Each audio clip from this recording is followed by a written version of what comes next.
Alright. Good evening, everyone. Feixiao update is here in Star Rail, and I'm suffering in Guild Wars. I did a bit of manualing, but then after a little while, just like, man, trying to manual that shit for even just like half an hour was like wearing on me. But yeah, I need to figure out. I need to put together like some full auto team, but then I'm just like, I really don't like my Earth grids as it is. So I'm just like, it's really unfun for me to try really hard to make up for the lack of like certain grid pieces and progression. So I'm just like, eh. But yeah, so instead of Ground Blue, we got Star Road tonight. Earth grids are pretty ass. Yeah, like I felt way, obviously, but I felt way more at home with dark favored Guild Wars and stuff because LOL Hades and Erishkigal and all that bullshit. But yeah.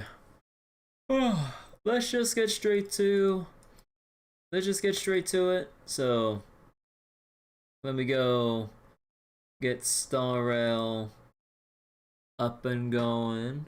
Let's see, I have the audio on OBS, but not my volume mixer. Okay. Yeah. Alright. So new patch. We got like extra tiers, fuel, and 1,000 whole jade. Just like that. So hell yeah. And then we have the single ticket because we'll have to log in for a week for 10 tickets in total. Got the next update for the story here. And yeah, we gotta catch up with the story for discontinuance here. And there's also new stuff here for Divergent Universe. So hey, there's more stuff here. Also, what's over here? Streamline surplus in any one mode. 30 or more curios? I mean, this is all like just like extra stuff just for the heck of it. But okay. Oh hey, for anyone returning to Honkai Star Rail, please use my invitation code on the bottom right of the screen right here. You quit MiHoYo games for a while already? Well, you're in luck. If you use my invitation code, you can help get the streamer some extra jade. Up to 3 extra pulls. And yeah, also, this banner is like super fucked. You know why? We don't got just one of like the Feixiao here. We got all 3 of Robin, Black Swan, and Kafka at the exact same time. And you know what's fucked? With Lingshao's banner in the second half of this patch, the only other raid up is Topaz. But then, why is it 3 here? And you already have the pairing here, Kafka and Black Swan for the dot side, and then you could have had the full auto side with Topaz Robin for the second half of the patch. Why all 3 right here? That's so fucked. I don't understand. Oh my goodness. Hey Tafer, how you doing? But yeah, there's like a lot of stuff to kinda... Oh, I have to click on this shit so I can actually get rid of the icon, but that's whatever. Anything else here? What's this? Wait. What is this? Enemies with exo toughness will trigger weakness break when their initial toughness is reduced to 0. Then their temporary toughness can continue to be reduced. When the temporary bar is reduced, they receive break damage again. Okay, so I guess it's like a form of buff to break build so that they can break more often? Okay. Aw. Interesting. And yeah, routine maintenance jade. Oh man, is this a battle pass?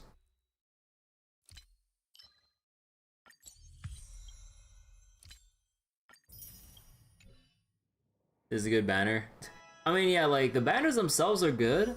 The problem is, we got 4 really good banners all lined up at the exact same time.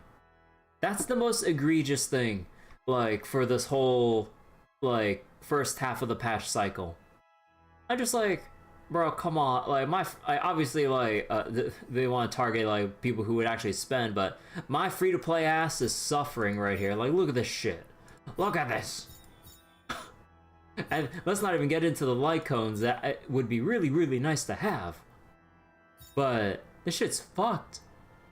Is Feixiao that good? In my heart she is. No, but she is pretty strong. There's like some slight changes to shift around the damage in her kit from the betas so that she's less focused on damaging through her ultimate, but also has like a component of follow-up attacks and stuff from the beta changes, which to some people disappointed them a lot because they're like, I know there's like a group of people that really dislike follow-up centric characters or who have that part of their kit, when they basically wanted Feixiao to be like the hunt single target version of Acheron, which honestly I would have really liked. But I mean, for me, I mean, it works out either way, but yeah, I kind of wish we had like the old version of Feixiao from the betas. Follow-ups are basically a lot of extra actions and conditions. Yeah, because like I also really wish that we what was it? That we had the ultimate focused Feixiao, and also like the conditions to trigger her ultimate are a bit different, if I remember correctly. I don't remember the exact details, but they changed like the frequency at which it triggers and some other stuff, which kind of bummed some people out who were looking for Feixiao for particular gameplay reasons. So, but if I play Trails and Persona, follow-ups a cool mechanic? Oh yeah, follow-ups are cool. But wait, is this global update new? Yeah, this is the new 2.5 update. It just hit 25 minutes ago. And yeah, we're gonna go look at the aptitude showcase and stuff. Like, one, so I can get some of the extra jade and like all this other stuff, so I get so I can get the rewards here. And also like give time for anyone else who might be tuning in a bit late, not having seen the stream just yet, to kind of like give them time to like tune in while I also just kind of like look through the showcases and all that. So yeah, let's go take a look at Feixiao. Oh yeah. Oh yeah, I saw this in the trailer. Yeah, wait. Her technique is super funny. Look at this shit. So let's see. She just picks up all the enemies around her, and then you smack.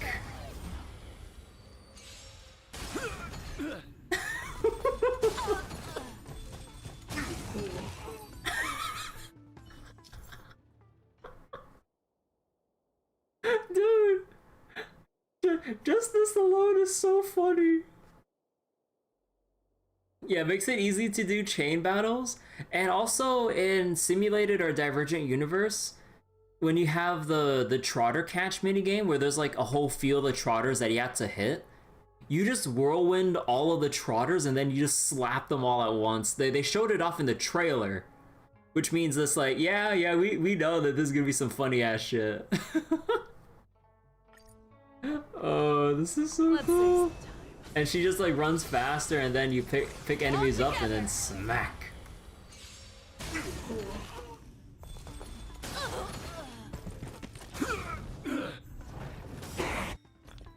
Oh, we stopped right there, okay.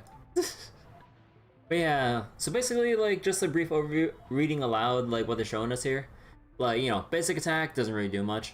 Like, her skill, you know, deals damage to one enemy, but also launches a follow-up. The ultimate she basically needs to build up like 6 stacks out of 12 to launch her ultimate. And basically, kind of like Yin Li, or maybe in a way, Argenti, sort of. It's like it's not really a 2-stage ultimate, but you can hold two uses of your ultimate at most. So 6 is the minimum to activate it, but then you can build up to 12 to like use 2 in a row if you really want, or depending. Kind of like how with Acheron, she builds up to 9 of her unique stacks or energy, but she can have like 3 extra. So like this, we need 6 minimum, but can get up to 12. And basically, like, every time, like every 2 attacks from an ally, basically like the allies, or if you have like Topaz and Numbi, you know, like just like anything else attached to a character, or for character follow-up attacks or anything, it will get 1 point of her ultimate stack to then use the ultimate. And yeah. So wait, after teammates attack, Feixiao. Oh yeah. When any of your allies attack, on a 1-turn cooldown, Feixiao can launch a follow-up attack. So, like, basically, if you just have a really fast team and just a really fast Feixiao, you can just throw out a lot of follow-ups, like, in the long run of a battle. Really cool. So then, if we do this, I'm assuming. Who will it be? I could take 10 of you. Nice job. I venture forth to hunt. Wait, let me do the slow-mo. Always soaring, forever triumphant. Oh yeah. So I don't know like what this whole thing is like. You have like 2 separate things here. I think it's just for flavor. I'm not sure. I don't think there's any like differences between like using either attack of her ultimate. Actually, let me see. Oh wait. Oh no, there is. Oh.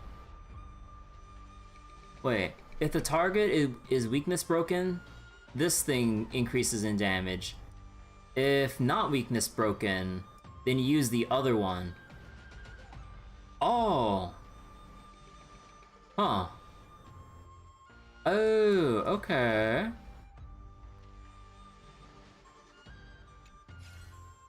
Interesting. Show me what you can do. I'll give you. Never hesitate.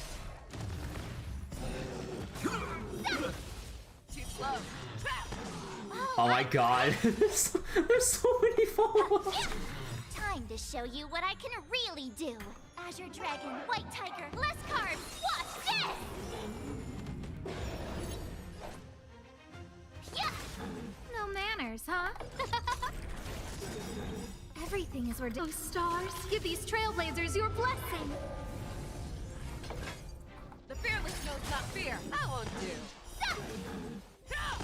I venture forth to hunt. Okay, this is pretty cool. Forever triumphant.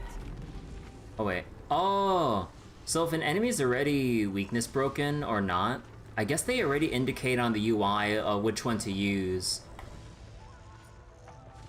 Oh, okay, that's cool. Victory is inevitable. Honestly, this seems really fun. And now is where I cry because I really wish I had Robin. For the past like several patches, I've been lamenting over not being able to roll for Robin because I went for getting Topaz Lycone, because I believe it was Robin with Topaz rerun on her first debut. And then I got Topaz Lycone, but then I was trying to spam rolls for Robin with everything else that remained, and it was still a fair amount that I had remaining. Never got her. And in a lot of content, I really wish I had Robin. You cannot imagine how annoying it was. Like, seeing a lot of things where I need like a really strong Harmony character to really like put the team or bring the team together. Like, it really is one of those like haves and haves not kind of things of like, I was like, do you have Robin? It's like, no, suffer. If you do, okay, you get free access to the rest of the game. I mean, yeah, Robin's really cool in general, but man, is it painful not being, or not actually having her. Let the show begin.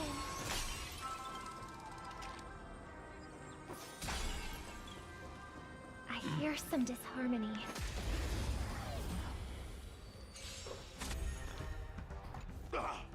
Dangerous thoughts. But yeah, basically, if I remember correctly, you just buff up, All together. and then ultimate, and then we sing along with her. Stars echo.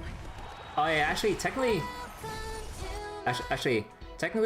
you want to use everyone's turn first, and then you turn boost them with Robin. So don't do what I just did.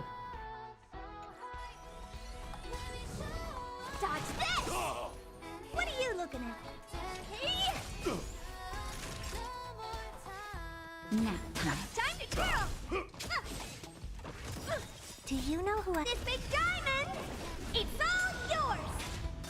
Time to twirl.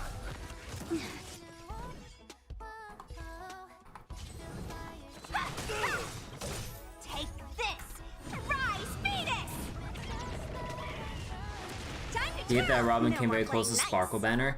Yeah, it's really fucked. Like, both of them are really strong supports. Dodge And then this. just having them, like, side by side like that is just like, bro. How appropriate. Just a little something. Think nothing of it. How appropriate.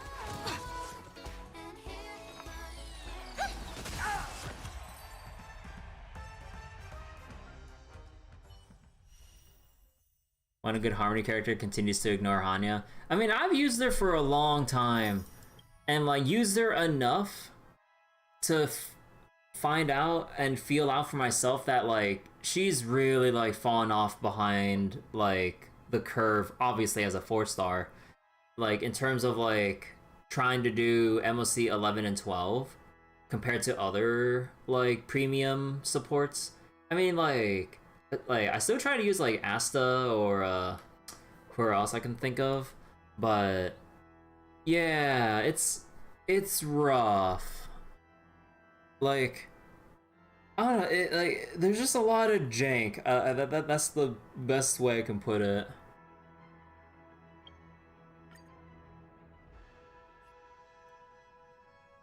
Hello, you're here for gotcha. Hey, Askell, how you doing? Make Yeah, a wish. this is also exactly why I'm going through all the showcases, to give everyone time to actually tune in before I actually do my pulls. Yes. Foreboding sign. She still pulled second half of MSC 12 2.4 with Misha, Pela, and Lynx. Ah. Yeah, like, there's some other in general, I kind of want to build more characters, but it's just like, the relics is just the biggest pain. You got Feixiao, and then you lost another 50-50. Ah. Balance as all things should be. Everyone's a customer. Ill fate descends.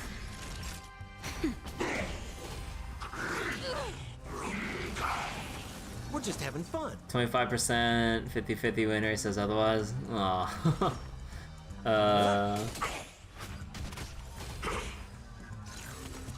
I'm okay. Ill tidings manifest. Beneath the waters lies an You don't expect Super Break Focus to go away anytime soon? No, not really. I mean, like, it's a whole ass playstyle, so it'd be kind of dumb if they kind of left it neglected.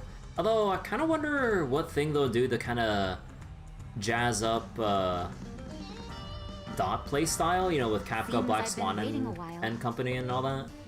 Because, like, we had Break and now we have Super Break, so we're gonna have, like, some equivalent of Super Dots or some other unique thing to interact with Dots, or to, like, basically, like, usher in an era of, like, new Dot characters or builds. Nap time. I wonder about that. We're just having fun. What are you waiting for? To betray my customers? I charge extra. You didn't get Mosa? All Lucas? Hey, pull refunds, right? What's the favor? Destiny. Naughty child. Forget your wallet? Come feast your eye! Happy New Year! Happy New Year. More business, eh? Easy 6 now. Yeah, you get a pool refund now.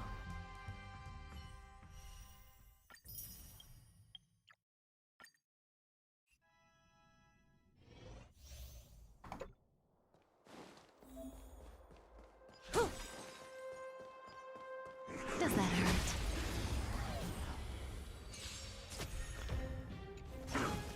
Here to crash the party? Keep up! You can fight it, or rock with it!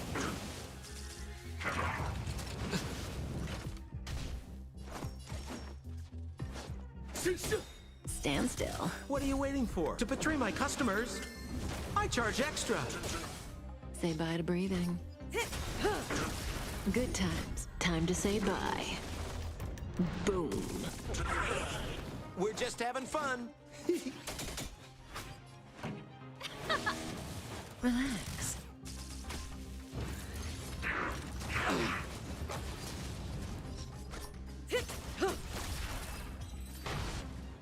You forgot about Ian voices?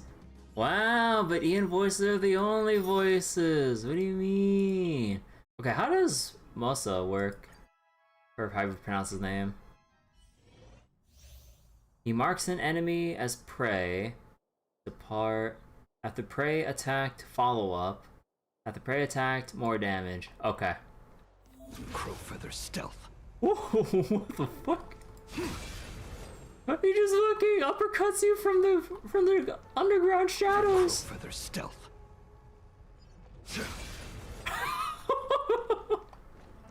Crow feather stealth.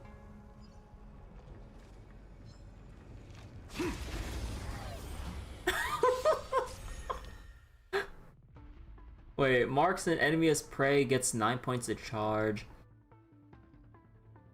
Ultimate deals damage and launches a follow-up. When there's prey, departed, after enemies attack, deal damage and consumes a charge. For every 3, do a follow-up, dealing damage. When charge is 0, they are not prey anymore. Okay. Fight changes with changelessness. There's no time to lose. Everything is where those stars give these trailblazers your blessing.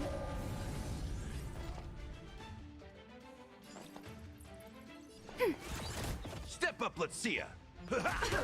Darkness charge. Who will it be? Enemy data secure. Net markers activated. Time for a good old counterattack. Darkness charge. Time to reap. Where the wind whispers, you cannot hide. Okay, that's pretty neat. Simple and cool. That's all you've got. Huh. I like that.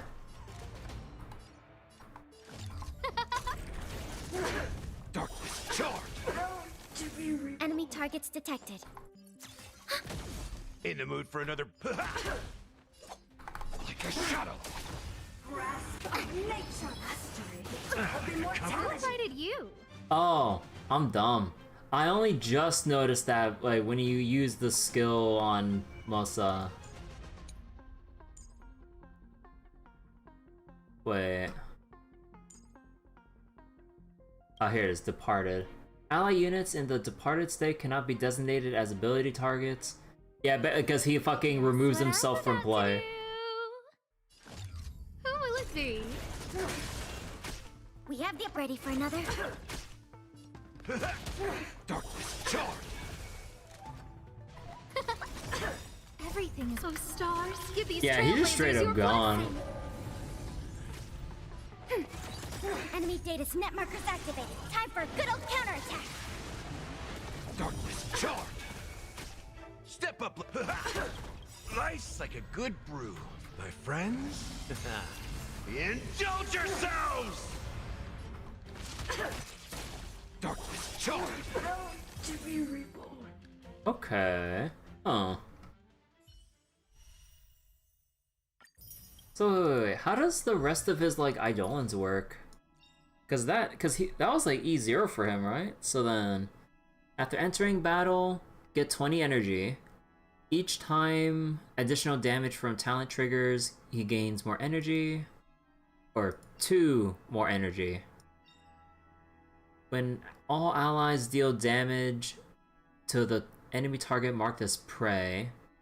Oh, so once everyone tags the enemy at least once, Mosa does 40% extra crit damage. Okay. Where's your auto and trials? You gotta learn how they work, Askel. That's the whole point. So, yeah, usual, like, what was it? Ultimate and talent up for E3, and then the 5 for the other stuff. When using ultimate, increases damage dealt by Mosa by 30% for 2 turns. Okay. Just extra damage. Increase the damage multiplier by his follow-up. Ah. Okay, so you don't necessarily need E6 or 4. I mean, like, basically bare minimum E1 just for his energy stuff. Although, if you kind of want him competitive for damage, then that's another story. But in terms of, like, having his kit work, like, more often, yeah, E1. So, yeah, the crit damage, then the ultimate boost, and then the follow-up is just straight up multiplied. At least 4-star Eidolons aren't that hard to get. Hold up a second. Is there anyone I still don't have, like, a lot of Eidolons for?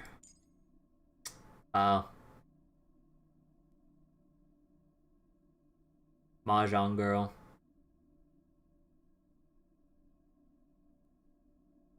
It happens. Not hard to get my ass. Let's see. Anyone else I don't have much of? No, I'd still consider, like, let's... Wow, am I just really that cursed for fucking... Qingcui?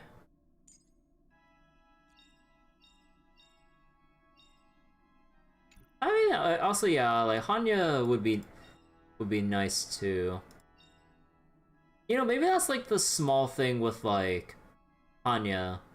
Like, not having the E4 for the extra turn of the ultimate buff, like, is actually a kind of huge.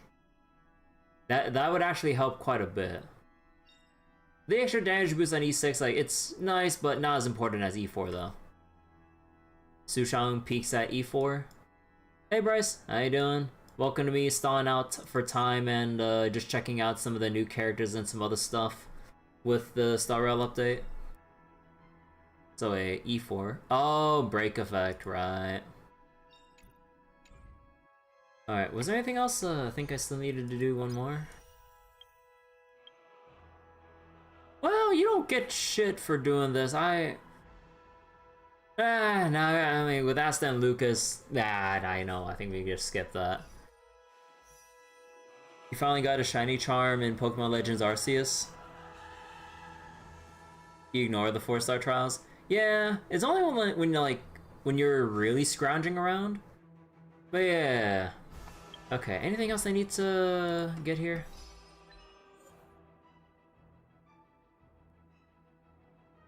Wait.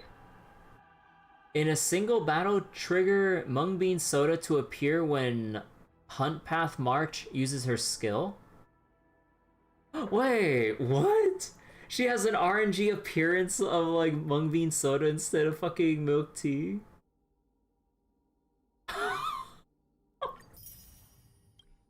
Okay.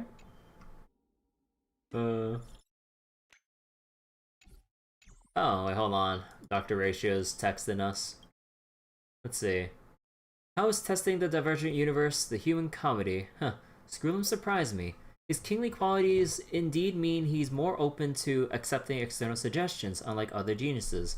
In my spare time, I've compiled a new batch of data as an iterative sample for this version of the Divergent Universe. I'll send you a copy. Think of this as practice material for a test. Oh. I'm on. I love learning. Yeah, right. I lied as naturally as I breathe. How long did it take to finish reading the document? Conservatively, just one amber arrow.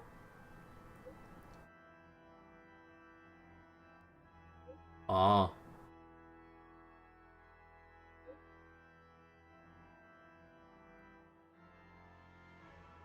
One amber arrow to read the whole damn document. The equations allow you to experience different lives. It's not about making you become someone else, but for you to have a clear idea of where you want to go. Even if the genius's research doesn't concern you, you shouldn't stop pondering about the subject of life. Don't worry, for readers such as yourself, just reading the literature review and the conclusion sections will suffice. Okay, I'm sorry, wait. This is bringing back so much, like, either high school or, like, college memories of, like, having to look up academic papers or some other, like, notable papers or info for shit. And then I see, like, this huge-ass, like, document of, like, related material. I'm like, dude, this is so much. How am I supposed to look through all this? And then, when it comes down to it, just look at the summaries and conclusions. Forget the nitty gritty. Just like, just look through the summaries. It's fine. Oh my god. Not even Skrillin will read through this verbose document word by word. Are you working or you're the partner Skrillin mentioned. Skrillin is trying to understand and resolve the differences and conflicts among intelligent life forms. I only provided him with some materials and advice during academic exchanges. As for partner, that's just him overstating my contribution. He thinks highly of you. That feel when you click recommended gear. Oh yeah, recommended gear is just like awful. Like they really need to make the recommended gear thing, like they need to have like a sub menu pop up of like filtering in like which sets or whatever to auto select, so it doesn't just put in like the complete garble hodgepodge of random gear. Most parts are fine-ish. He thinks highly of you, yet you declined his invitation. Why? Geniuses are like stars. The value they create can illuminate an entire planetary system. The mundane is always trying to follow in their footsteps, only to be blinded and become lost. He has his topics and I have mine. One needs to walk their own path. This is true to both you and me. Ah. I really like all the dialogue stuff with Ratio. He's really cool. So, and the boots. Aw. I'll go take a look at that later, but now we gotta pull for Feixiao, and I need to triple check that I'm getting the right ones here. Okay. Okay. Good luck. Yeah, so on the warp tracker, I am 15 out of 90 starting out, and we have 36 pulls. I have my guarantee lined up, but the problem is getting to that point. So I'm scared. Alright, let's go. And I'm doing this one at a time because if I happen to get Feixiao early enough, I'm dumping everything else for... Oh, hey. I'm dumping everything else for Robin. Single pulls. Look, I need every little bit. Hey Natan, how you doing? But yeah, I need every little bit, and I don't want to go over, and let's say like some crazy stars align, I happen to get multiple 5 stars in a row, or just 2 5 stars in the same 10 pull. That could have been for Robin, and I really, like, it's a very out there chance, but it's one nonetheless, and I don't want to be in that situation.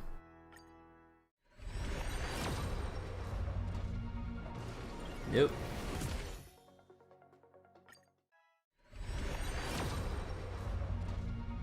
Nope. Something a little bit different about like the pull animation in general? Or is it just me? Wait! Oh shit!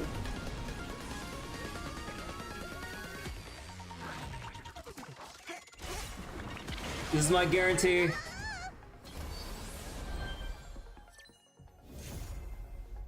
Let's go! Let's fucking go! Holy shit!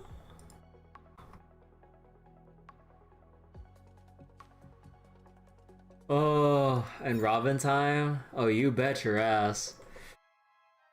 Okay, now it's free, although gotta deal with the 50-50 now. But, hell yeah, I'll take this. Fuck. Oh, got Mosa. Nice.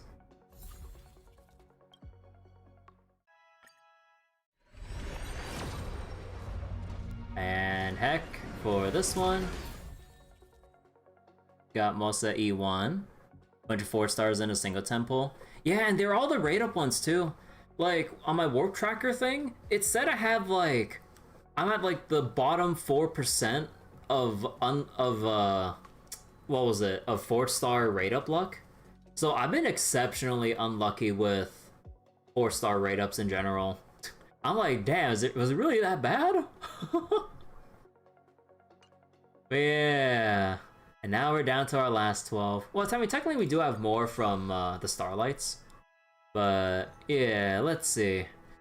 Come on. Come on, just this once. Fuck.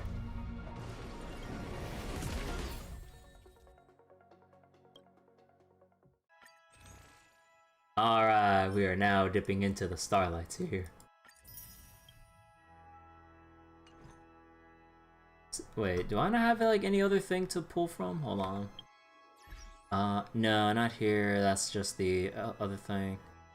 Okay, so I don't have any like spare jade just immediately to get, so I can like just do it all in 10 pulls. Or in 110 pull. Bleh. Gotta get one more ticket somehow. Alright. Slowly. Painfully. Please. I'll never complain about anything ever again in Star Rail. If I can get Robin.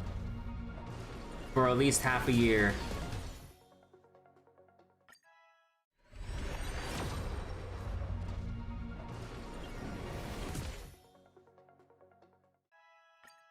Come on, Mihayo, please.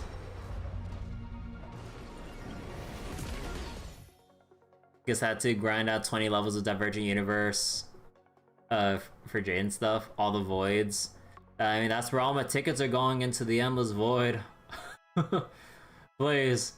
If you let me have Robin, I won't complain for like half a year. Please.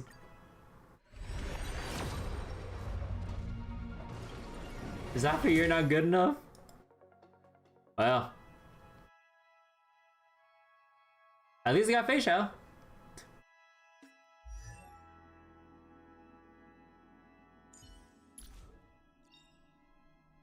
Everyone has a colorful past, wouldn't you say? No one else, right? Yeah, no one else. And then... Every shadow on the Yao Qing could be me. Oh my god, so fucking edgy. None pulls in 6 days. Sample your dot loved. Yeah, like sadly I don't have sadly I can't get E2 unless like some crazy miracle happens or some shit. But yeah, like Feixiao E2 is kind of like that sweet spot. Because instead of needing 2 allies to attack to build 1 stack, you only need 1 attack per stack now with this thing. Or essentially. Or, I mean, I think they reworded it, so let me see. For every 1 instance of a follow-up attack launched by... Oh, right, I was thinking about the beta. No, for every follow-up launched by allies, Feixiao gets 1 stack of her ultimate thing. And she can get up to 6 stacks before Feixiao's next turn. So if you have a follow-up centric team, you know, Topaz, what was it? Aventurine, Robin, Topaz. Although technically Robin doesn't do follow, but just like extra damage instance, but basically Aventurine and Topaz. Like, she can really rack up the ultimates like crazy with this. But unfortunately, I'm not in that position where I can even think about getting E2. And then E4 is just really whatever. I believe it got changed significantly from the betas. So this is just kind of... I mean, let me see. Follow-up has toughness reduction increased by 100%. So basically doubles the toughness reduction, which is... It's neat and all, but it's not like... I don't think it's too crazy in the grand scheme of things. And then the E6 is like, let me see. Increase ulti-res penetration of the ultimate. Talents follow-up, it's considered as ultimate damage. Yeah, so you could, so if you really wanted to, you could run like the Salsado set if you really wanted to. Although I think DPS-wise, it's still the Durin set or whatever that still gets you more damage overall. But I mean, I don't think I'm getting E6 anything for 5 stars anytime soon. Why is it base speed 112? Yeah, like before in the betas, for anyone who doesn't know, she used to have 130. 130. I think. Or was it 125? No, I think it was 125, right? Well, either way, it was a lot. And then they kneecapped her. And then they rearranged her whole kit to be more follow-up centric than ultimate centric. Although like, she still is ultimate centric, but like it's a little bit less of that and leans more into like the follow-ups and everything. You think it was 125? Yeah, I think it was 120. Yeah, it was 125 because people were crying about 13 speed loss. But yeah, like you could basically, if she kept her 125, all you needed was like some decent substats. Yeah, just some. Like some speed substats on your gear, and you could just run attack percent boots. And you can have her at 134 or higher speed, just like that. Or if you really wanted like super duper speedy Feixiao, you could just have her with speed boots, and then she would just need like any piece of gear with even just one speed substat. Because I think it's like 125 plus... No, sorry, wait. I don't know, wasn't the other breakpoint 150 or is it 152 or 153?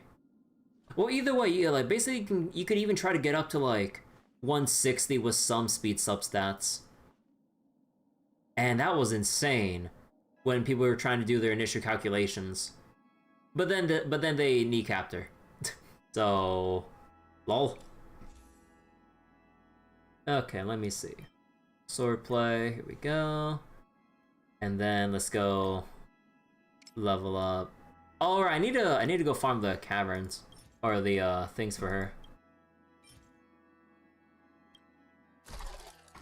Wait, what? Wait, it's in the Grand Theater?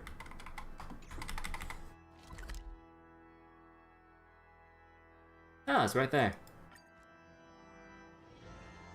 Oh yeah, I know she has a new mat. I just wasn't sure where it was.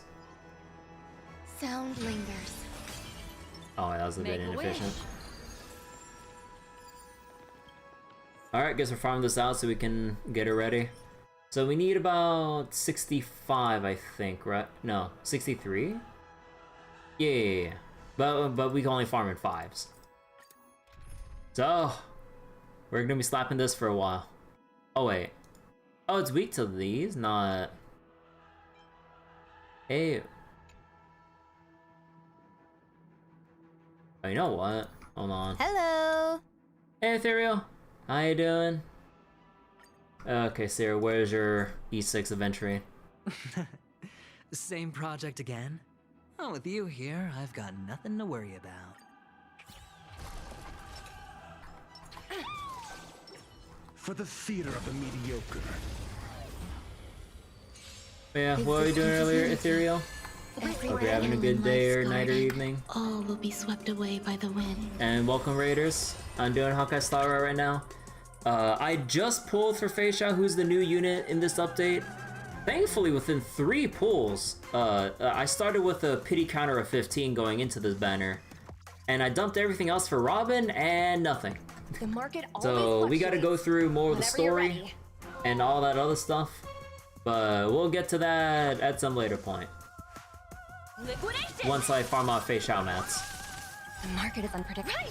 You're playing some Once Human? Oh. Once Human was Once Human that zombie MMO that came out recently? If I remember correctly? Yeah. your answers? Answer me. 0 points. Hedge your bet. Enjoying yourself? Confiscated!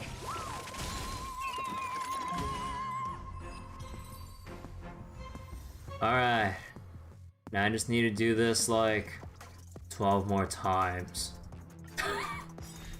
SAS Perkibi. Knowledge, the measure of truth and falsehood. Risk warning. Go Numpy! Actually, that was a bit inefficient of me. 0 points. The market is on right. And you get 50 pulls within this patch time. I mean, if you got some achievements you haven't gotten around to collecting it, I mean, I think you got questions. A test. 220 if it goes bad. Oh.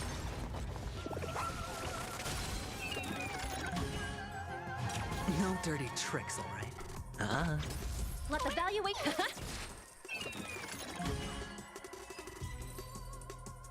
30 achievements to 1 pull.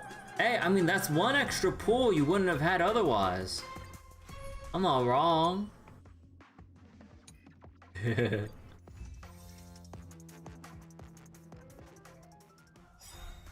We're in trouble now. Every petal, all will be Heck swept that. away by Wow.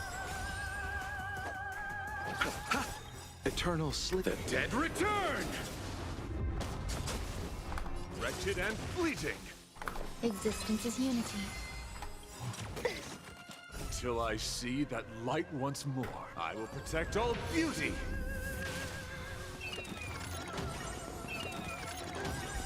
Till I will protect all beauty. Seize the moment. Yeah!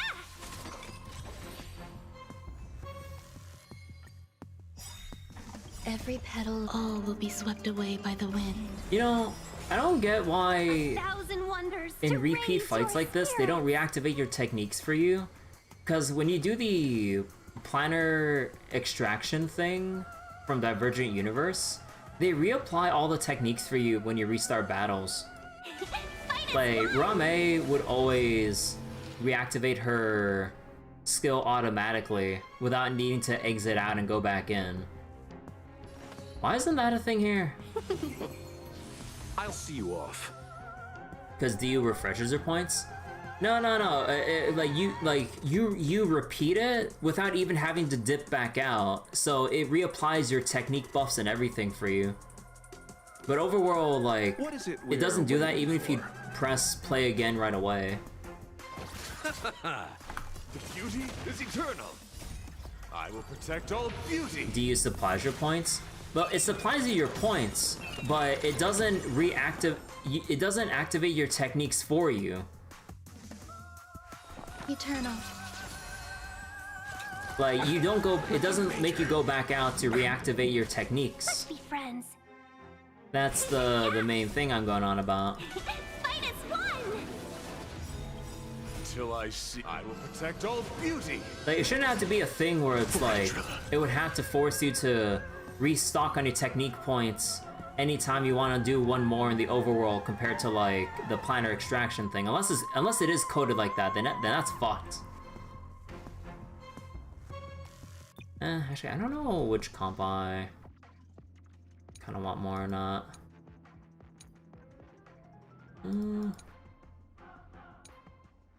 Heck it. Wow, look. So it asks if you rejoin the fight, so technically it just uses all of them. Warning.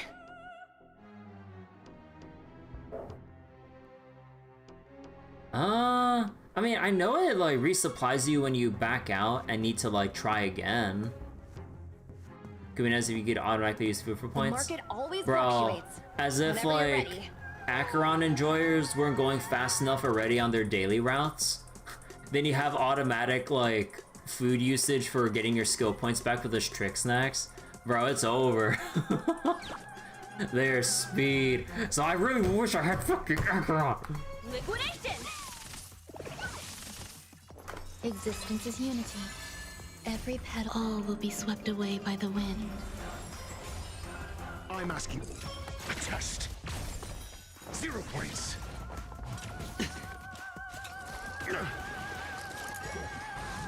dirty tricks. SAS per Kibbe. Knowledge, the measure of truth, and Actually, falsehood. that ultimate wasn't necessary.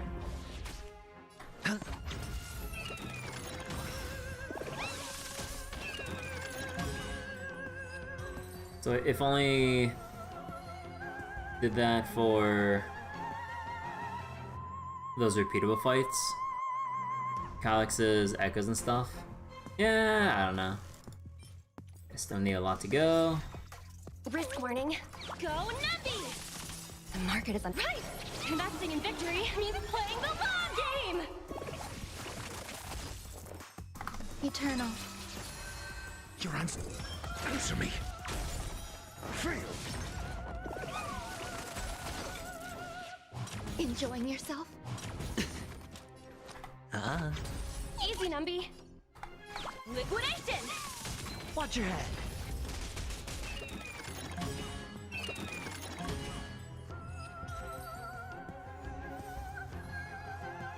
So I need 7 more runs.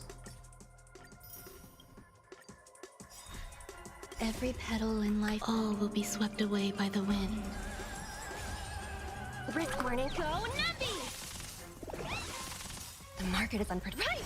Investing in victory means playing the long game! Existence is unity. I must attest. 0 points.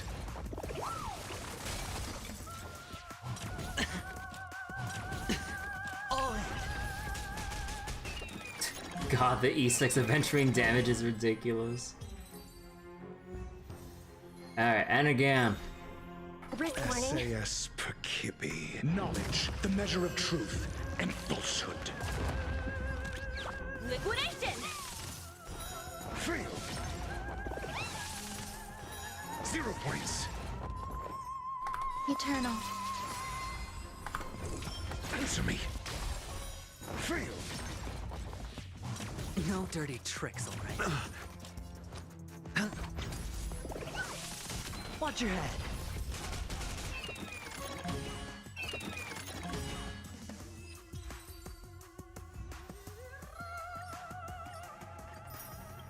Alright, how much more? That's 5 more runs. Risk warning. The market is on right. Investing in victory means playing the long game.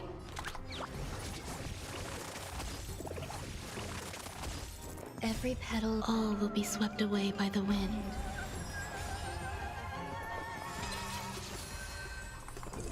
Attest.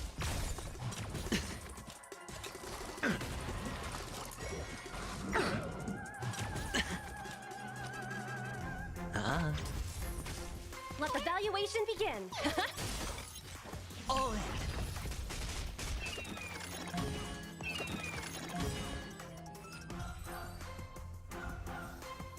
Come on. Almost there. Go Numpy! SAS knowledge, the measure of truth, and falsehood. The market is unpredictable. Right! Investing in victory means playing the long game. There's more to life. Eternal. Every petal, all will be swept away by the wind. Answer me. 0 points.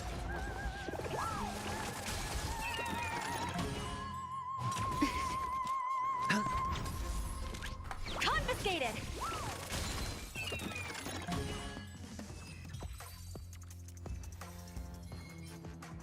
Almost there.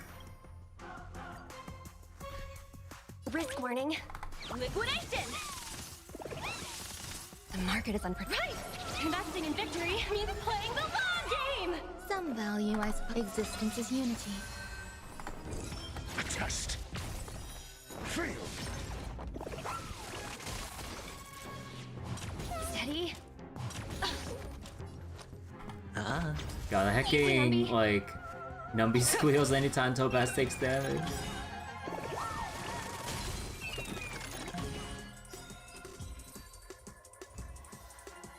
You're out to bed and stuff? Alright, Ethereal. Take care. Thanks for the raid earlier. Have a nice sleep and all. Alright, 2 more runs. 2 more runs. We got this. Warning. Go Numpy! The market is on right. Investing in victory means playing the long game! Every petal, all will be swept away by the wind. Topaz dies, so does Numby. No, Numby just hides for safety. Numby can't buy food. No, Numby can. Sorta. If you look at like if you look at like the Star Wars stream where like Numby was talking with Albert, like they're actually having like a full-on like conversation about like all kinds of stuff. Like what's even funnier is that Numby was just doing like the usual squeals all the time, but if you turn on the closed captions, you can see the actual script of like what Numby is actually trying to say. It's so funny. Eternal. SAS knowledge. A whole ass like Numby truth. script hidden away in closed captions because Numby could only squeal to communicate. 0 points.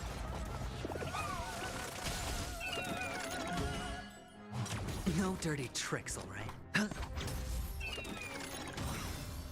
Can't believe they included a tax collector with my cute pet.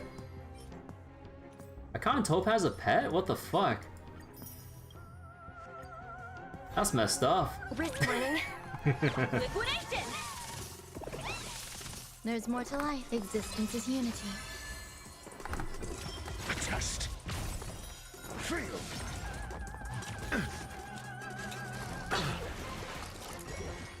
Mediocre.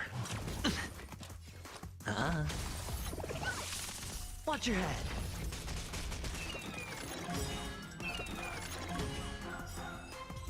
Okay, that should be our 65. Yep.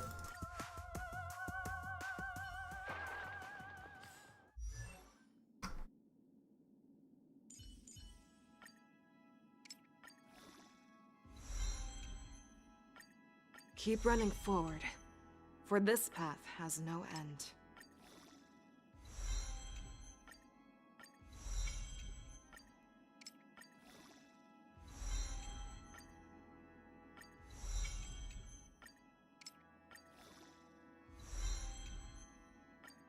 Keep running forward, for this path has no end. Almost. We're getting there.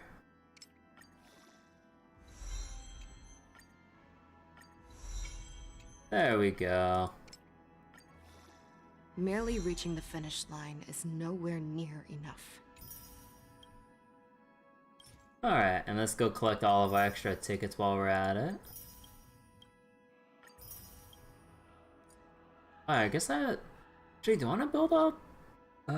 Mosa? Or... Actually, what mats does he need? Oh, it's a new, lightning mat. Wow, he goes all... stealthy and stuff. Oh, he sleeps in stealth? Bro. Alright. So I had a fair amount of this pre-farmed. Look at this shit. Oh my god. Like, I've been trying to farm this this relic for like, I don't know, past like month and a half or however long the month was, or the thing was out for. Oh my god. Oh.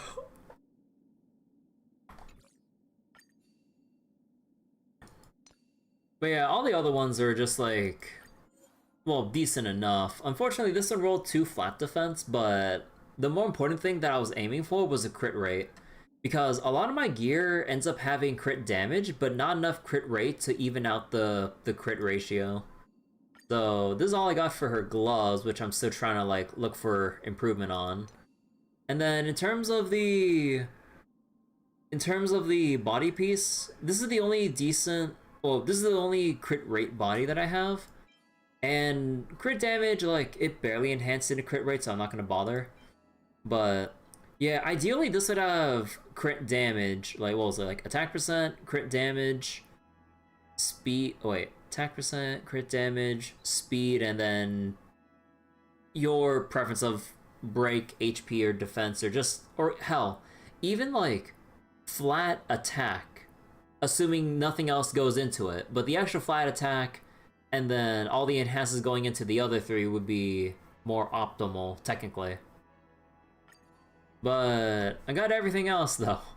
And also, all the enhancements fucking dodge attack percent. What the hell? I'm pissed. And I don't have any resin left. So I'm in pain. Because I had to spend so much resin trying to craft the fucking speed boots. But thankfully, like, I at least got some crit rate out of it. So, I mean, that's good. And then, I think, like, I'm not sure which one is, like, outright better with the wind damage boost versus the attack percent here. I think checking my calculations, like, from the third-party optimizers, I think the attack percent actually does more for me in this situation. And then we have, I think it was just this one, yeah.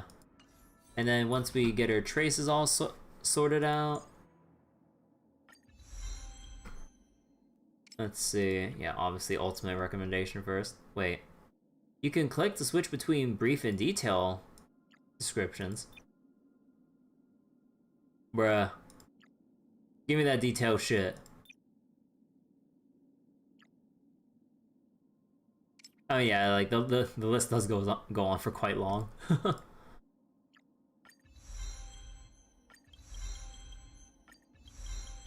I should get the major traces first. I can go even faster. Too slow. I can go even faster.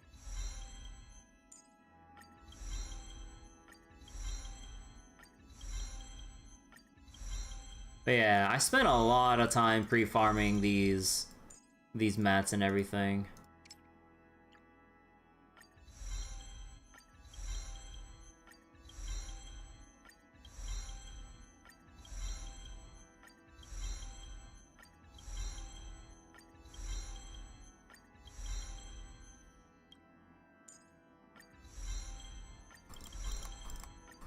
Come on.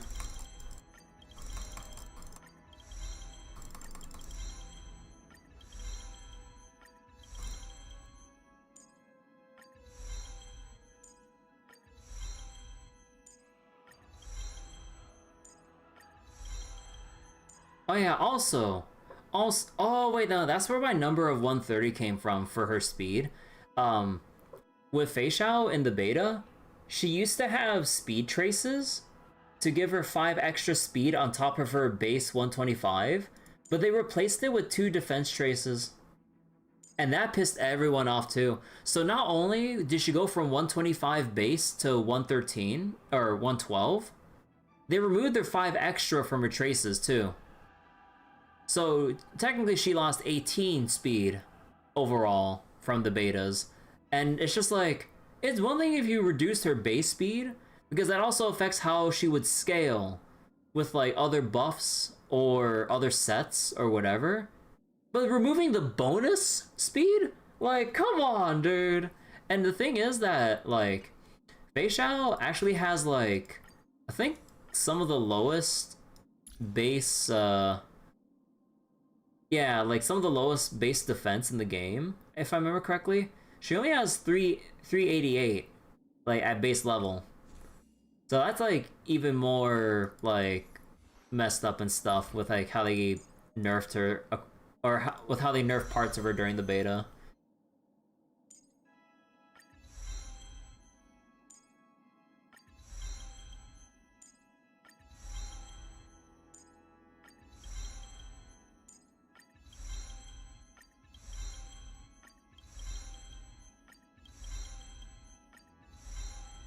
Alright, there we go. All maxed out. And when you look, oh, whoops. And when you look at the stat total, should be right here. Yep, 145 speed, 82% crit, 120, well, 119 crit damage. Ideally, like, if I had a better, like, chest piece, this easily could have been, like, maybe, if I was, like, generous about estimations, like, could have been 130, or something like that. But yeah, like, there is no crit damage here whatsoever. Like, the helmet's basically irreplaceable. Well, nearly. Like, gloves could use some work with like getting rid of the flat stat and HP percent here for attack percent speed. Like the boots could actually have some crit damage and also attack percent. The orb needs to be wind. What was it? Wind damage bonus. Like with the appropriate subs, but yeah, heckin' right, I'll be able to get that easily. And then we have the link rope here, which is like again like. I mean, what was it? The rest of the stuff kind of like comes together where it's like the crit ratio is like okay enough, at least by my standards. But yeah.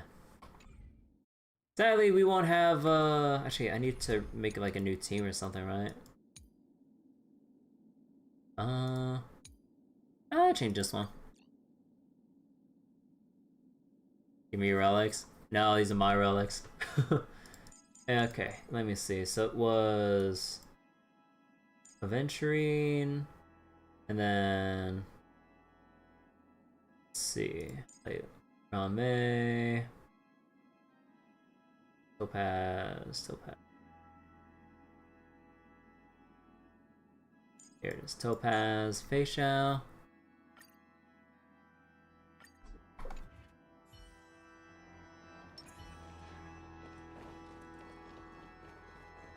Okay, like, what's something I can screw around with real quick? Let me see.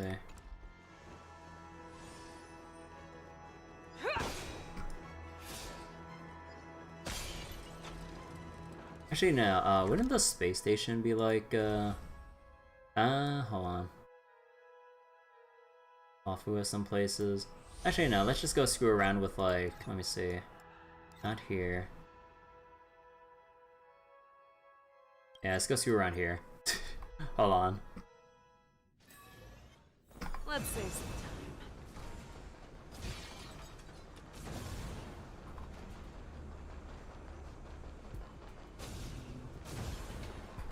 Actually, how long does this last for? All together. Hedge your bets. That won't do. Oh, I only got 2 of them. Yeah, it's over already. Fast enough for you. Wait, where'd the other one go? Let's save some time. Oh, did the other one get, like, bumped all the way back here because I went too far? Oh, yeah. All together.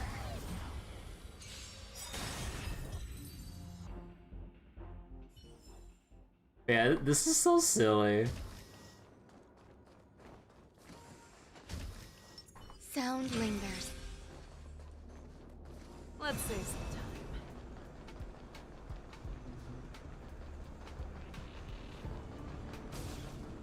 All together.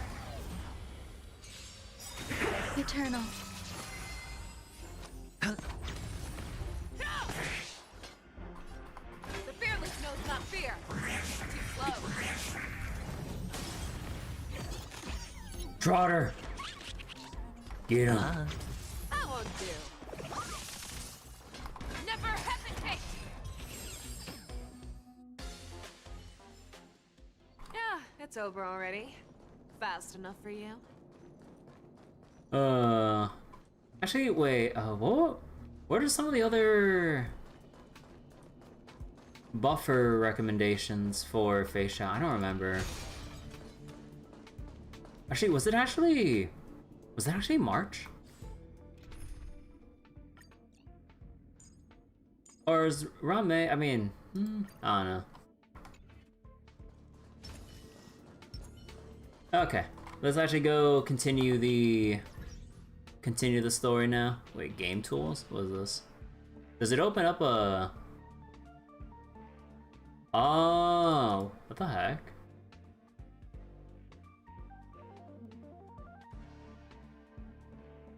Huh. Oh yeah, just have fucking E6, like Don Hung, E6 Robin, E6 Hua Hua? What is this? Just have E2 or E6 Firefly? What are these recommendations? What the fuck? E6 Jiachu? Yeah, like, what the fuck is this?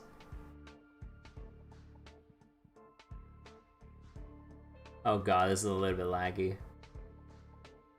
Start calculating. Oh. I mean, this is cool that, because like, they have the calculator on their website, but it's kind of cool that they incorporated it here. Although it is a bit laggy. Is this just like some embedded shit? But, hecking Leviathans flexing. Yeah, that's so fucked. I was like, oh yeah, here's like the simple comp to beat like the current MOC or other content. E6 everything. It's the site most likely. Yeah, it's a bit laggy trying to run it through in-game, so it's probably like some kind of like laggy embedded shit. Alright, do I have enough tickets to do a standard 10 pull? I do. Because like I was kind of holding off because Moso's gonna come up, so kind of reminds you of how Honkai Impact 3rd had events with the browser too. Ah. Alright. And nothing! Really? I hate every other hunt like cone, dude. Man! So every time your ears would get blasted because no sound regulation? Yeah! Yeah!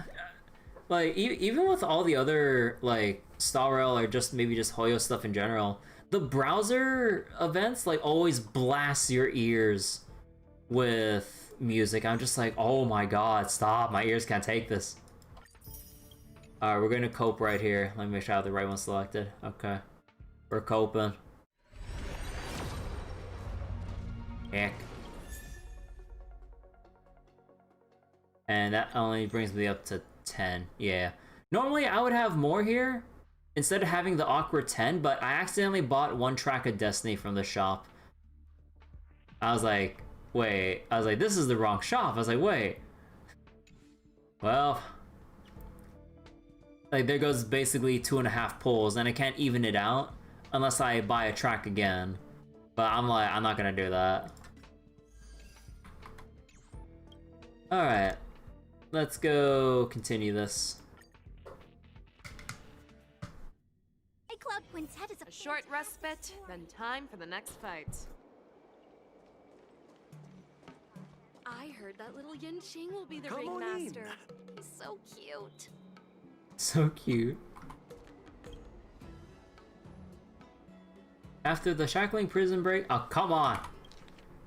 After the shackling prison break on the Star Skiff Haven streets. Seriously? When is this war dance going to start? The Sky Splitter has been hovering there for ages.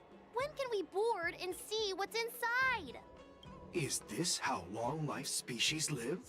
Everything proceeds so slowly. The effectiveness of anticipation in my emotional center is at an all-time high. Oh, I need to drink some coolant. Relax. The Realm Keeping Commission will send boarding notices to all ticket holders. The Gazette said the Sky Splitter will fire a salute before the ceremony starts. I saw the schedule for the first day of the tournament. Can you believe the Ringmaster accepted 4 challenges?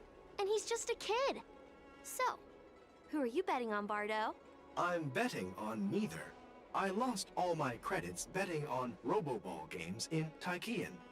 This time, I've decided not to rely on probability games to accomplish my target of getting rich. Good choice. Now it's spoiler time, you're gonna go? Alright, that's cool. See you later. Yeah, I'm gonna be focusing on story for the rest of the night, depending on how long it takes. But, yeah.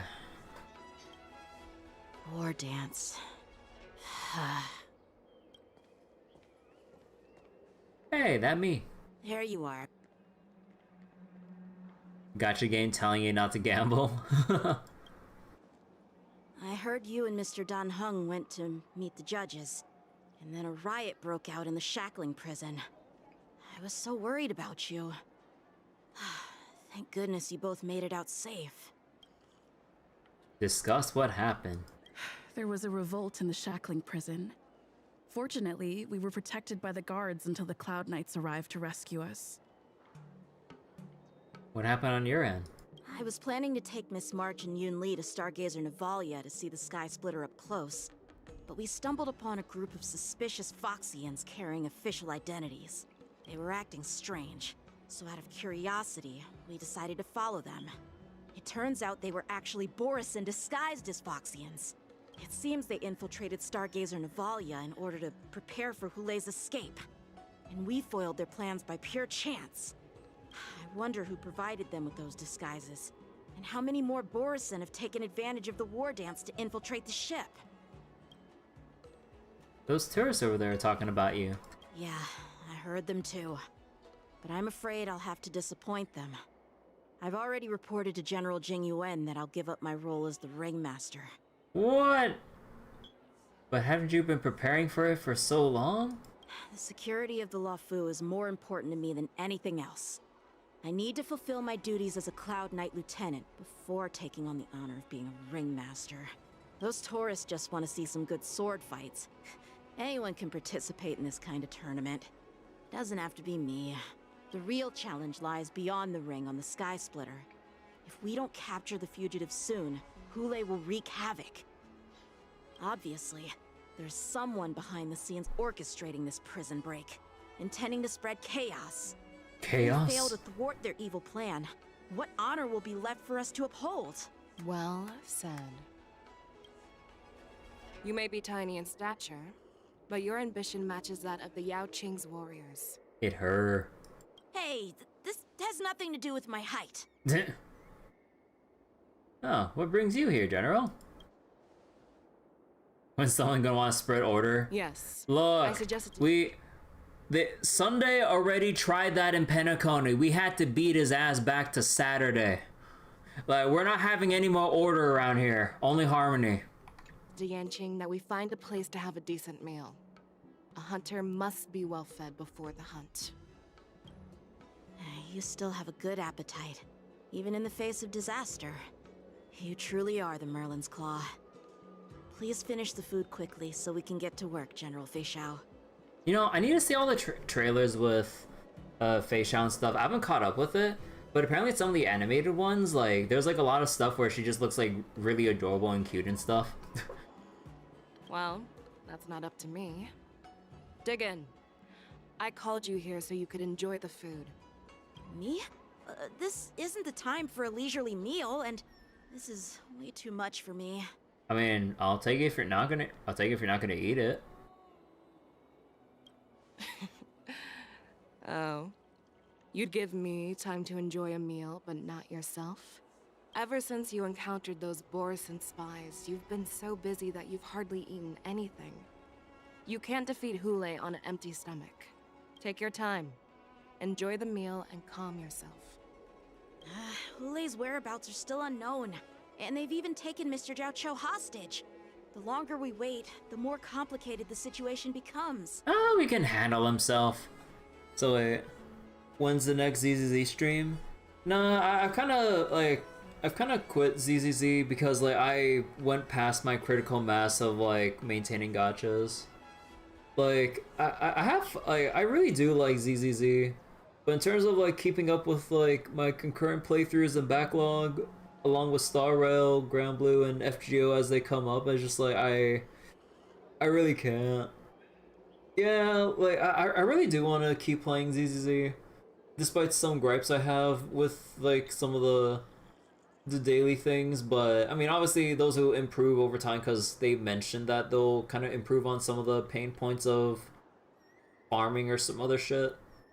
But I just like I'm already seeing, or as I was playing more ZZZ, like I've been spending too much time trying to keep up with everything instead of like having more free time to do like, or just more time to do like other things or reprioritize some stuff.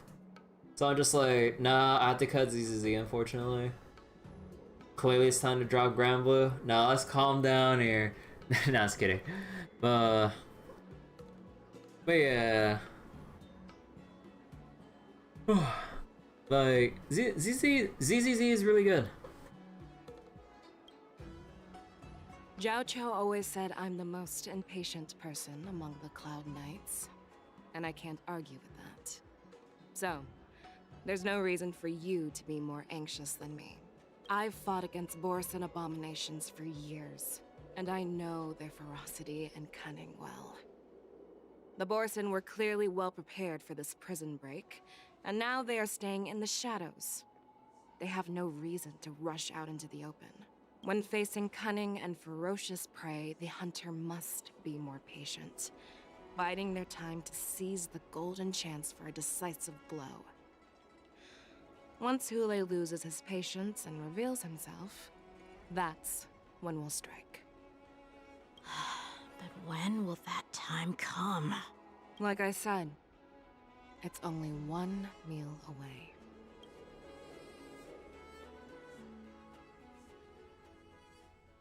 Let's see. In the Seat of Divine Foresight.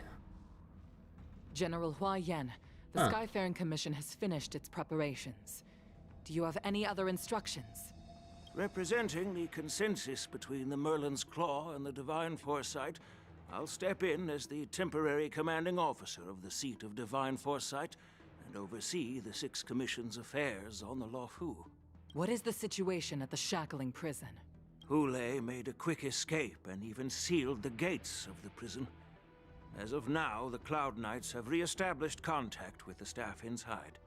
The good news is the two Nameless who were trapped in the shackling prison are safe and sound. I know I shouldn't use the word great given the current situation, but I'm relieved that she and Dan Heng are safe. We've lost contact with one of the messengers from the Xianzhou Yaoqing. The Borisin have likely taken him hostage. Don't worry, Yukong. Feixiao is leading the wolf hunt operation, and you know how capable she is. I have no doubt about General Feixiao's capabilities, General Hua Yan. I'm more concerned about the Wardens. According to the plan, the ceremony will begin in 6 hours. The Sky Splitter will be activated, and all visitors will board the ship to watch the contest. But now, with Hule's whereabouts unknown, everything is filled with uncertainty. Wait, am I talking through Marcher? Should the war dance really be held as scheduled? March is right, Grandpa. I heard the escaped prisoner from the shackling prison is beyond formidable. In case anything goes wrong...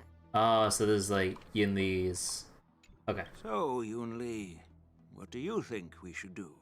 Well...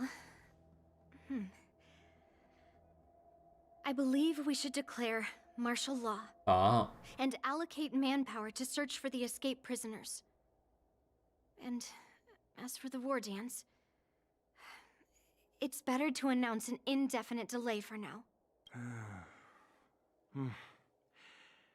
Your plan sounds solid, but unfortunately solid plans rarely get a chance to be implemented. I believe there are at least 2 parties who won't accept your approach. Which 2? The first are the many travelers who have come all the way here for the war dance. If we declare martial law now, it's like declaring that the Luofu isn't safe. How do you think the outsiders would react?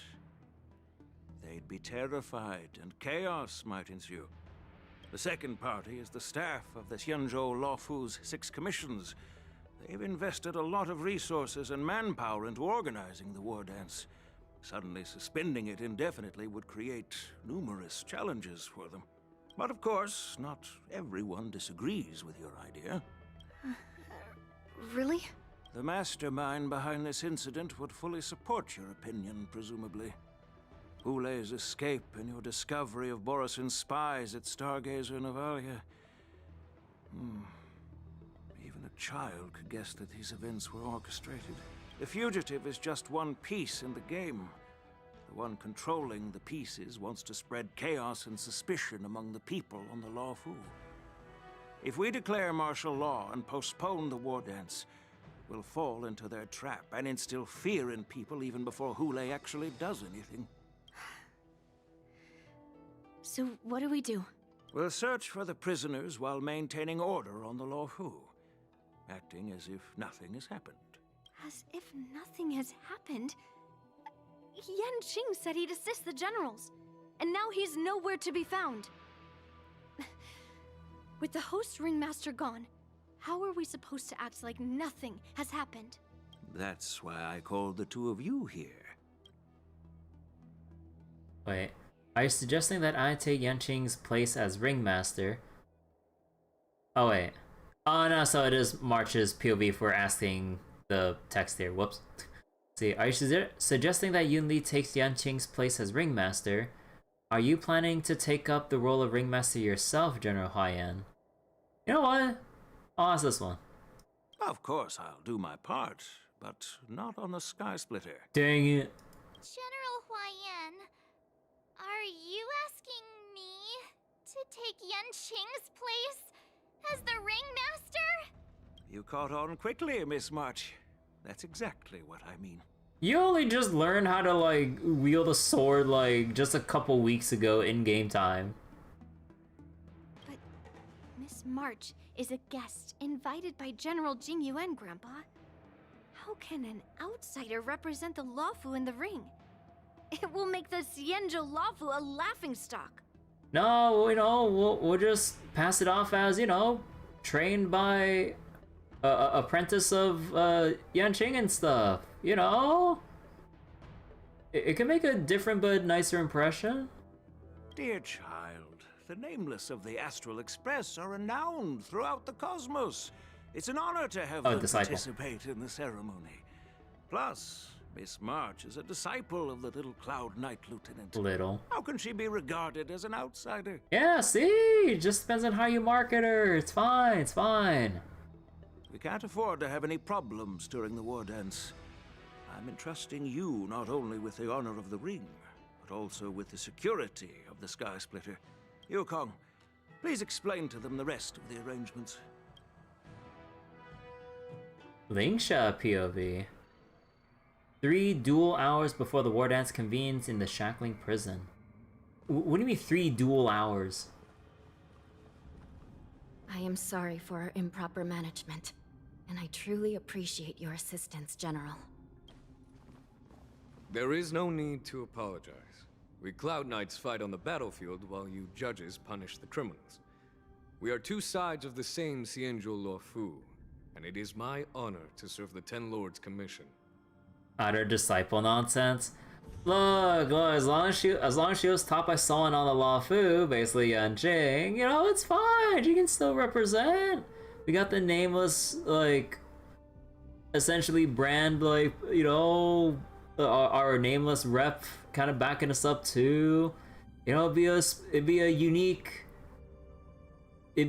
opportunity for everyone to experience. You know, like the nameless participating, or at least March. You know, train under Yanqing. Like, that's like once in a lifetime right there. I've grasped the situation of the prison break. Now tell me more about the current state of the shackling prison. Alright, General, so shit's fucked. Borison infiltrated the prison in disguise and released the prisoners, spreading chaos. Chaos? Among the judges on duty in the 4 divisions, Judge Shui from the detention division was killed and is temporarily unavailable. So, I'm taking over her duties and commanding Arumaton spectral envoys and spiritfarers to quickly restore order in the affected areas. I and the 2 behind me will go deeper into the prison to investigate. But, General, the situation inside is still chaotic and perilous. Your presence would be... It's common for Cloud Knight generals to face danger directly. Hule has escaped, and the Yaoqing envoy is being held hostage by the Borison. His fate is unknown. This is a grave matter. Not only did the Merlin's Claw offer no reproach, she decided to go after Hule herself to prevent further calamity. I believe the Luofu owes her something in return for her fervent determination. How did the infiltrators learn about the location where Hule was held? And how did they time their plan just before the Yaoqing messengers were ready to escort him? Finding the answer to these questions shouldn't be too difficult. What truly matters is if we can gather the clues that lead us to the mastermind behind all of this. I understand, but I'm afraid it won't be an easy task. For a long time, this hidden force has been pursuing their own goals and undermining the security of the Luofu. Backing down now will only encourage them to further endanger the peace here. The Ten Lords Commission will support your decision with everything we have, General. Dan Heng and Ling Sha, I'll need both of you to accompany me on this challenging journey. Well, it's part of my responsibilities as the Cauldron Master. So, where would you like to start, General? Let's start with those Borisin disguised as Foxians. My people have already prepared the evidence.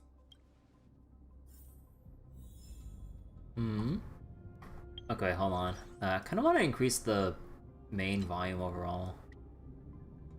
There we go. Because, like, if I try to increase the volume through my volume mixer, whenever it'll go to those, like, movie cinematics, or movie cutscene cinematics or whatever, like, it'll be really loud if I try to do it like that.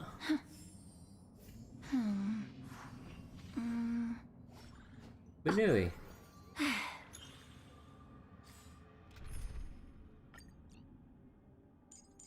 Actually, then wouldn't we do...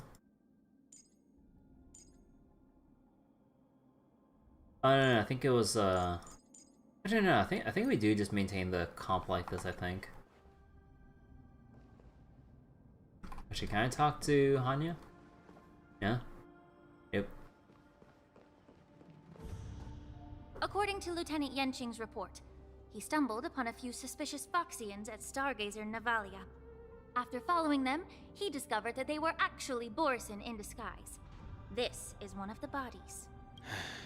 Looking at him now, it's hard to imagine how he transformed into a Foxian. My alchemists detected some complex ingredients in his remains, which might explain how these Borisin were able to disguise themselves as Foxians. Simply put, Foxians and Borisin share a common ancestry. Although they look completely different now, there isn't much genetic difference between them.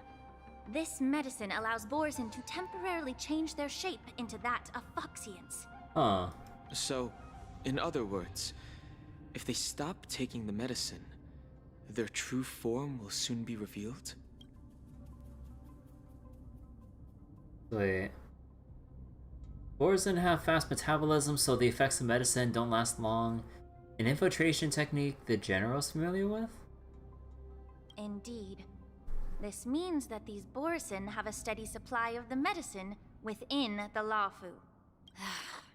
The disciples of Sanctus Medicus. Looks like the Alchemy Commission is involved once again. When I was sorting through the prescriptions they use, I came across one called Semblance Reversion Essence. It's designed to help those disciples suppress signs of their Mara-struck forms and maintain their normal appearance. When I compared it to the medicine found in the Borisin's body... They're one and the same, aren't they? The medicinal properties and ingredients may differ, but the principle remains the same. Since ancient times, the Borisin have always sought to have more powerful bodies, regarding the Foxians as weaklings. Yet, in order to save their warhead, they were willing to disguise themselves as Foxians. Their determination is quite remarkable. If these infiltrators rely on the medicine to maintain their disguise, then following this lead in our investigation seems prudent. Please follow me. Here we are. According to the judge, this area is not yet under control, so we should proceed cautiously. I've captured the nature of the medicine in my sensor. By following the medicinal fumes, we should be able to retrace the steps of the disguised Borisin. Wait. Investigate suspicious clues along the escape route? Huh.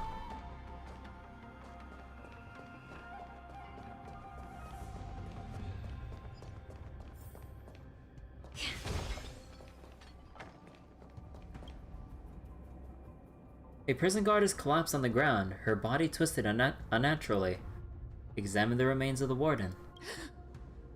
Incredible strength. The attacker shattered this warden's bones with a single blow.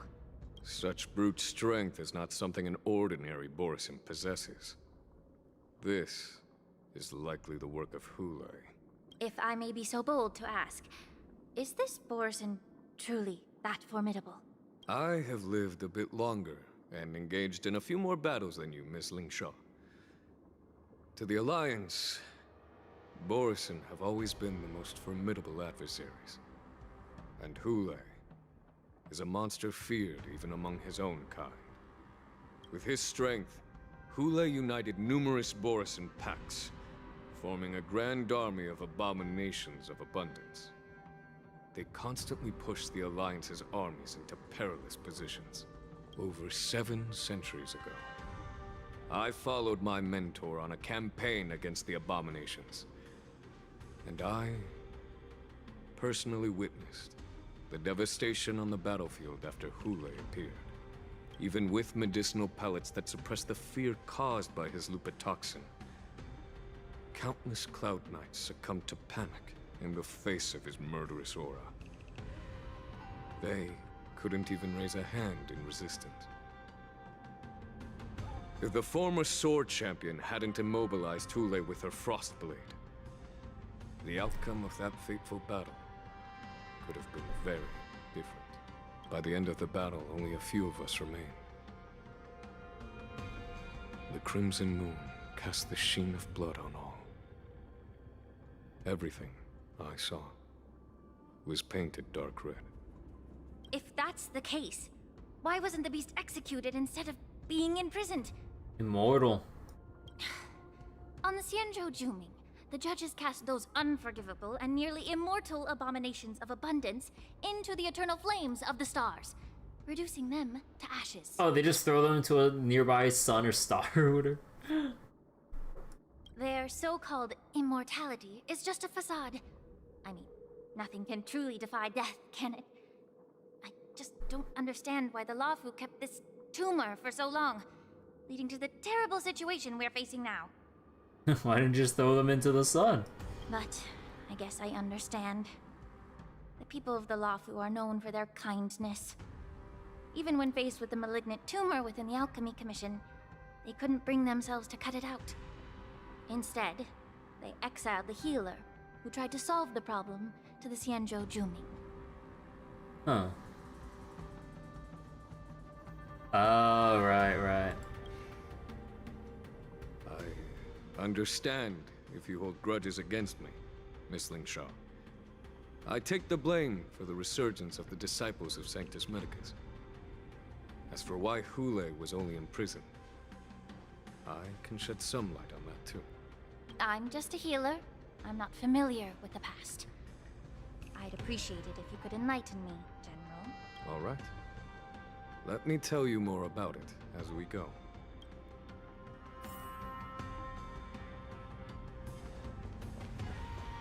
Incense ascends, entwined with ether. Let's say something. Oh, actually, let's just fight this right now. I thought there'd be another enemy. I could take 10 of you! Nice job!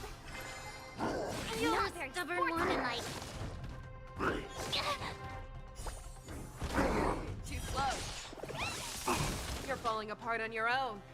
I venture forth to hunt. Forever triumphant! Victory is inevitable! Never hesitate! I won't do. Yeah! Oh, I get it! Marshmallow Rabbit? Hold on, wait, what achievement's that? Fast enough for you? In a single battle, use Lingshaw to keep Fuyan on the field until victory. Oh.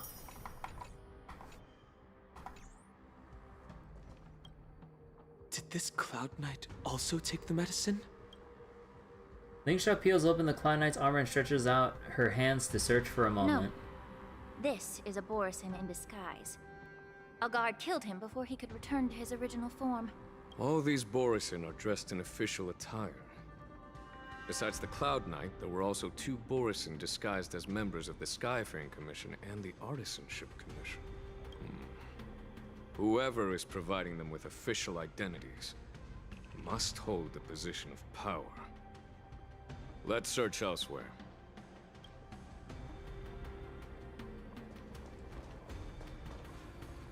Okay, so we can go... Oh no, so we have to go down there. Wait.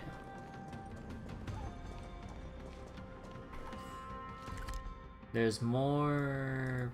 puzzles here? Huh. Oh, whatever. We'll have to search for that later.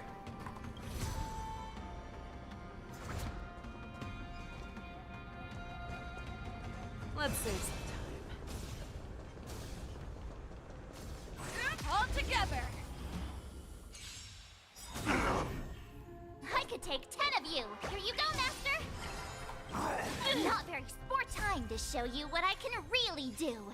Azure Dragon, White Tiger, less carbs, watch this! Too slow.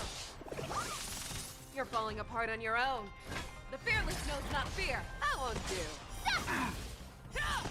Let the valuation begin! Allow me to purge the root of the problem. Ready to yeah! Awesome! Now watch this! Oh. I thought I'd actually get a turn to actually heal up March. Whoa, shit. The market is on. Right! Investing in victory means playing the long game! I venture forth to hunt. Forever triumphant! Victory is inevitable! Never hesitate! Too slow. I venture forth to forever triumphant! Victory is inevitable! Whoops. It's over Sorry, already. March. Fast enough for you? Actually, do we have a healing point somewhere? Up there, but you know what? Whoops. Let me see. Where's the defib? Has to be somewhere around here. There it is.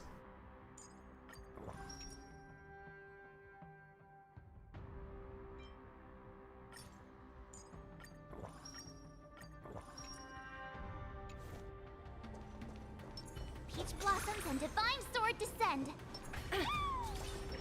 Incense ascends, entwined with ethereal clouds.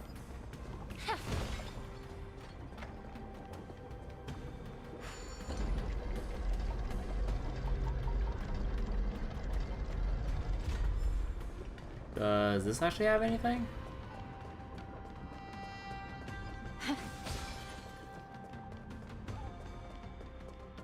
Yeah.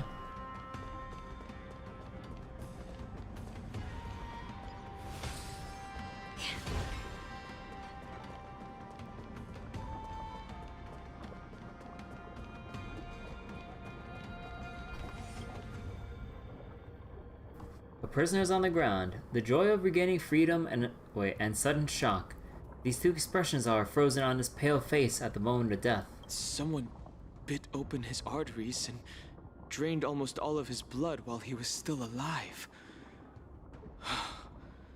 Such a cruel and ruthless act. God damn. Despite being a long-lived species, Borson are actually more like predatory beasts that must feed on raw blood and flesh. I've heard that Hule was deprived of food and water in the shackling prison.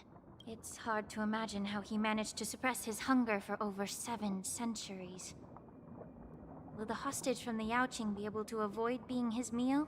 Such is the terrible nature of the abominations of abundance. We subjected him to the Forest of Swords to drain his life force.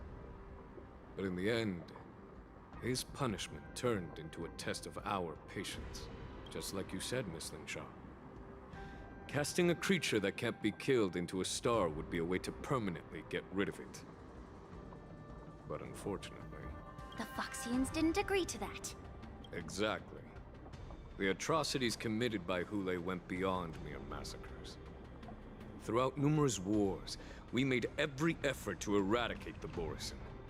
But Hule, with his mysterious sorcery turned countless Foxians into his pawns. And so the Borisin kept returning. The Foxians curse his name day and night, and they even use it to scare children into staying quiet. How could they grant a swift death to such a great sinner? Ah, so just in case they just wanted them to suffer, but now they're paying for it.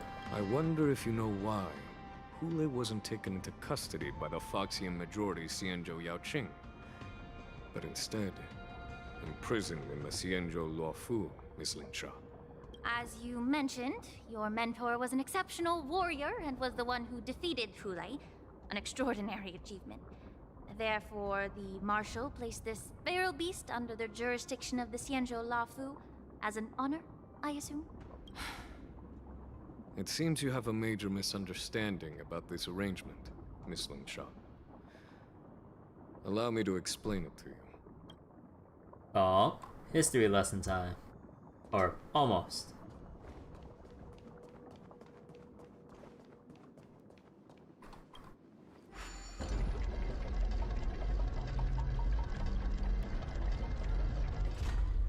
Is there anything up here by any chance? Well, there's enemies. Let's save some time. Actually, oh shit. Let's save some time. Do I still get attacked? All together. I only got one of them. Oh no, there's both. 10 of you. Uh-huh. Here you go, Master. Huh.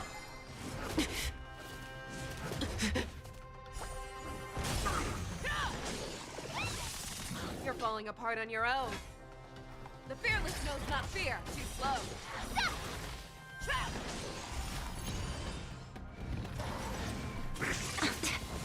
I venture forth to hunt. Forever. Triumphant. Victory is inevitable. Awesome.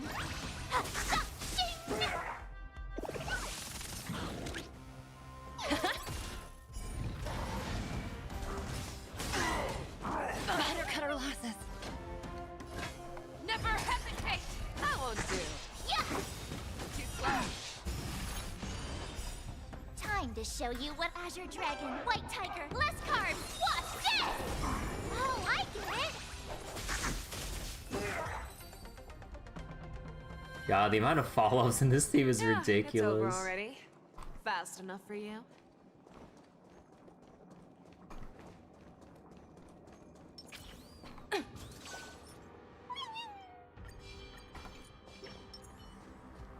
Peach blossoms and divine sword descend.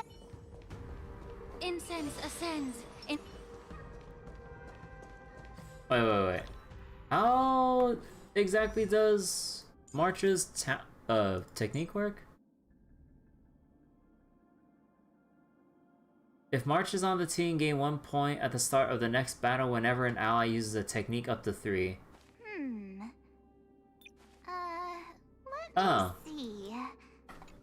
So she gets more charges for more energy if you use more techniques to prepare for battle. Oh, I did not read that part of the kit.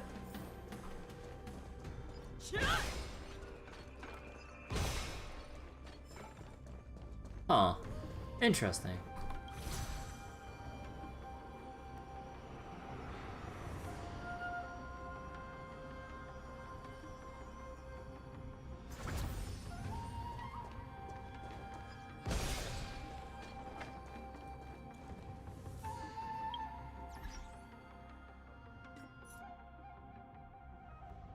Y'all want to get rid of these notifications?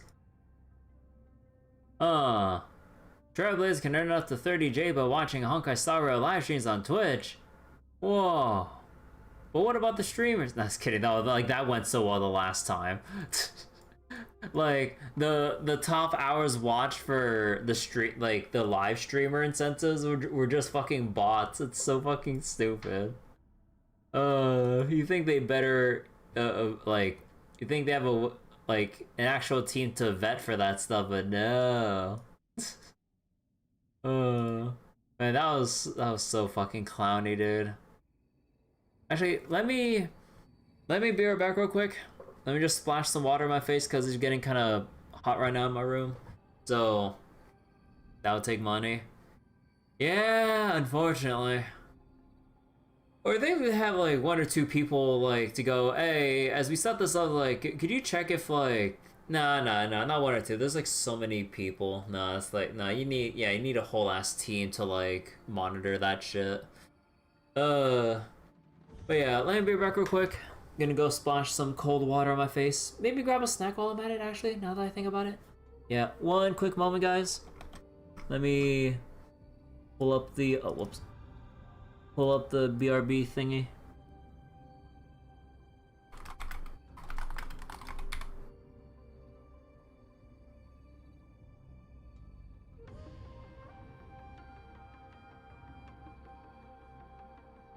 Alright, bear back.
Alright, streamer is back.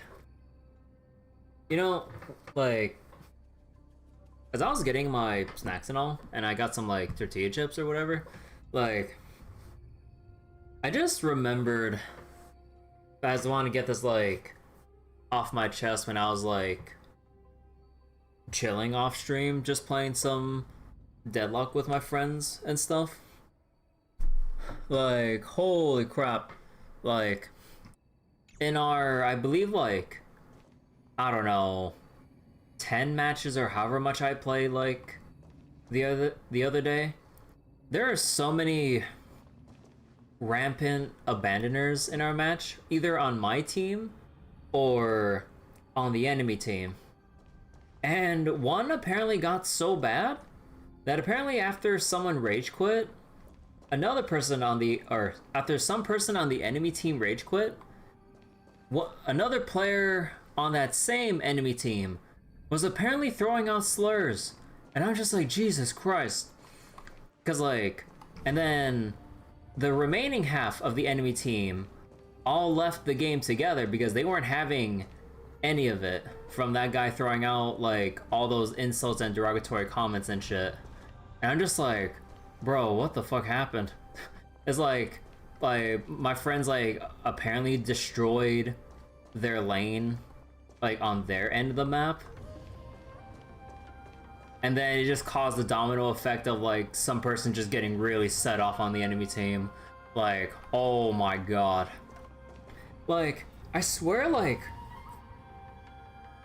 in every couple of sessions that I have, there's always someone on like the enemy team just really spewing out some like very crazy vitriol or whatever the heck. I'm just like, bro, come on. Like, I get we're playing like basically a third-person MOBA here, but I'm just like, calm the fuck down, Jesus. Let's say so.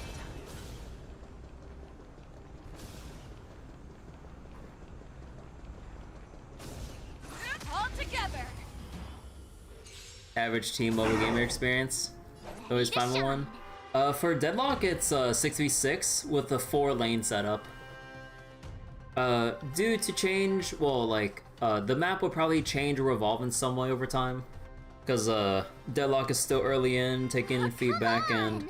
Alright, hold up, Marcher, I'm talking about my shit here. But, yeah.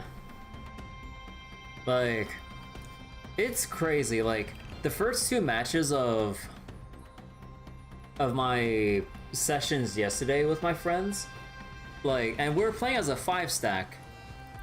Our one rando in both or the one randos that I had in both separate games, they both abandoned. Coincidentally, I believe they were actually no, never mind. But yeah, like both of them left, leaving in 2 matches my friends and I to having to salvage and fight for our lives in a 5v6, and I'm just like, oh my god, dude. Tekken that's a bot. But like, yeah, and then after that, there's like other people leaving on the enemy team. That, or in the case I mentioned earlier, there's like some person just really like being racist and shit. I'm just like, okay, what the hell? And then people just mass abandoning outright because either they're rage quitting or they're not having any of that with like, with whatever their teammate is spewing out with all the hatred and bigoted comments and shit. I'm like, bro, this shit is so rampant, it's like goddamn absurd. I don't know what it is about the MOBA, I mean, I do know what it is about the MOBA environment, but no, even more so, it's just like something about the games themselves, like just are a magnet to bring out all the extremely hateful people. It's one thing for people to get frustrated or lash out like when people don't perform well in a very like performance heavy team game, competitive team game, but then to really bring out like the personal level of like hate and all this other crazy discriminatory shit or whatever, I'm just like, Okay, I don't know. Oh yeah, it also has in-game voice chat too. Yep. So yeah, people, I haven't experienced it myself, but like, people can say a lot of shit on in-game voice chat. Like, during that one match where people were abandoning left and right, the one person that stuck around going, hey, so like the reason why everyone else abandoned and not me is like this one dude was spewing out some crazy ass shit and one other person rage quit, and then the remaining 3 players are like, yeah, no, we're not listening to this, we're all just gonna leave in solidarity and shit, and like, heck you, dude. Or heck the dude that was spewing out the crazy shit on voice chat and in text. I'm just like, whoo! I swear, every other session has something like this going on, and I'm just like, oh my god. I mean, this is basically like Dota 1 days, but even more exaggerated, but holy shit, dude. Oh my god. It's something. Here you go, Master. Time to show you what I can really do. Azure Dragon, White Tiger, less carbs. Watch this! That won't do. The market is Right! Investing in victory means playing the long game! I venture forth to hunt. Forever Triumphant! Victory is inevitable! You're falling apart on your own. Never hesitate! Too close! Awesome! I could take 10 of you. Now watch this! You're a stubborn one. Better cut our losses.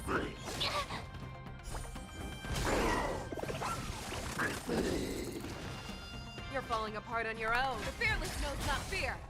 That won't do. God, even at E0, like, Feixiao feels like really damn cool. Like, goddamn. Time to show you Azure Dragon. Dude, okay, so how does she perform at E2? You're falling apart on your own. Huh. Yeah, it's over already. Fast enough for you? Yeah, wait, how the hell does Feixiao perform when she's E2? This is already, like, looking pretty nice, even though there's just, like, overworld enemies. But, just like the general flow of the team. What the hell? Holy shit, this is cool. The wolf-shaped mech disintegrates into a pile of metal. Yan Qing told me that an IPC ship was attacked by Borison. Is this what they were transporting on the ship? Wait, hold on. A biomimetic weapon that will auto-restart even after being turned off. The Intelligentsia Guild's research on the traits of longevity. Yes. The Artisanship Commission and Alchemy Commission conducted a joint examination and found that the parts of this machine are made from specially refined Borison biotissue. I heard the Intelligentsia Guild has been researching the biological properties of long-life species, hoping to make medical or combat-related discoveries. However, they haven't dared to cross any lines due to their so-called relationship with the Alliance. Perhaps to those scholars, Borison are no different from lab animals. Maybe the Borison attacked that ship to retaliate against the Intelligentsia Guild for experimenting on them? Alright, was that a slowful? You had to go to the bathroom after that last question earlier. MOBAs bring out the worst in people ever since League. Competitive gaming ingrained itself in our culture. I would say it's like the biggest spreader. Like, during my days playing like either Warcraft 3 or even just like seeing some things here and there during like, let's say like the early days of online PC gaming. And like I'm talking about like mid 2000s-ish, give or take that era. But like, or actually wait, oh fuck, okay, I'm gonna make myself feel old though. When did League like come out? Ah, heck man, let me just feel old for a second.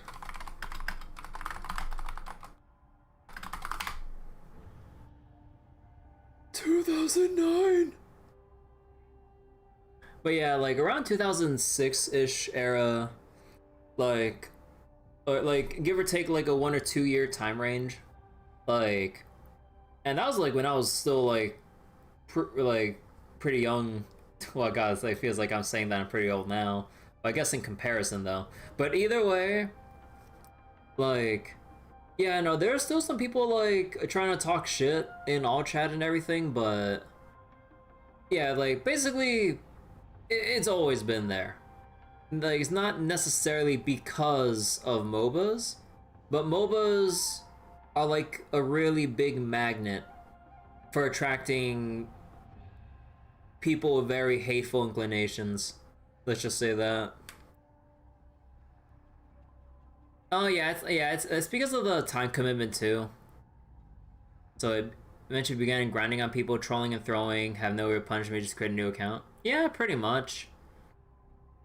Because like the reason why like the environment gets so stressful and like tense and everything, like usually with how these games are designed, like for the most part they're designed to pretty much like on average take around 30 to 40 minutes ideally. But then games can either become such uber stomps if it's so one-sided that it takes like less than 20 minutes to finish, or if both teams keep messing up, because like in an ideal world, if one team makes the game-winning play or whatever, they should win. But then let's say they don't take advantage of that and drag out what's supposed to be like a 30 to 40 minute game to like 60 plus minutes. Yeah, like you'd be pretty pissed at basically being held captive in that game for however long, trying to pin the blame on your teammates for dying unnecessarily, supposedly, or on the enemy team being bad enough for not winning hard enough. Like that, like I have like a friend who's like very competitive, who has the mentality of like, I really hate having my time wasted or whatever. So then like if things don't go well by 15-20 minutes in like Smite or League terms, or actually is the Smite Legends surrender at 10 minutes? I don't remember.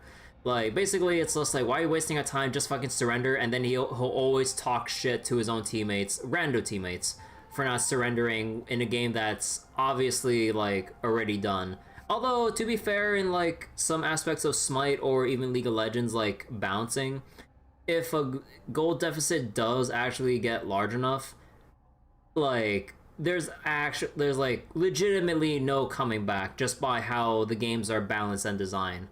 And this is like, for me, having played a bit of League and a bit of Smite and watching a fair amount as well, like back then.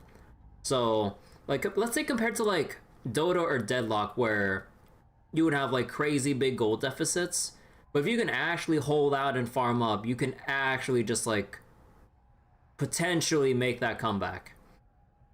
But in League and Smite, with how they're balanced and designed during the times I've played them, no, sometimes the leads get so insurmountable, there's like no coming back whatsoever. It's just that absurd. But like, yeah, my point is like, when people are seeing that they're being held hostage in a game that they just want to have ended, they'll just have their anger and hate or whatever just like leaking out and then just like spilling over to either the enemy team in all chat or to their own allies, to basically just like basically just vent their frustrations on them like unnecessarily. It's like, I don't know, I just view it as very like immature and childish to just like get that worked up. Like partially understandable in terms of like being a bit irritated like in a very long and dragged out game. Like I've had games of Dota 2 I mean, where I've had games where I was in there for 90 minutes to 2 hours. And I mean, I was just going sometimes I was going delirious, like I'm like, oh my god, please somebody just end this game. I'm just like going all loopy, because like I'm like, bro, we've all been sitting here for 2 hours, like can one of us just win already? Like I kind of get part of that like emotional roller coaster of being held in games like that. I've been there myself. There's also one time where I was like, okay, I'll just play one quick game of Dota. Fucking enemy team picks Goblin Techies back before his reworks or whatever. Fucking, like, well, what I thought was gonna be at most 50 minutes turned out to be 95 minutes. Just by someone picking fucking Goblin Techies. And then for the final push, I had to bait my whole ass team into a minefield of Goblin Techies' like mines. Have them all detonate on my team for me to go in, dip back out, bait my team into it, go back in, go for the throne, and just go for the suicide play of trying to go for the throne and win the game. Like, oh my god. I wasn't even that happy.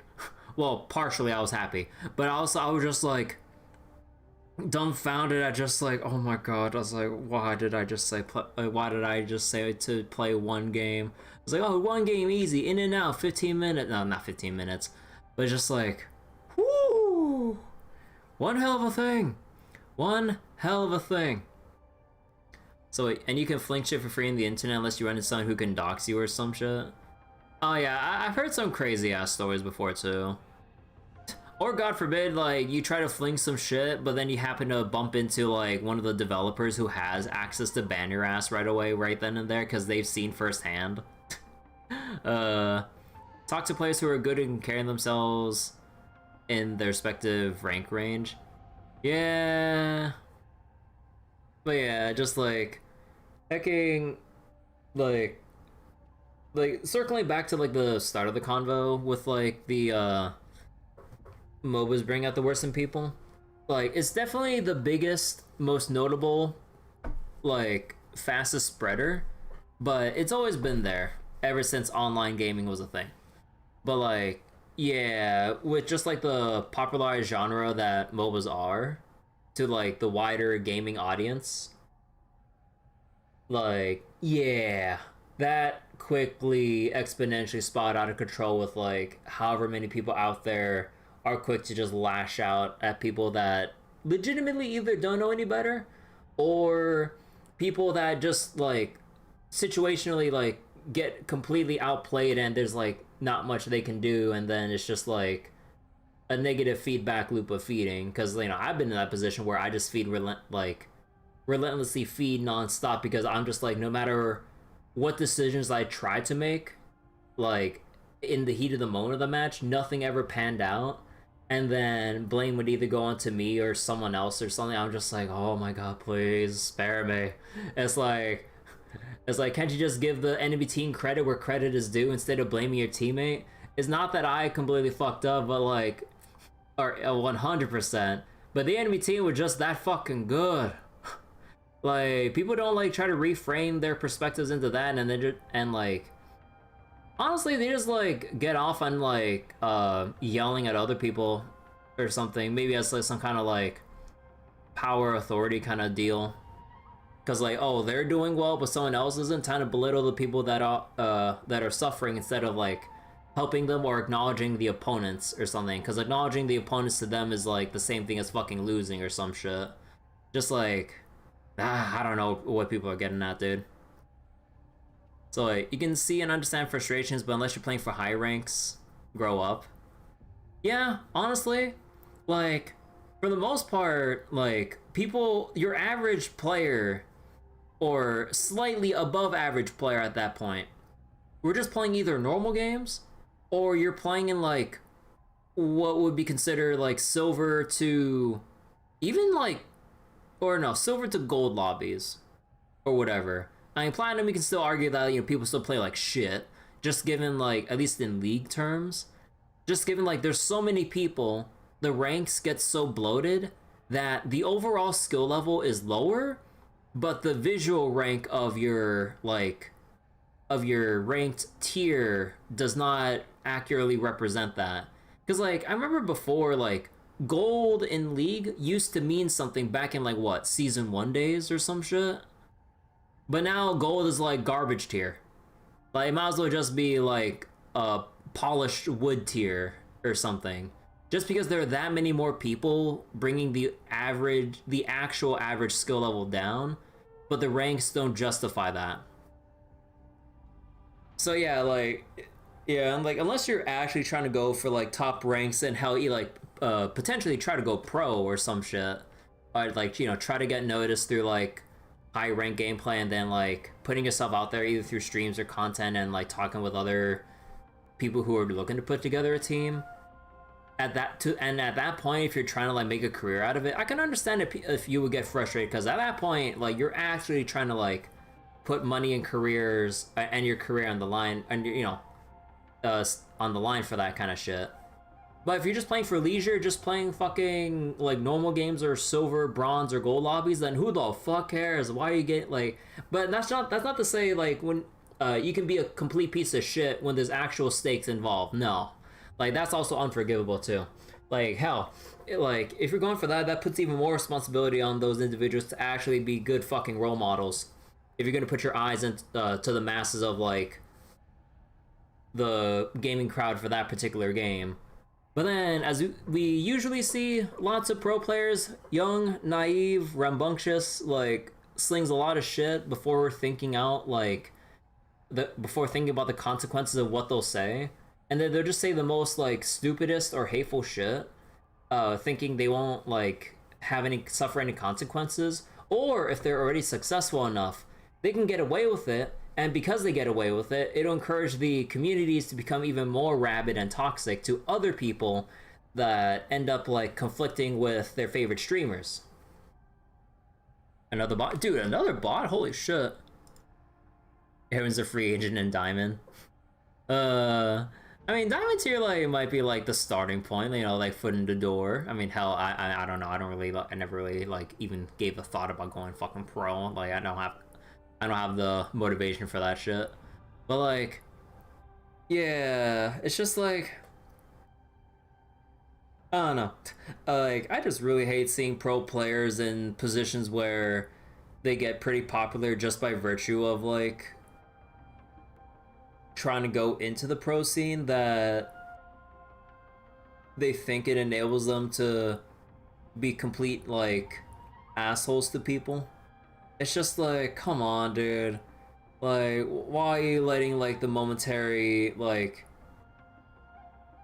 fame or popularity that's slightly building to enable you to be a piece of shit? Like, oh my god. This is why, like, for the most part, I really can't stand watching a lot of like esports pro player streams anymore compared to back in the day. Like, before then, like, I initially found some of the kind of hot-headed pro player streams funny, but over time, I just got really sick and tired of it, and a lot of them crossed lines with how far they went with their, like, anger and all that shit. I'm just like, bro, it's like, at that point, you have a responsibility to, like, manage yourself and your community, because it's just like, if you don't rein yourself in, that enables the community to go wild and even go after other players or streamers. Like, at this point, it's on the people who runs these games for not punishing the behavior. Yeah, it's like, what was it? I mean, there's only so much, like, they can really really do. To that, like, to a certain point, you would have to restrict certain chat features or chat in general, and how maybe just go with like Smite's VGS system, or Counter-Strike's like, or I guess like Valve in general's like voice command or voice command menus, where you like press like certain buttons and bring up a list of like things for, oh, go here, push there, like fall back or something, and actually communicate through like predetermined messages instead of being able to manually type shit out, which would enable people to use it as a venue for venting their hate and frustrations and all that shit. So, video essays on pro players and just high profile players good enough to enter esports circle. Last case on League came to mind. Clone, for example. But yeah, like, there's like this one time in like competitive Apex where basically like back then like or not back then but even now like TSM is like the big favorite that has like a very rabid fan base. And then when another team was trying to contest TSM at certain POIs like in the competitive scene, because the way that Apex works, you know, like there's like a gentleman's agreement where people call on the spots like they want to drop for, but if you want to contest, you know, you're going to fucking contest and try to like beat them out of it as like just like basically a show of power between two teams. But then it got so bad that the team that was contesting TSM basically had to stop contesting them, not because they got not because they got beat out by them, but because TSM fans kept sending death threats to the players. That's like how bad it got, and nobody on TSM, as far as I knew, was calling out their community on like we do not send death threats to people. Like if they beat us, they beat us. But they never said anything like that, and they just let it happen. Holy shit, there's so many bots in Twitch chat right now. God damn. Yeah, I brought it up before. It's just like that's just like for me on a personal level why before a certain person left TSM, I was always rooting against them, because like if they're not going to be fucking good role models, or like at least like do the bare minimum managing their community to not send out death threats, like that team can go to hell.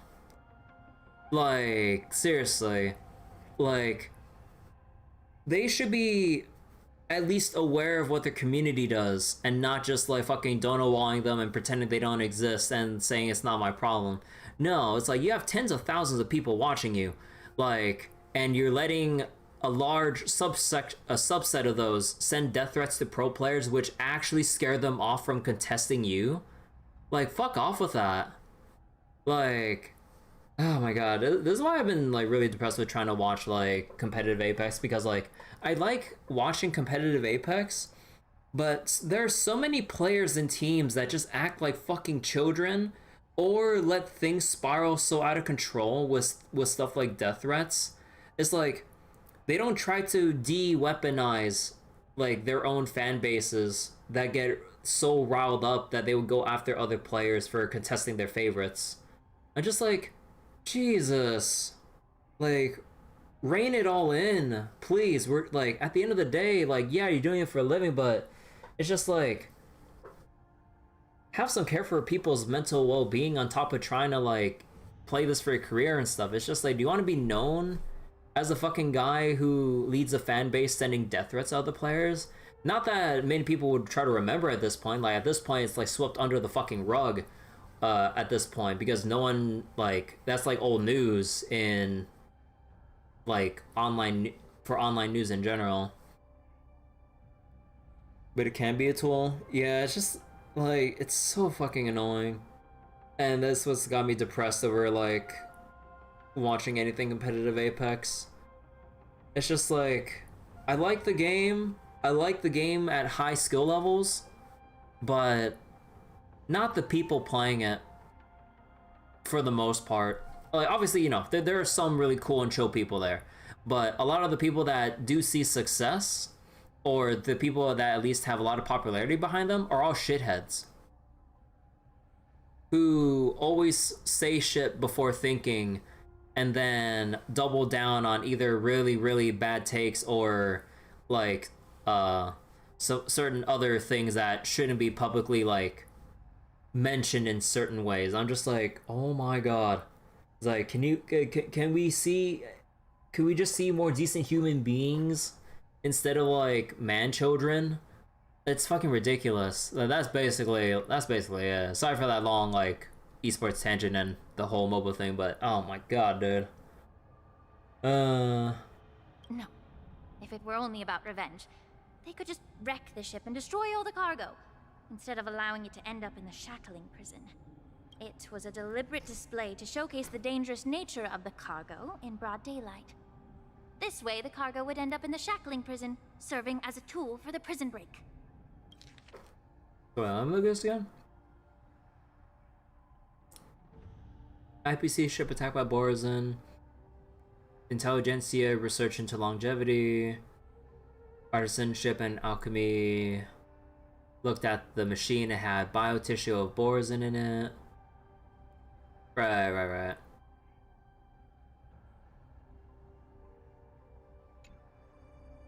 So wait. It's only up until recent days that a generation that's older can't believe our peers still just as bad. Oh wait, it all has to come out from each of us eventually. Let me tell you about how the fighting game community is doing either. Yeah, I don't know much about the FGC end of things. I don't really have a pulse on that. This skill in exploiting the blind spots of others' mindsets is so atypical of them. I'm afraid the IPC and the Intelligentsia Guild unknowingly became their accomplices.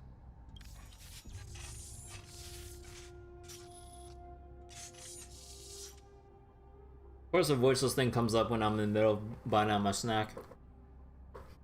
Something seems to be hiding in the pile of metal on the ground, ready to move. Watch out! This thing is still alive! Generate even after suffering such severe attacks? Their imitation of long-life species has crossed the line. Get stronger. Never hesitate! No!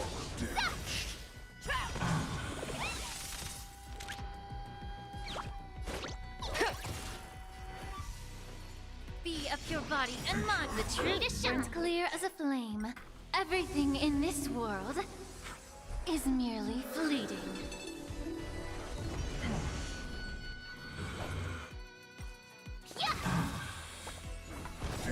I venture forth to hunt forever. Triumphant!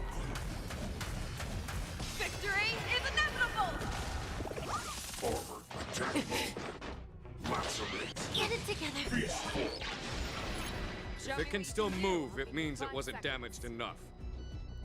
Let's make sure it never moves again.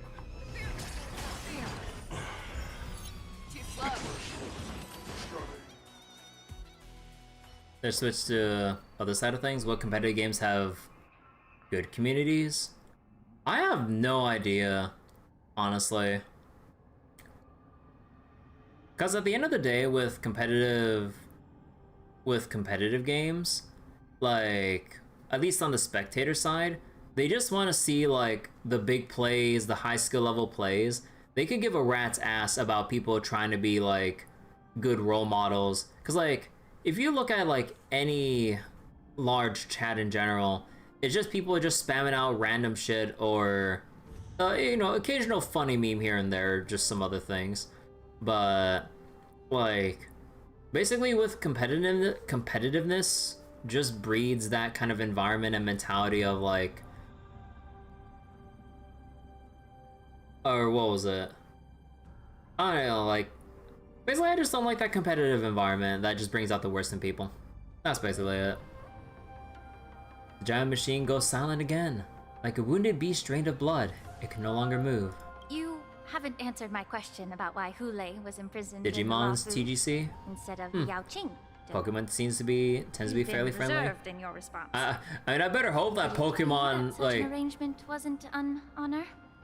I better hope that the Pokemon, like, community is, like, friendly. Like, oh my god, can you imagine people just being at each other's throats over Pokemon? I mean, it's just like a funny mental image more than anything. The reason why the Marshal didn't leave Hule on the Yao Qing lies in the very mech in front of us. Are you suggesting that there are people trying to understand Hule's secrets and use them for their own purposes? Just like with this mech? Well, I understand. I've heard that the Foxians on the Yao Qing share a bloodline with the Borisin. And just like the Borisin, some of the Foxians there experience an uncontrollable insanity called moon rage. Oh, that's the mechanic. The Marshal believed that this would be inhumane and no different from what the Borisin did, so... Exactly. While Borisin see moon rage as a blessing that unlocks their true potential, Foxians see it as an inevitable curse within their bloodline. Countless healers of the Yao Qing have attempted to unravel this mystery. but to no avail. So it probably helps that battles are not all there is to Pokemon, has a lot of different types of players. Oh yeah. Oh yeah, like just like Pokemon in general, it's like, yeah, like the player base like is very wide and different with like the kinds of people that play Pokemon. Like, you know, you have some of the competitive people, some people that just like playing and collecting with their favorite kinds of Pokemon, like people who just want to play for like the game experience itself, or just see like the new regions, or just like all the other stuff or whatever. And usually, like, obviously, like, or I mean, I'm not sure like how spread out the age demographics are, but I would imagine a fair amount of them are children or young enough where they shouldn't be spitting out a lot of like hateful and insulting things compared to like older players. And the overall vibe and environment of Pokemon like doesn't really lend to all that negativity, ideally. So like, people like battle, shiny hunters, collectors, rare ribbon masters, casuals. Yeah. But then if you go into like, let's say League, Smite, Dota, Deadlock, or other fighting games for that matter, potentially, like because of its like higher barrier of entry, weeding out like the people who just want to go in casually for the most part. You have all the people that see what they perceive as a fun game and get really like tense over it.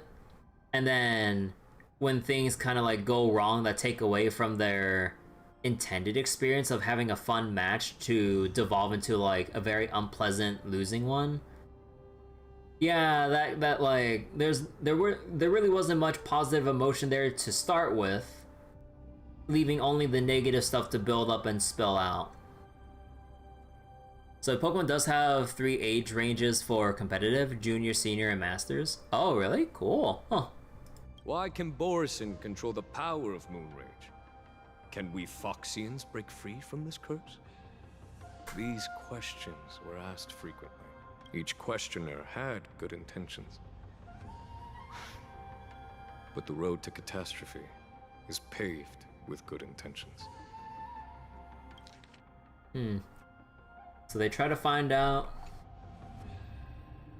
but okay. To the Foxians of the Yaoqing, Hule was not only the warhead of the Borison, but also a monster that could be the subject of much research. Hule thus became a poison that corrupted people's minds without their knowing. Huh. Was not the only warhead. Oh, it was not only the warhead. That's why the Marshal decided to imprison Hule and the Luofu. It wasn't an honor, but rather a warning. Because such selfish pursuits in the name of good intentions once led to a tragedy on the Luofu that served as a warning to future generations. Oh. Was that the thing that led to Baiheng actually dying? Which led to the whole thing with Danfeng and the quintet. This edition of Imbibitor Lunae. Yep. Ah. Painful memories. By imprisoning Hule and the Xianzhou Luofu, the Marshal both suppressed the dangerous intentions of the Yaoqing Foxians and warned the Xianzhou Luofu to refrain from repeating its mistake. That was a necessary trade-off. The Xianzhou Alliance is not solely about the Xianzhou natives. Only when all 3 races, Foxian, Vidyadhara, and Xianzhou natives, form an alliance, will there be a promising future for all. Thank you for enlightening me. Was it for the same reason that you traded off my mentor to the Xianzhou Zhuming, only to stand idle and allow the resurgence of the disciples of Sanctus Medicus? You said that I couldn't bear to cut out the malignant tumor within the Alchemy Commission, but instead exiled the healer who tried to solve the problem to the Xianzhou Zhuming. But did your mentor tell you her good intentions led her to perform certain healing arts on Dun Hung, who had just finished his hatching rebirth, so that he would regain the memories of his past life. Huh. What did you just say?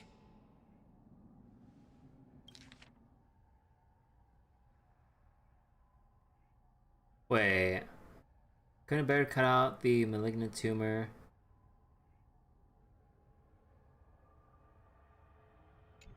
She believed that restoring the High Elder's knowledge of his past life would allow the Vidyadhara to resume their duty as the guardians of the Ambrosial Arbor, quelling the strife within their clan and bringing everything back on the right path. But just as I mentioned earlier, the road to catastrophe is always paved with good intentions. Since then, the 6 charioteers decided that the Alchemy Commission would no longer have a cauldron master. Until your arrival now. If that's the case, I should thank you for protecting my mentor by exiling her, General. Quite the contrary. I should be the one thanking you. Thanking me? All I ever want is to have a clear conscience. However, can long-life species truly achieve that goal in their long-drawn lives? For example, you were implicated along with your mentor and forced to leave your homeland without knowing the truth. And now, with the complicated situation in the Alchemy Commission, the Alliance has spared me a lot of trouble by sending you to handle this challenging task. Shouldn't I be thanking you instead? Your eloquence is indeed impressive, the divine foresight. You won't even leave me any excuses to hold a grudge against you. But, let me make it clear. The Alliance sent me here to handle the business impartially, not to choose sides. It doesn't matter which side you choose, Miss Lingshaw. At the end of the day, both you and I stand on the side of the Alliance, don't we? Let's keep going. Man, I really like listening to Jingyuan. Holy shit. Such a nice character.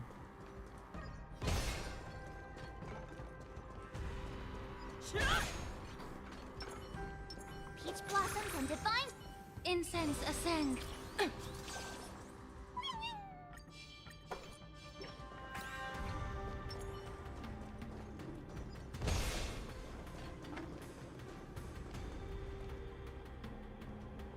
A mess of bodies. A fierce battle must have been fought here. Examine the Mara-struck remains. These Mara-struck soldiers don't appear to be escaped prisoners. How can you tell? These soldiers are fully armed. Obviously, they didn't hastily join the battle. The messenger named Moza did say that there were 2 groups of attackers.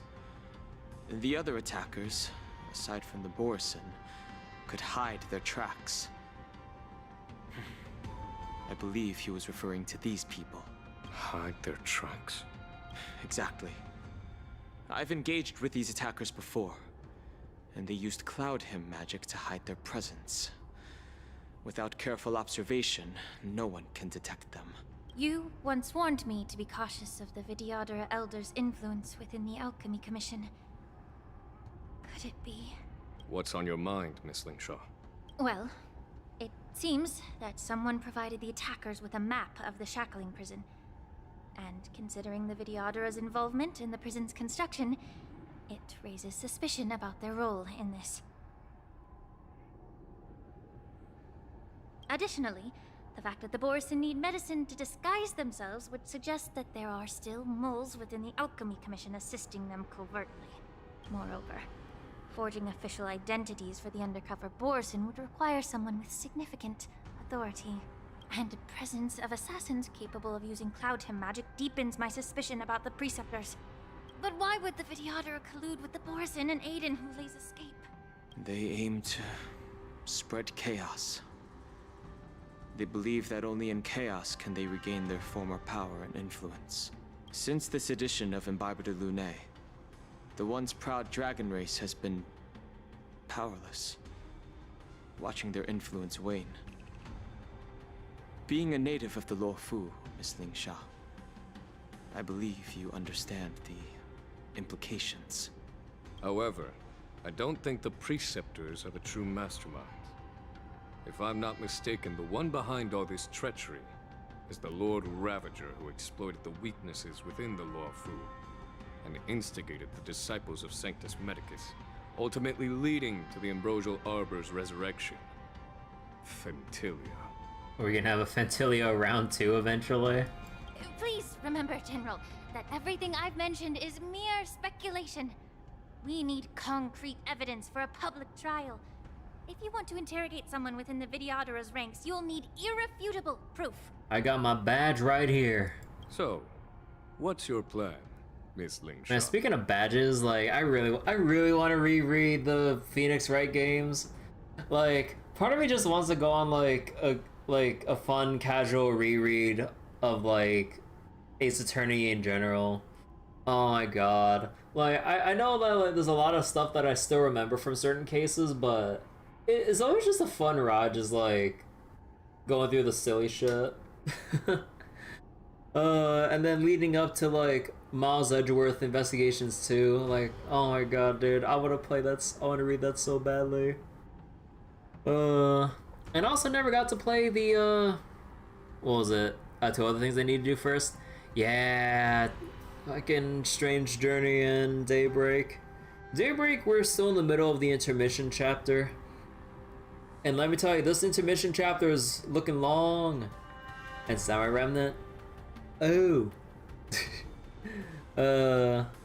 Yeah, Samurai Remnant 2 before the FGO event comes out, spoiling shit for it that I want to read through.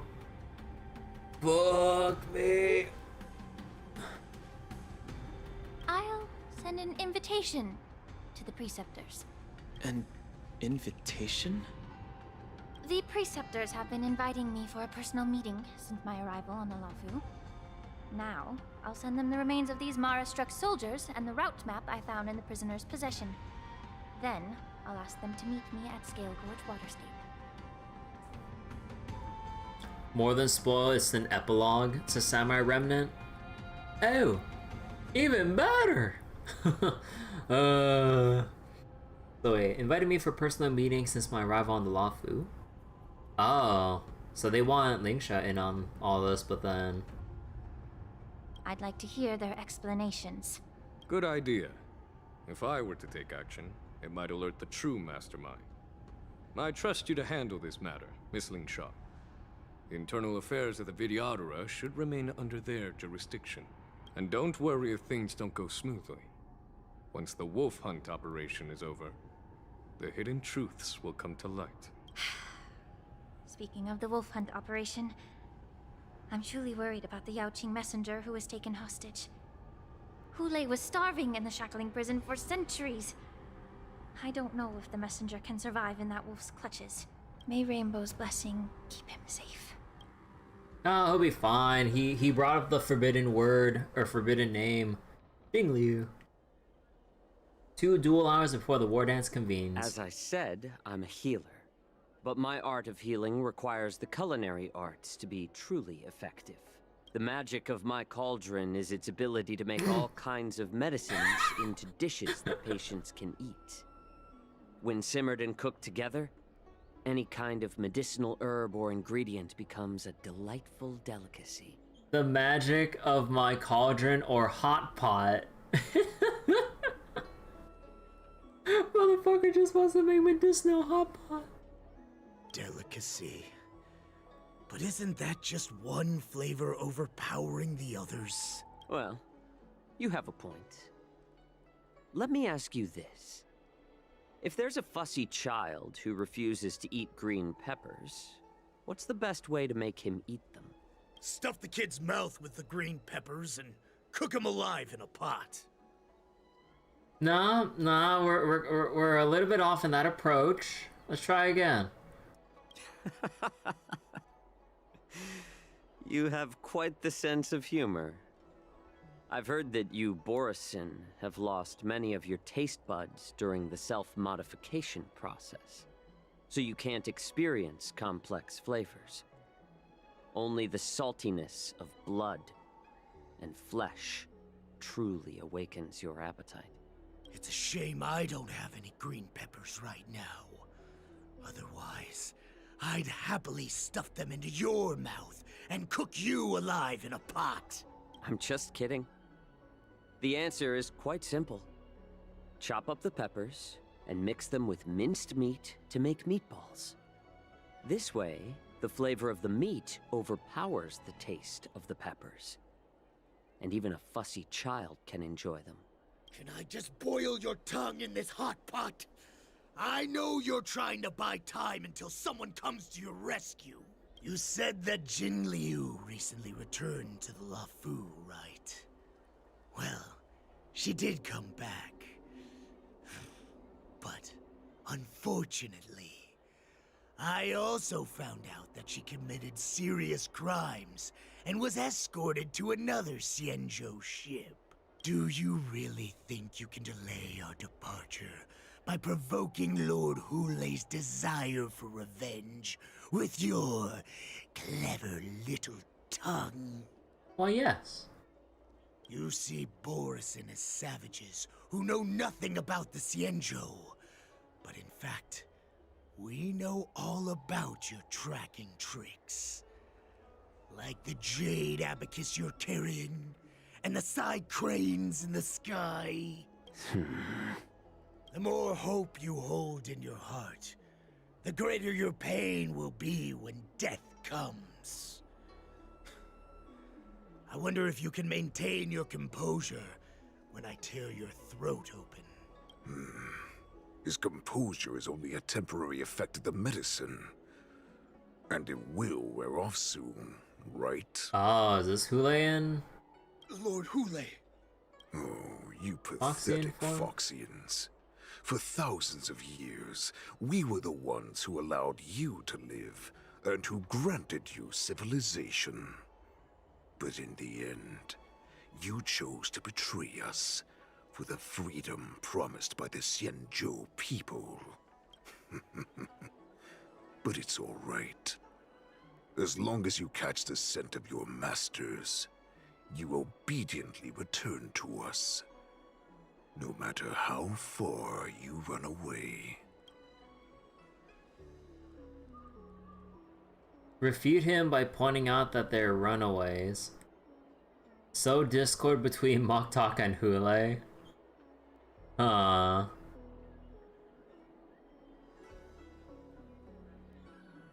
Discord.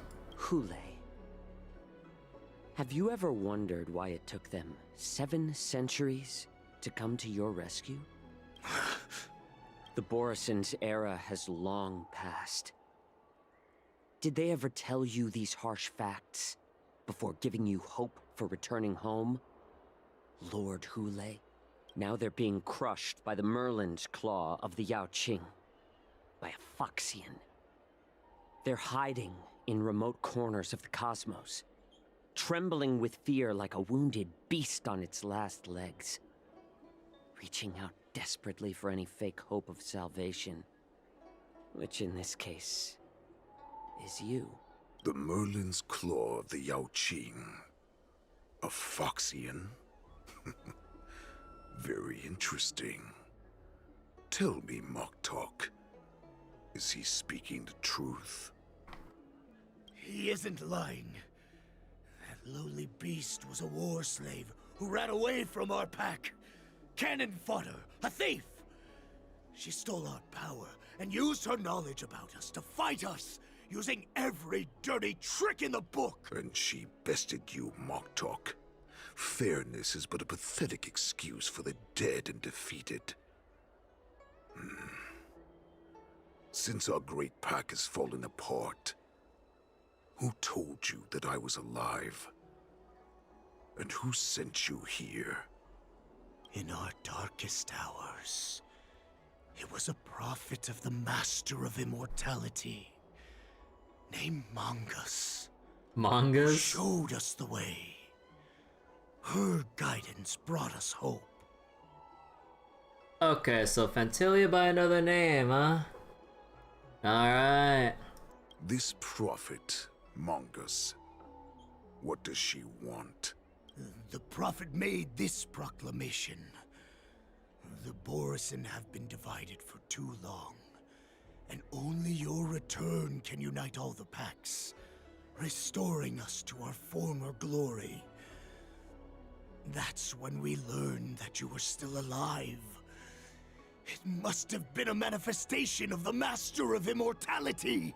And the prophet told us that the Foxian General of the Yaoqing would take you to her ship during the Lafu's war dance, and that it would be our best chance to infiltrate and free you from your prison. And just as she said, we did it! Refute him by pointing out that the plan has not succeeded yet. Sow discord again by pointing out Mongus's ulterior motives. That so-called prophet lied to all of you. She just sent you here to die. But her prophecy has come true. Our warhead is right here, with us! Once the news about the prison break spreads, the Cloud Knights will close all the ports. You may think you've escaped the prison, but you're just trapped in another cage, known as the Luofu. Let me kill this unruly, lowly beast, Lord Hulei! I assure you that our star skiffs will soon arrive. Right now, everyone in the Luofu is distracted by the stupid war dance. So this will be the perfect chance to escape.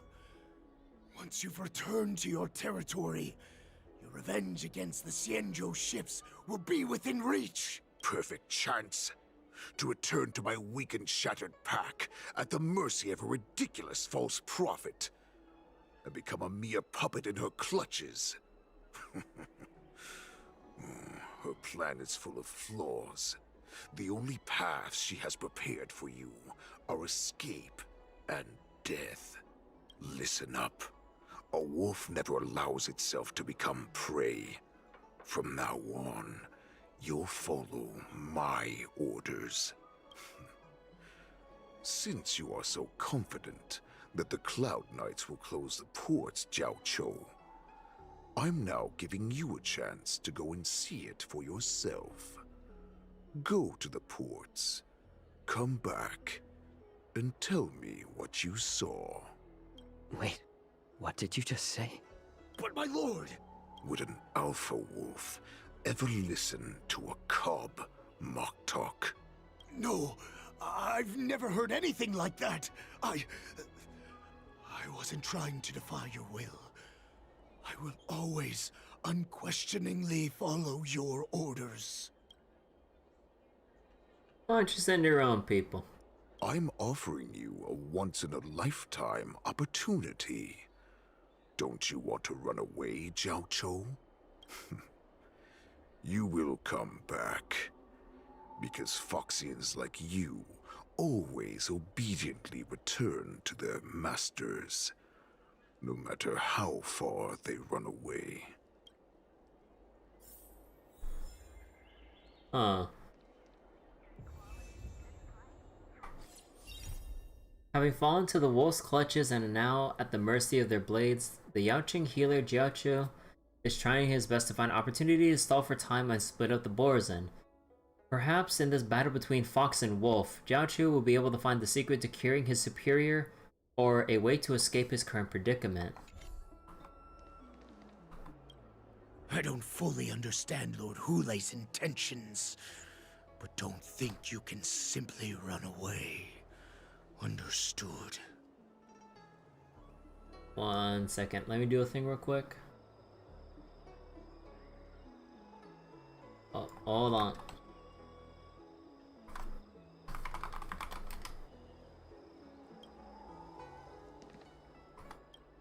You know why I'm letting you go. Because Foxians like you head to the port and report back to me.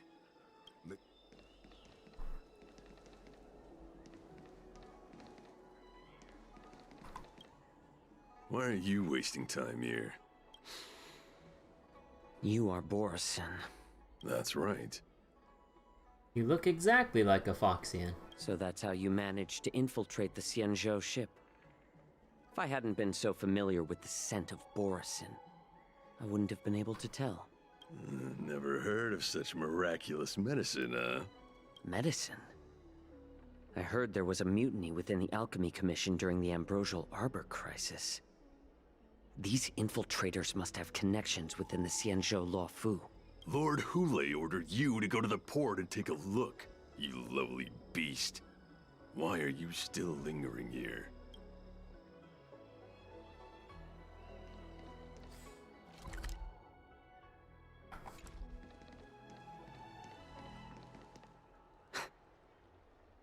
I can't believe he actually let me go. What game is he playing? Perhaps I can try to warn the Cloud Knights. No. Perhaps I can just escape. Look around. A Foxian with a cold expression gazes at Jiaochu. There is sharp pressure to the gaze, carrying as if a warning to the healer that says, every clever little thought you bear might lead to severe consequences you will come to regret. So basically, the Borisin are so widespread that any avenue of escape that Jiaochu tries to look for, he can't actually run. Just as I suspected. He's testing me. The Cloud Knights must have been aware of the situation inside the shackling prison for some time. Will General Feixiao personally lead a squad to capture Hule?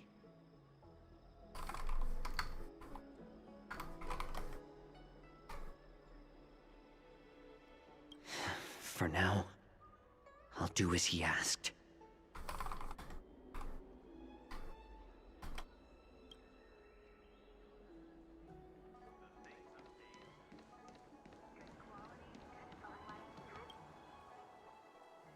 The Starskiff pilot is just an ordinary but hardworking individual who ferries people from place to place every day.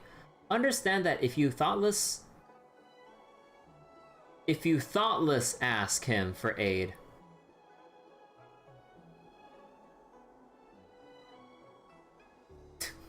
if you thoughtlessly ask him for aid, you will reap severe repercussions regardless if the outcome is a success or failure.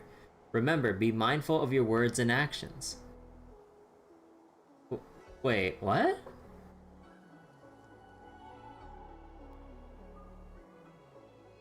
So, theoretically, even if, like, we do find help, that's not a Borisin in disguise. Oh, they basically the telltale illusion of choice. Ah. The guy might die. Yeah, that too. Would you like to board my star skiff? You keenly notice that the Foxian passengers near the Starskiff pilot are looking you up and down. How many passengers can you accommodate? Well, my little star skiff can't accommodate that many. But I have a larger one that will arrive in less than 15 minutes if you need it. So, where would you like to go? We need to hurry wherever we're going. The war dance is about to start. The Skyfaring Commission is prioritizing star skiffs heading to the Sky Splitter.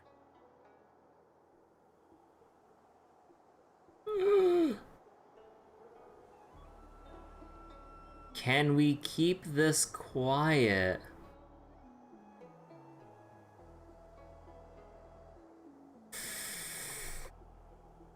Oh.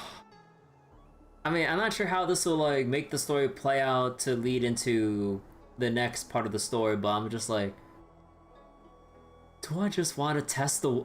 Do I dare test the waters?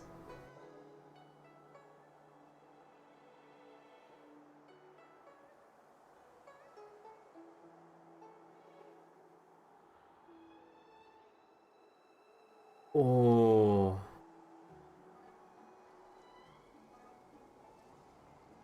Have the Cloud Knights closed the ports? Close the ports?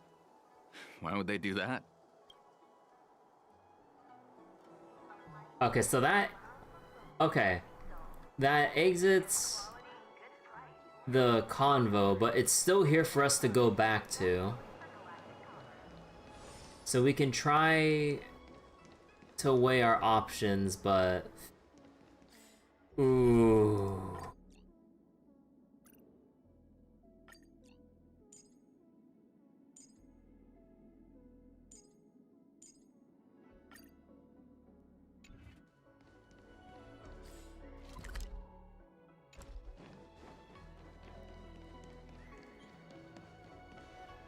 Realm Keeping Orderly. The Realm Keeping Orderly... Oh wait, the Realm Keeping Commission Orderly is not accustomed to handling emergencies like this one. I understand if you thoughtlessly ask him for aid, you will reap severe repercussions regardless of a success or fail. I'm sorry, but the Realm Keeping Commission Chancery is currently closed. All the officers and officials have been reassigned to assist in the war dance. You can sense someone staring at you from not far away. They just always gotta keep, like, the other Foxians, like, in the background, just, like, looking at us. No, I'm just looking around. Hey, although we're short-staffed at the moment, if there's anything I can do to help, please feel free to ask me.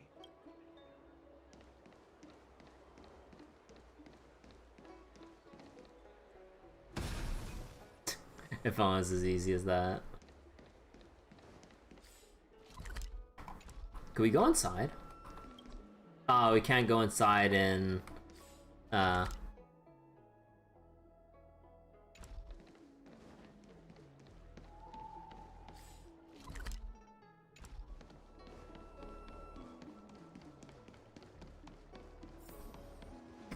See, nothing seems out of the ordinary in the harbor. You're filled with anxiety. The Cloud Knight soldier on duty here is alone and without reinforcements. Hey there. I noticed you'd been looking at me for quite a while. Do you need my help? You can sense someone staring at you from not far away. Understood. Please.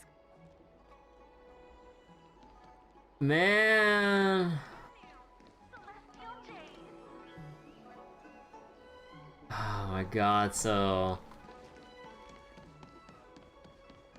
Part of me really wants to test the waters, but I'm like, do I really want to potentially get someone killed just so I can see? So in short, no matter what you do, somebody gets fucked.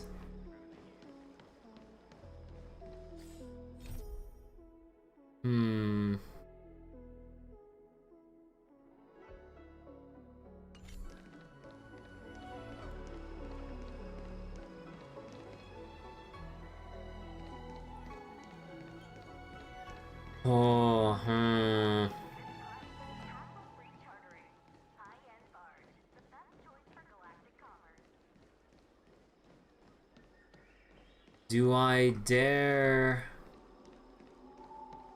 I mean, I'm just gonna assume that they'll, like, any and all people I ask will just straight up fucking die. But, I really want to see what happens. I'm like, because of how Star Rail is, like, these actions are legitimately permanent, so it's just like,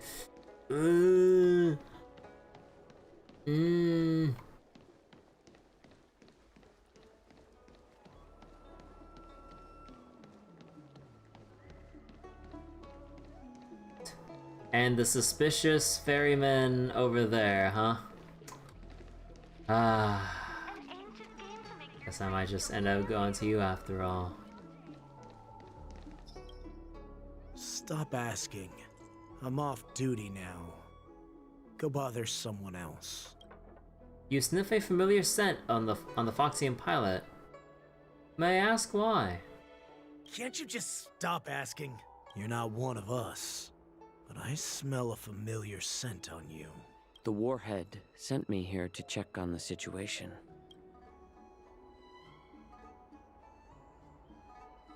Have the Cloud Knights closed the ports? No, not at all. Instead, the Skyfaring Commission is clearing routes to prioritize star skiffs heading to the Sky Splitter.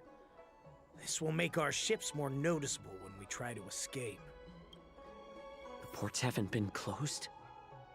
What is going on? Stalling won't help. It's time to confront Hule and see what tricks he's up to.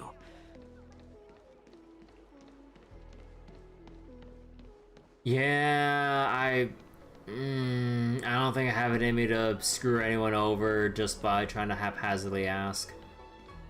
Fuck.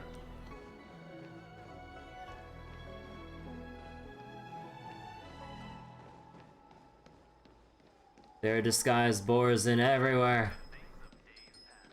Actually, can I talk to you? No, I can't.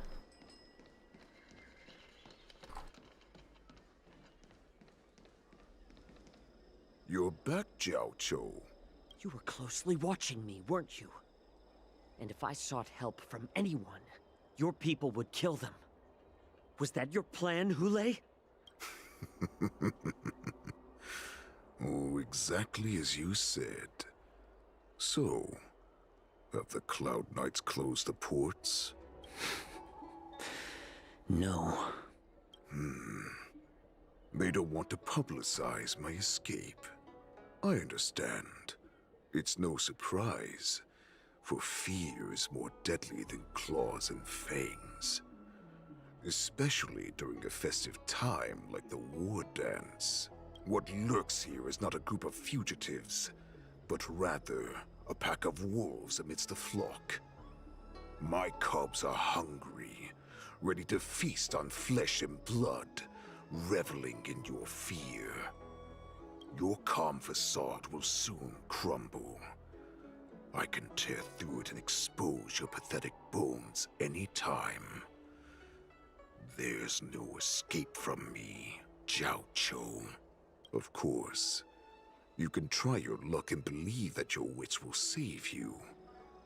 But remember, you're not the only hostage in this city.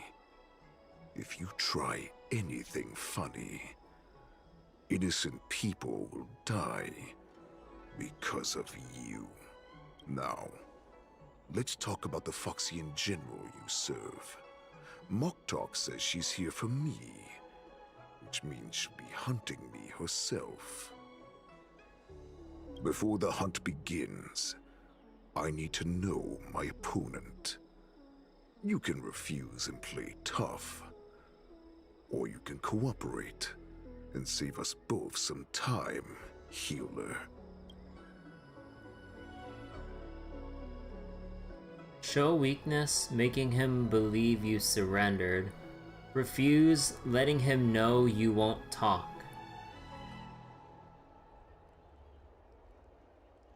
Ain't no way he's gonna buy the first option. Well, I guess we just gotta pull an MGS1 and just endure. The tall man stretches out a finger and touches your shoulder blade with a movement so fast it's not visible. It's as if a dagger has cut away a piece of flesh and the pain pierces down to the bone you can barely stand. Good. At least you didn't try to draw attention with a scream. That way no one will die in vain. But remember, the next time you refuse me, I'll crush your healing hands, then your knees, then your spine. I'll dismantle you piece by piece, until only your silver tongue remains for you to speak. Fine. I'll tell you what you want to know about her. But I expect something in return. What makes you think you're still in a position to negotiate with me?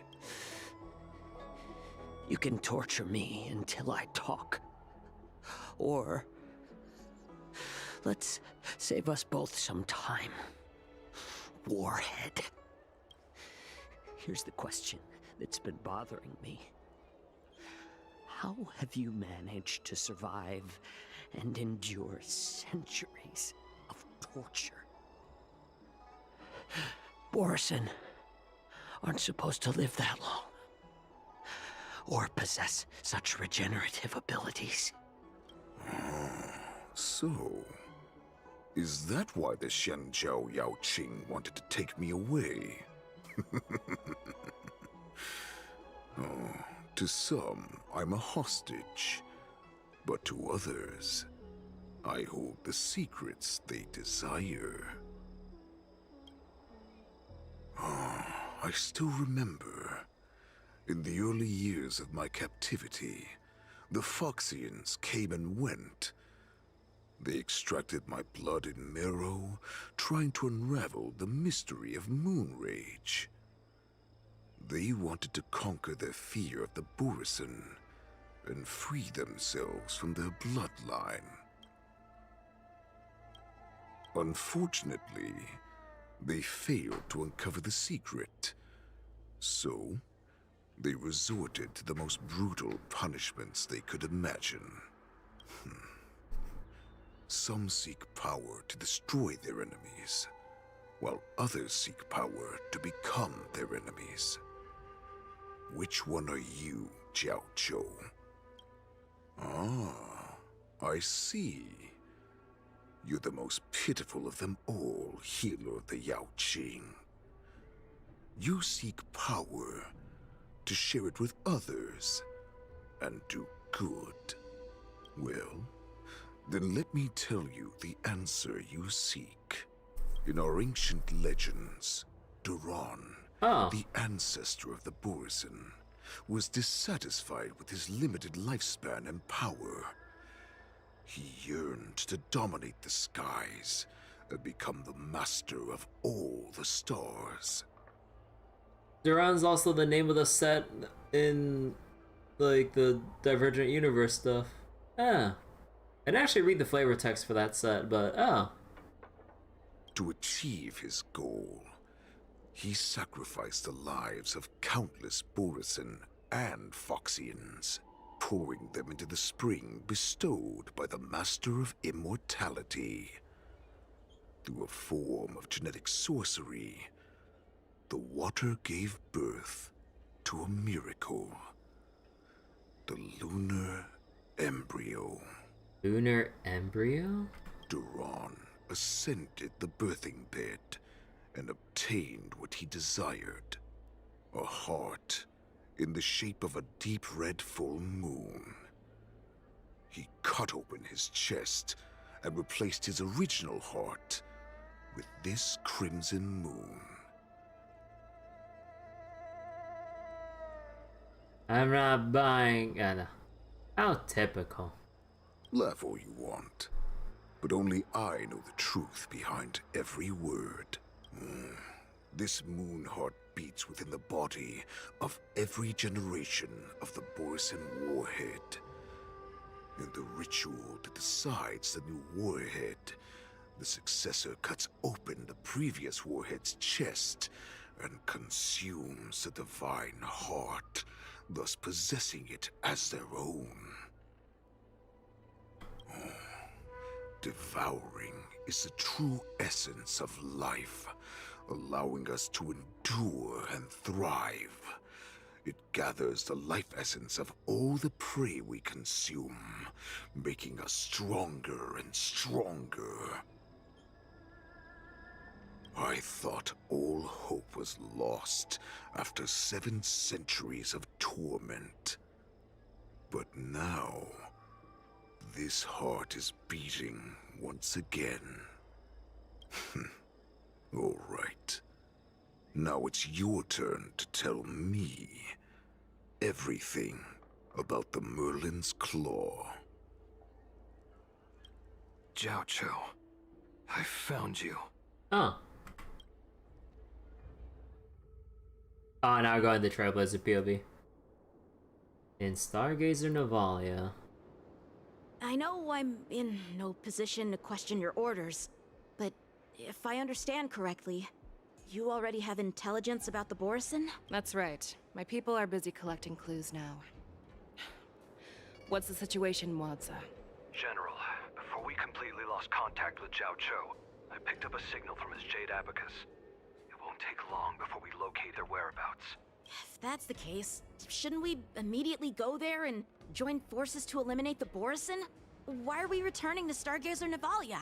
Looks like your general has only taught you swordplay, not the art of the hunt. The art of the hunt. There's an old saying among the Borsen. In the forest, the hunter may easily become the hunted. While we may call ourselves the hunters now, chasing them blindly will only make us become the prey. But we have the advantage in numbers, right? Are you joking, General? He's just a wolf who's been in prison for 7 centuries. Even with his accomplices, they're no match for us numerous Lawfu Cloud Knights. Oh my How can he god. consider us his prey? Yanqing doesn't know about how many Borsen are hiding within the citizenry, or even within the ranks of the Cloud Knights. Do not underestimate the enemy. Hule is not an ordinary Borsen that can be easily killed. The advantage in numbers means nothing when we face that monster. A vicious beast who hasn't tasted blood and flesh in 7 centuries is now lurking on the streets of the Lawfu right before the war dance. This is what makes the situation treacherous and unpredictable. To him, the lives of ordinary people are just meat, ready to be devoured at any moment. Exactly. That is why we must succeed in our first strike, or the situation will spiral out of control. You've heard of this military tactic, right? When you surround your enemy, leave one side open for them to escape. A skilled hunter must be well prepared, waiting for the prey at the most advantageous position. Is Stargazer Navalia the most likely place for them to come to? What would we do if we were the escapees from the shackling prison? While we can disguise ourselves and blend in with the crowd, we don't plan on staying here for long. In this case, what do we need most now? A star skiff to get us out of the Lawfu. The Borsen we discovered at Stargazer Navalia were actually preparing a vessel for their escape.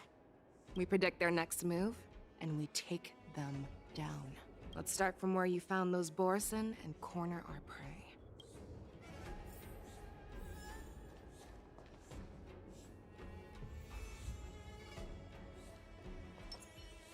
Peach blossoms and divine sword. Feeling lucky.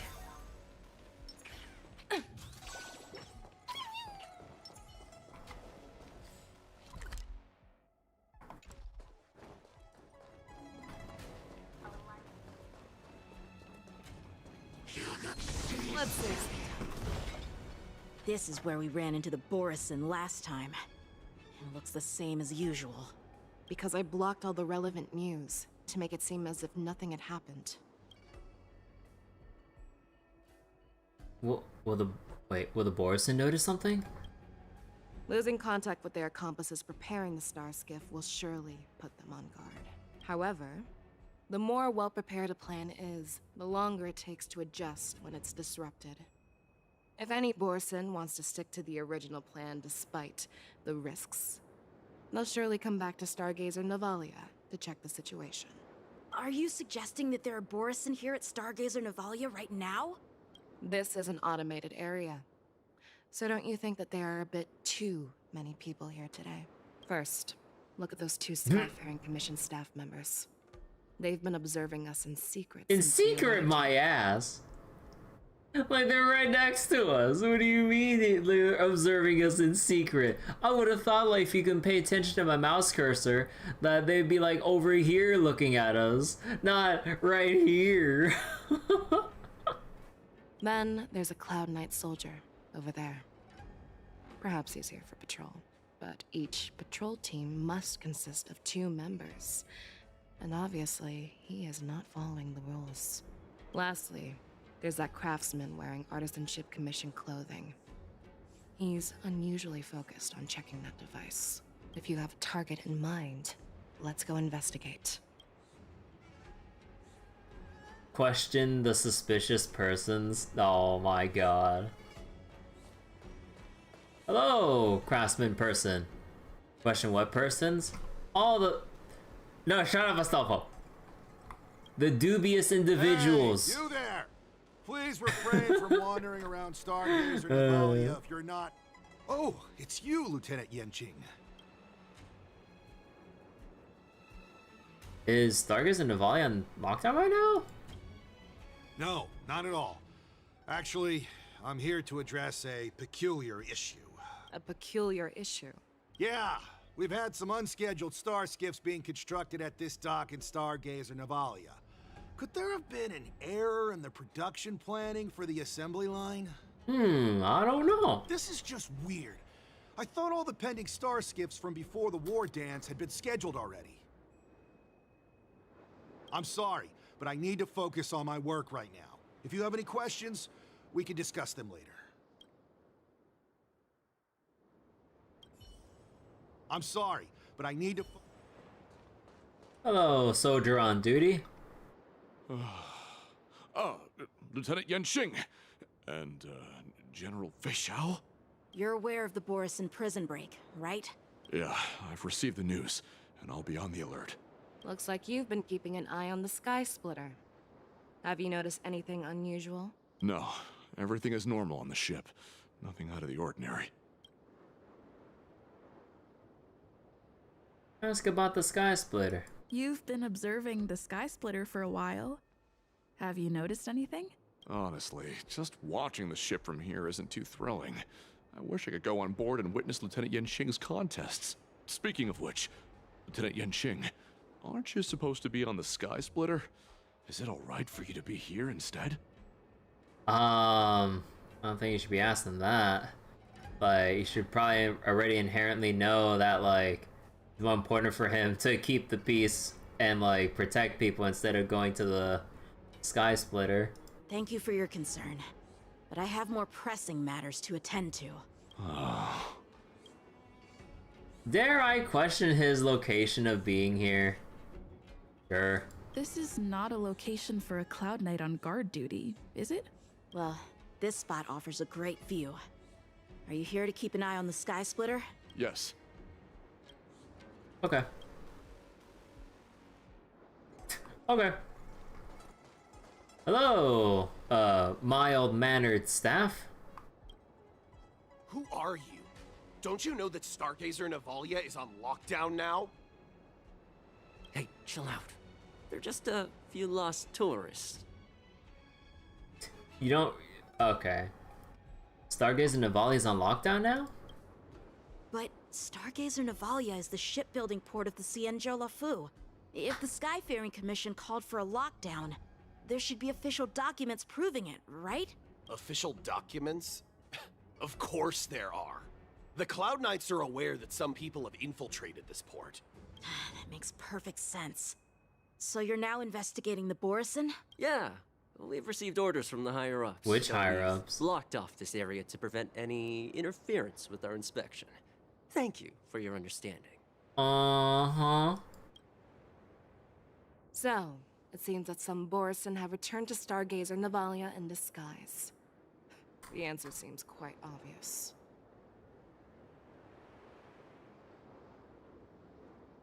Staff members from the Skyfaring Commission, a Cloud Knight soldier, craftsman.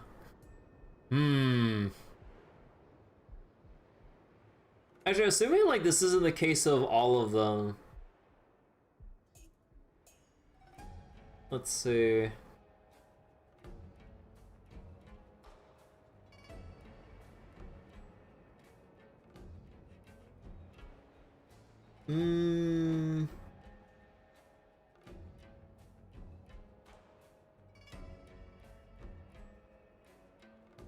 Ah, fuck it. The staff members. That's my suspicion as well. Remember when I mentioned that the Cloud Knights blocked all relevant news to make it seem as if nothing happened? Stargazer Navalia is not under lockdown. Oh, right. You know, I love how like sometimes I end up picking the right answer despite like not remembering the actual key information as to why it's correct. Storm my life trying to play fucking Ace Attorney if I remember correctly. But on the contrary, those staff members use Stargazer Navalia is on lockdown as an excuse to persuade us to leave. This contradicts the Cloud Knight's plans. You know, I'm really bad at retaining some information on the short term.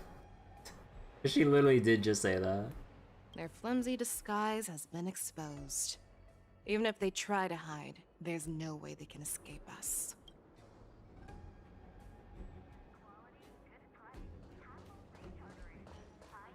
Hello, mild-mannered staff. Why are you still here? As I said, Stargazer Navalia is on lockdown now. No, I never issued such an order. Who are you? Perhaps you haven't met me on the battlefield, but I am certain you've heard my name. Now, I'm asking you a question, so answer me. Tell me, how many more of your comrades are here? Where were you planning to meet Hule? This woman, she's the general of the Yaoqing. What are you still waiting for? Attack her! Lol. I could take 10 of you! Nice job! The dice have been cast.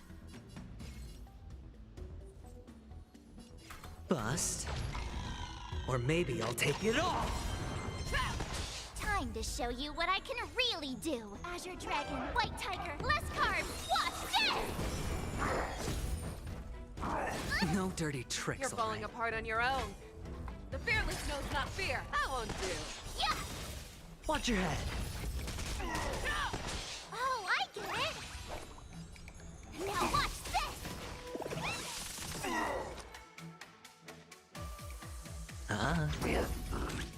Liquidation! I You know venture what? forth to Just hunt. because, fuck you. Forever triumphant! Victory is inevitable! Run! Tell Lord Moktok about this! Why'd I beat your asses? Come on.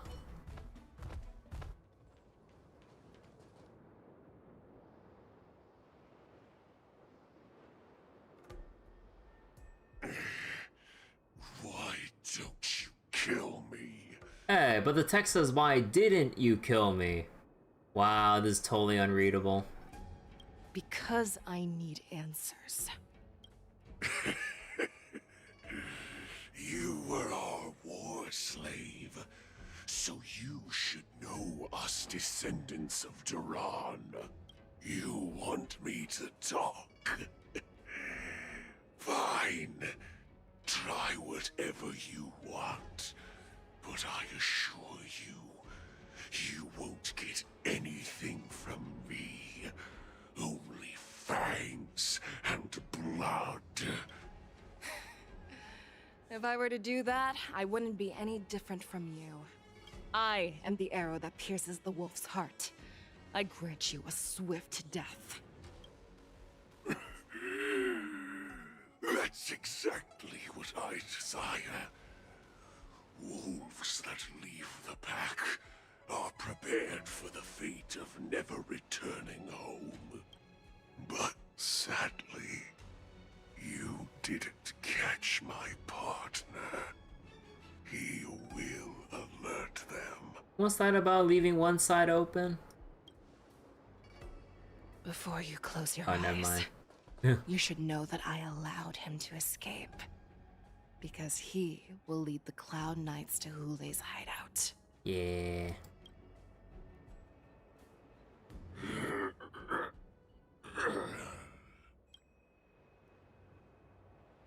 Is this how you leave one side open? You let that Borison escape so you could track him? Hey, do you guys ever think these camera angles in anime can be a bit weird? No, I must be imagining it. Fucking hell, the whole left half of the screen. This is the most common hunting tactic used by Borison. I know the methods of these abominations all too well. They always leave an escape route for their prey, allowing them to flee in fear. Then they chase them like My it's a favorite game. joke, you're damn right. Borison get great satisfaction from the last struggles of their victims. Look, as long as they keep plastering it like in front of us like this, like I'll keep making this goddamn joke. Have you witnessed these things firsthand? That guy called you a war slave. What exactly have you experienced? Well, Just a hazy past that I can barely recollect. Long ago, I was one of them. She used to be... She was a Borson? Not all Foxians are lucky enough to be born on a Xianzhou ship.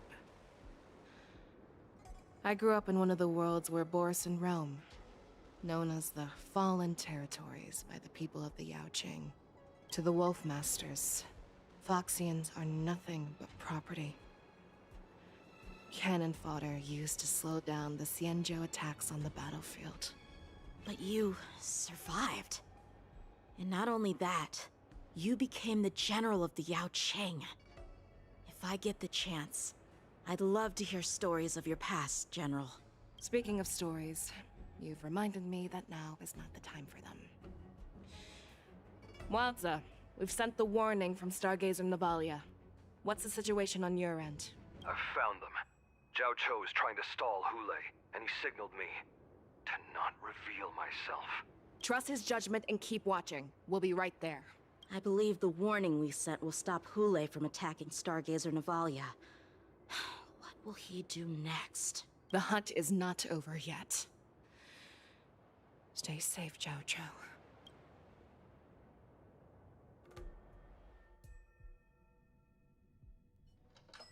1 hour before the war dance.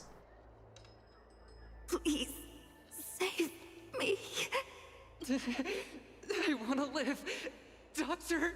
Zhao Chou, find a medical ingenium and give that kid a shot! Hurry! I see.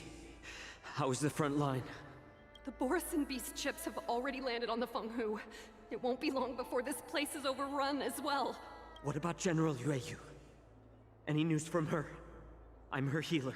I should stay by her side at a time like this. She asked me to tell you that she's not coming back.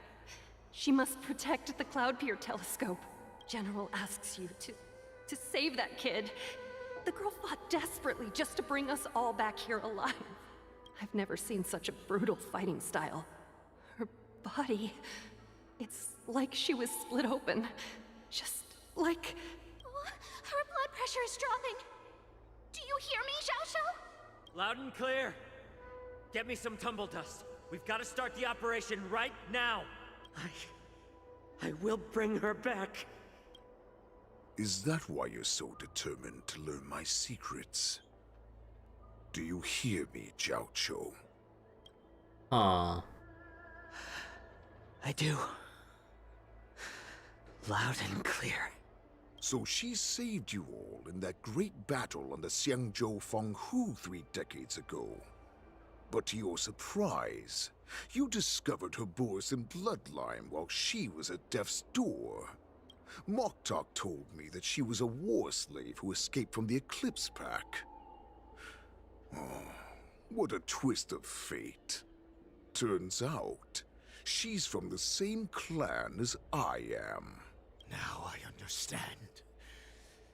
No wonder she displayed such astounding power, determination, and cruelty in battle. Turns out it's all because of her Borison bloodline. Mutt. Despicable mutt. Oh my god.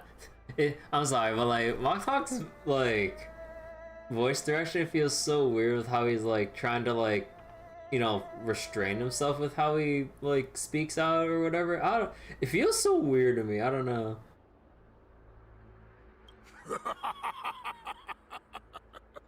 And she used the gift of her bloodline to destroy the Borison. Moon Rage, a blessing for wolves, and a curse for foxes. For Borison, to have their bodies torn apart by Moon Rage and transform into a beast, is the ultimate joy. But for you Foxians with poor regenerative abilities, it means certain death. Oh, with the burning fury in her heart, That Foxian general will eventually lose her sanity and indulge in endless bloodshed. The scars on her body will not be caused by enemy weapons, but by the immense power she can't withstand. One day, she will be torn apart and die as a monster. And in return for saving her life, you intend to give everything to solve this impossible puzzle. Hule. Do you know the saddest thing about being a healer? All this time, I've devoted my life to bringing back those who sacrificed their lives to monsters like you. I exhausted myself, and my hands trembled. But I believed everything I did was meaningful. But once again, they rushed into battle. And then I heard of their deaths. They died under your claws, in your jaws, amidst the flames of crashing star skiffs, and under the Lux arrow of Rainbow. Like a useless idiot, I saved a fish named Life out of the cauldron called Death, only to watch it struggle and dive back into the boiling broth. So I asked myself, why were they so eager to run toward their death after they had recovered from their wounds? Why wouldn't they value their hard-won life? All the doubts left me feeling lost. I can smell your desperation, all the way down to your bone marrow. Eventually, I realized that their deaths held value. They placed the weight of their sacrifice on the living, granting us strength. With a coin forged by their deaths, they exchanged something more in return. Everything I'm doing now, following you so closely, is just for one reason: witnessing your death with my own two eyes. Even your death has value. It will pave the way for a peaceful war dance and a fully cured Feixiao. The thoughts in your pathetic head are hardly surprising. Did you already know this? Yes, I did. As Borisin, we understand the value of death more than anyone. And as a healer who has witnessed so much death, you won't be swayed by fear. Oh, what a shame, what a shame. Your story actually sparked a trace of respect for you in my heart. Can you even feel respect with your corrupted heart? Of course. Because I caught a whiff of my own kind in you. Unfortunately, in the end, you're still just a weak fox, as the wolf's creed goes. Gift the wolf a dead end, where new paths arise. Raise him to a doomed fate, where satiation lies. The cowards in forgotten corners meet their unworthy demise. Yet the valorous in brutal battles embrace their eternal prize. That's why I'm keeping you alive for now. I want to show you how Borisin truly respect their enemies. We will consume your flesh and blood, nourishing our own. We will crush your hopes and dreams, clearing a path for our hunt. Your feeble souls will witness a new future. A future that belongs to me. My lord, we received a message. Our arrangement at Stargazer Navalia has been discovered. We must act quickly. That doesn't surprise me at all. Moktok, what's that noise? It's the Sky Splitter. The ship that the Wardens will be held on is about to set off. The Skyfaring Commission will clear the air routes. And if our star skiffs try to escape, we'll be spotted. Calm down, Moktok. Look at you now, hiding and fearful. Where is your Borisin dignity? As I said, I'd sacrifice my dignity for your return. As long as you can come back to the Borisin Pax, there's still hope. Hope? The Borisin have forgotten the Wolf's creed. Weak creatures put their hope in the strong, but the strong fight their way out. Bringing me back instead of choosing a new master only proves the decline of our pack. And as for the prophet who manipulated you into saving me, she's just a liar, trying to use Duran's offspring. Moktok, let me tell you how the Borisin will rise to power. We won't hide like rats in the streets of the Xiangzhou. We will be ravenous wolves, walking amongst a herd of lambs, with our fangs bared. But, Great Warhead, our packs are not here. We can't go to war like this. Our packs are not here. Wherever I go, everyone is the pack. Oh my god. It's like similar energy of Jing Yuan going in like, I am the reinforcements. Our pack is everywhere. Stay away. Just don't come any closer. No. Oh.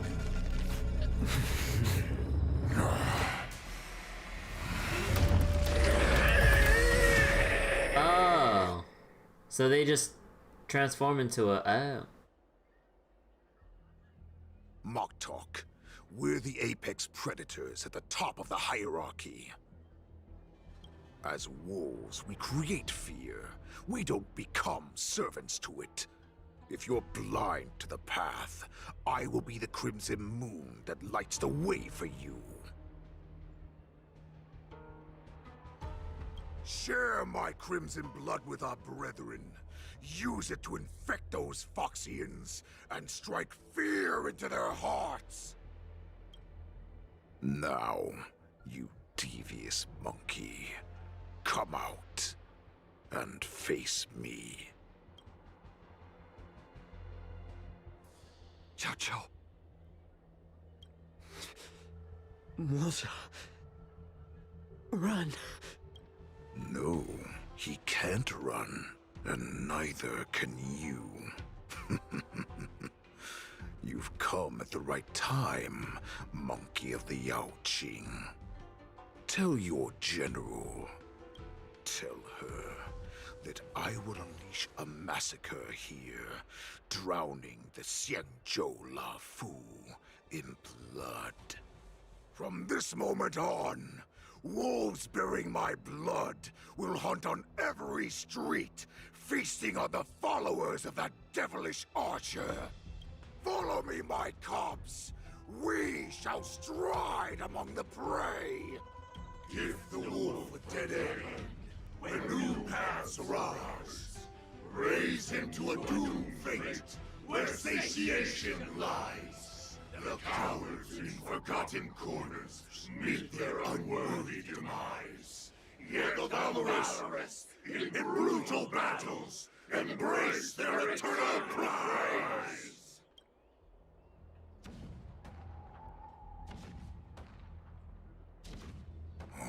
Do you hear that? The rumble of the cannons. It brings back all the memories of past battles within me. My return will bring back the Wolf's Creed. In my own way, I shall save our weakened pack and restore it to its former glory! And now March POV. The war dance is about to commence. The Sky Splitter's gun salute is really loud. So this is what the war dance is actually like? I feel like my eardrums are going to burst. Well, how could they expect to attract people to come and watch if they didn't make a huge spectacle? March, you haven't forgotten what you came to do, have you? I'm here to be the ringmaster on behalf of Master Yanqing. As a representative of the Xianzhou Luofu, I will defeat all challengers. That's the spirit. Sounds like you're all fired up. If you could just keep your legs from shaking so much, it would be more convincing, March. As the saying goes, the disciple takes the toil of their master. Remember, you are here under the identity of a Luofu swordmaster, taking the place of your no-good master Yanqing as the ringmaster. No good. But what am I supposed to do if my opponent for this round is super talented and just wipes the floor with me in seconds? I'm still a beginner in swordplay. I don't know where I got the confidence when I agreed to help General Huaiyan. Wait, you don't trust the relics I gave you? Come on, there's no need to worry about that. If you are defeated, then your opponent shall have to answer to me. Although, if that happens, the honor and the glory of the Xianzhou Luofu shall all be taken by the Juming. No pressure. With your luck. Master Yun Li, please, I'm about to compete. Can you say something that will give me a little confidence? Just win. March, think about the great storms that you, nameless of the Express, have weathered along your many journeys. There's no doubt that you have faced far more terrifying enemies than your opponents here today, right? Yeah, like the gotcha. Don't you feel a lot more relaxed looking at it that way? Let's get going then. I've trained hard in the art of swordplay over these few days. It's time for me to get in the ring and prove myself. Let's go! Master Yun Li, I don't think I'm completely ready. March, there is no such thing as completely ready.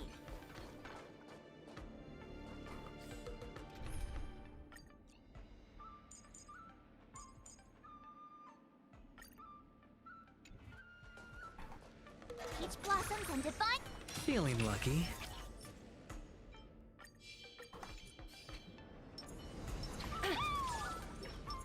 Feeling lucky. Confused spectator. So this is the Sky Splitter? It looked quite impressive from the ground where I was on duty, but now that I'm on board, it just doesn't seem as big as I imagined. Oh, and how big did you imagine this impressive Sky Splitter to be? This big? This big, maybe? That big. Let me think. I'd expect at least a 4-hour journey by star skiff to the spectator seating from here.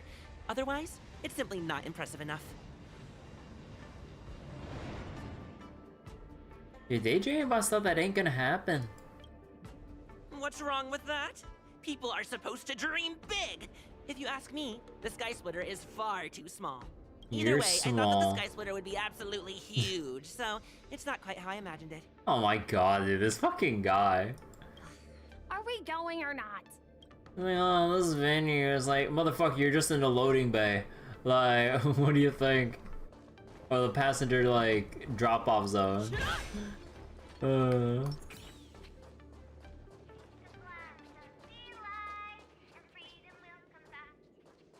Miss Yun Li, Miss March, this way, please. Oh. Gumby! I was informed of your arrival by Madame Yukong and came to greet you personally.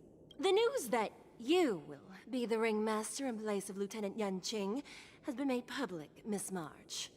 Just now, as I passed the contestants' hall, I overheard them all discussing this news. The most common question I heard was, who is March 7th? We just got who mega loled. If they ask you this, how will you introduce yourself? Do you have something prepared?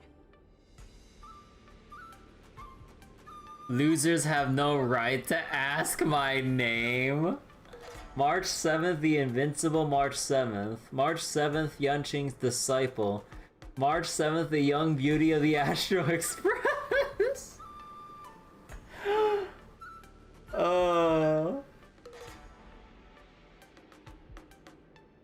The young beauty of the Astral Express. March 7th, a young beauty from the Astral Express. All right, when people ask you, you might as well tell them this loud and clear. I see you are both quite relaxed. Impressive, given the imminent You like option 4? I don't think that's like a trailblazer answer, not really like a March answer to me. Miss Yun Li's contestant information was registered for the war dance a long time ago. However, as a last-minute entry, the Skyfaring Commission has taken care of the necessary procedures for you, Miss March 7th. Please, follow this path. The contestant hall is just up ahead. Thank you, Miss Shikwe. Come, let's take a look around the contestant hall. Could just say the trailblazer rubbing off on her? Maybe.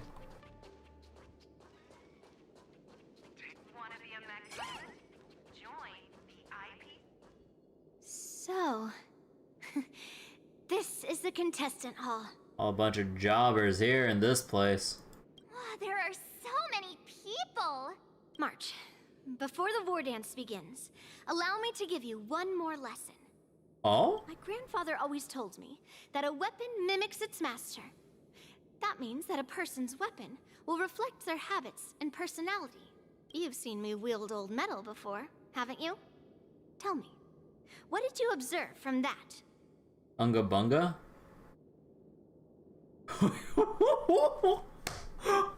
Wait, Master Yunli is very strong, has a fiery temperament. Master Yunli doesn't have good taste!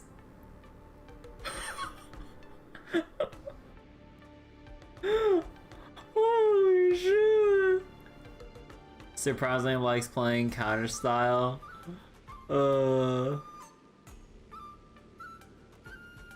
You have a very fiery temperament. Waving around such a giant weapon, Master Yun Li favors using overwhelming force over strategy. You're not wrong. My battle style has always been simple and effective. One cut, and it's over. Yeah, just like me trying to use the Greatsword to Monster Hunter, and look at how well that went. Observing the weapon that your opponent uses, assessing what kind of battle skills they excel at, and where their weaknesses lie, is the key to victory in battle. A shockingly heavy sword like mine, for example, is obviously not suited for a long, drawn-out battle. So, it would be best to find a way to drag the battle out. Why would you tell me your weakness? Because he can't beat me. That's the only way to ensure that we have a fair fight, don't you think? I don't want to see you go and lose to someone else, after all. Now is a perfect opportunity to learn how to evaluate your opponents. Let's use the people here in the contestants' hall to practice. If you know yourself and know your enemy, you will not lose in 100 battles. Know myself and know the enemy. Let's see, who should I ask first? Hold on.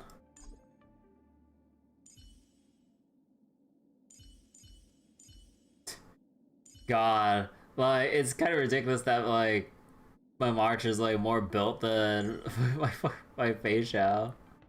At least as far as, like, crit damage goes, like, god damn. Although it's a little bit of an unfair comparison with Topaz and Numby here because the Oh no, actually. Alright, that's because I have a crit damage chest, right? Yeah, I do.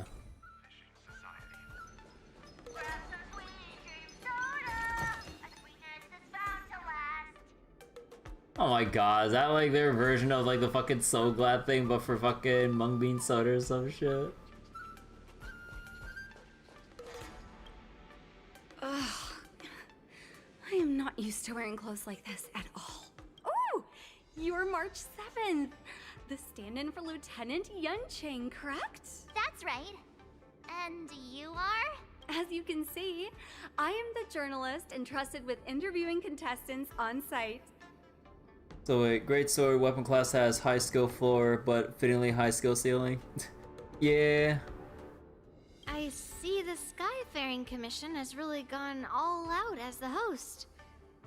Interesting. That's right. A big event like this just can't go ahead without a few of us running around. Since the competition is getting started, could I ask you some questions that are on my mind? Of course. Oh, great. First, the question that is on everyone's minds. Lieutenant Yunqing is not appearing in today's war dance. I love how we switched to the camera perspective now. This is just gossip from unreliable sources, but I hear that Lieutenant Yunqing is seriously injured. Is this true? No. But it will be if he spooks me on my next 50-50. Like, we will have some fucking words. You yourself said that this is just gossip. Use a weapon with a shield to start with. Oh wait. Oh, greatsword. Looks badass when used with someone good, tricks new players into thinking they can get the same result.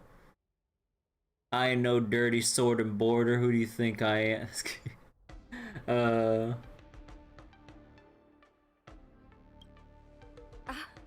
My apologies. This was very unprofessional of me.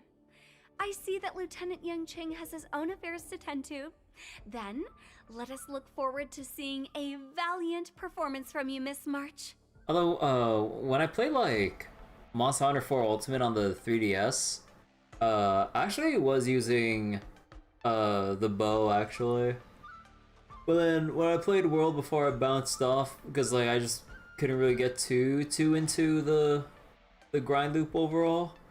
I was using the greatsword. Although, to be fair, kind of sucked ass. And having like a ranged weapon like a bow would definitely help because, man, there, like, I know I was still like in low rank shit. I mean, I never even got past like the story and shit. But like, man, sort of flying enemies were a pain in the ass. I'm like, get down here already. I forget which ones. Interesting choice. I mean, like, Monster Hunter 4 Ultimate was like my very first Monster Hunter. I never played any of the other ones before. So I didn't really like know much about like what went into like about like anything Monster Hunter related. So I was like, I'll use the bow. And with my 3DS, I did have like the accessory for the Circle Pad Pro, so instead of just playing with just one joystick and suffering with the bow, I actually had like two joysticks to work with and like move the camera around. So I'm like, sure. I was like, I'll use the bow. I can actually like not play handicapped. And let me tell you, oh my god, like if you try to play Monster Hunter 4 Ultimate without the Circle Pad Pro, or if you try to play like Kingdom Hearts Dream Drop Distance without that shit, holy god. Rise is a good enough one to try it again. Fairly easy until endgame, where it's like a satisfying level of difficulty. I don't know. Drop RNG is better and the fights are quicker. Yeah, I don't know. I don't know if it was like more of a case. I mean, no, I think like at the end of it, like it kind of just came down to like even like when I had sessions where I was on a roll playing Monster Hunter World, albeit not at like a fast enough speed by a lot of people's standards. Like once I kind of got a good handful of hunts out of the way, I kind of just felt content and didn't really like feel that excited to kind of like see the entire game through. Like I went through like a good handful of hunts, like grinding out some gear, like doing some stuff, finding some monsters, like some annoying, some fun or whatever, that I'm like, okay, I got, it's like kind of like I got what I want out of it thing, and I couldn't really bring myself to like continue, even though I do know there's like a whole ton more, especially with, you know, hacking Iceborne and everything else that goes into it. But I don't know, James. Yeah, because like, you know, like I always constantly see my friends playing it or putting hundreds if not thousands of hours into it or all that stuff, but like I just don't see myself putting in anywhere near the amount of time that they do in Monster Hunter. Even though like I never had a necessarily bad experience with Monster Hunter, it's just like the level of contentment that I got was like, or the amount of like enjoyment I got out of it was like enough, and I was like, okay. And I don't know, it's weird, because like I don't know, I would just kind of feel like left out, like in regards to like Monster Hunter stuff, because like my friends went ham with like World, like Iceborne, Rise, or all that. But I don't know. I mean, in a similar vein, like Warframe as well. Like, I played and grinded a fair amount, but I never actually progressed that much in terms of like either story content or even like super high level content with all the super rare drops and mods and weapons and prime frames and parts and blueprints and all that stuff. Like I don't know. It's weird. And it'd be even weirder trying to get back into Warframe again, because oh dear god, I don't even remember what I did last time in Warframe. Like, what's also funny is that when I played Warframe like way back in the day and they kept revamping like the roads of progression, certain places that had access to like were segmented completely off from where they were connected originally. So then you would have like the initial new player route, right? And then, you know, you have like your initial low level stuff, and then you slowly branch out to stuff that's slightly higher level. But then you would have like the initial low level stuff, but because I already played a whole bunch before they reworked it, I had a lot of the mid level and high level stuff unlocked, but scattered in places where I shouldn't have access to at all. Because I was like, wait, how do I have access to this? Like, it's not connected to anything. I was like, oh wait, I did this before they reworked it. Like, it's so weird and random. I felt so like confused as to like what I'm doing, where I'm going, what I'm progressing, what I'm farming, or whatever. I just get so lost in all of Warframe's like different systems and updates, and then I just keep bouncing off every time. I mean, it got to a point where I finally bounced off one last time. I never looked back for years. But I'm just like, man, I'd be even more confused just trying to tag along with friends of mine who have like, not necessarily like, grinded out like, well, I mean, no, they grind out like a whole shit ton, but they don't like go into it as hardcore as they did back then. But given that their progressions are all like pretty up there, they can just blitz through and bullet jump their way through a level in like less than a goddamn minute. Meanwhile, like with my slow ass and like the fact that I'm not as familiar with everything, I'm like, I need a few minutes to get through something. But then like everyone just like wipes everything around them just by existing. I'm like, wait, what happened? It is really silly with Warframe. Once the war dance begins, you will be challenged by master swordsmen from many different worlds, Miss March 7th. Are there any that you're looking forward to facing in particular? Wait, are there any I'm looking forward to? Okay.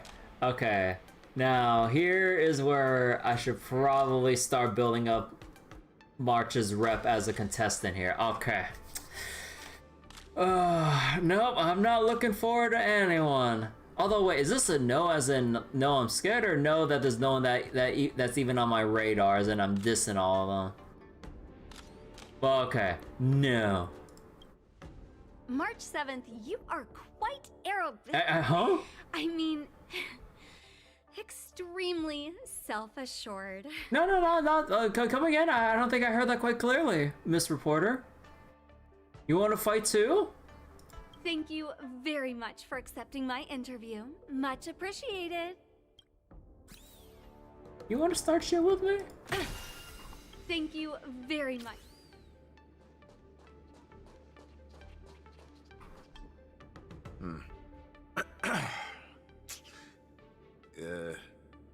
Was there something you wanted to ask me?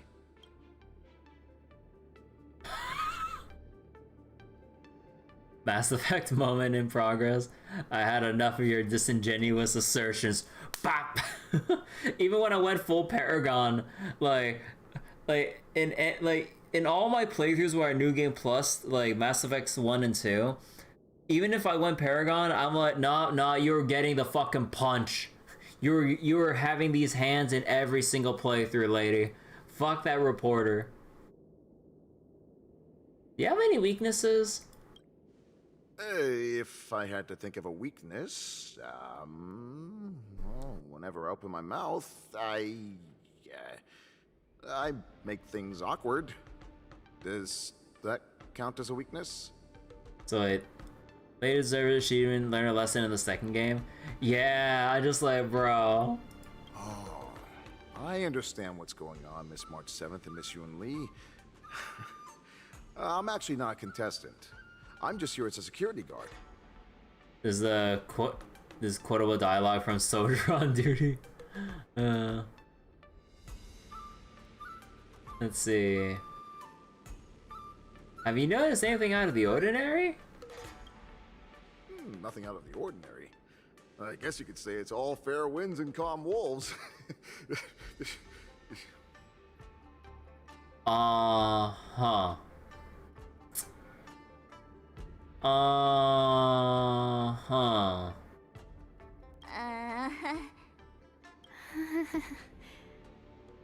Another awkward pause. I know it.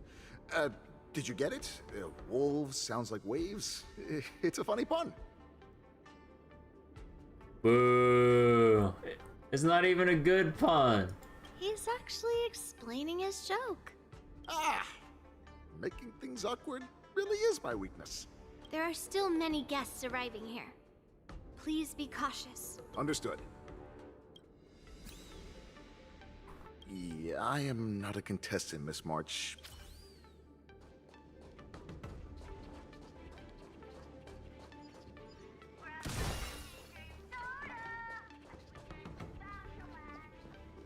Actually, can I keep wandering through? Let me see. There's no need to rush to the ring, just...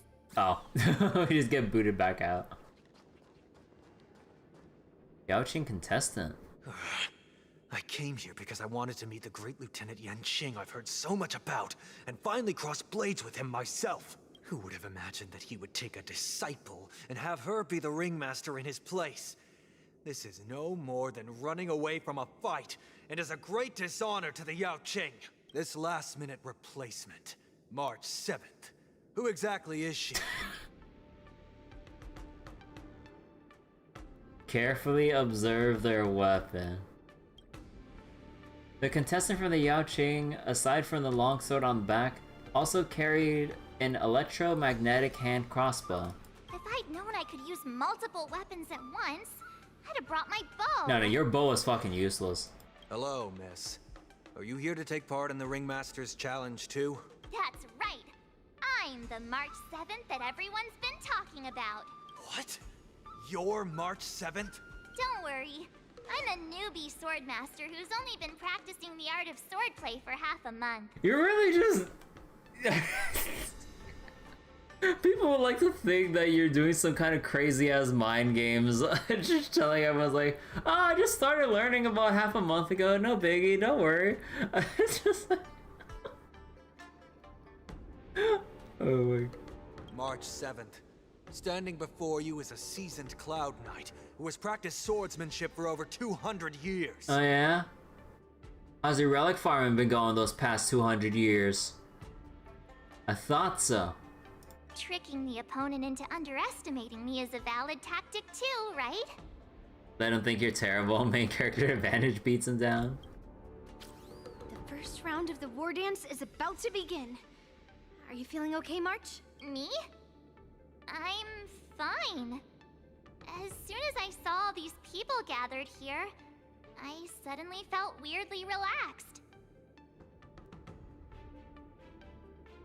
These contestants all seem very reliable. I don't really feel anything special. Just make sure to maintain this composure when you go in the ring. I understand why you wanted me to know myself and know my enemy. I don't feel as nervous as I did before. So, do you want to go out and see the ring? I want to see what the ring looks like. Oh wait, I want to keep learning about my opponents. Very well. Go and get your intel. Continue to probe into how strong the other contestants are. Maybe it's because she spends so much time with Kirby that March 7th has the urge to interrogate the bench. This is not how I thought I would, like, interacting with the bench would end up. But March 7th isn't Kirby, and her mental condition isn't that bad.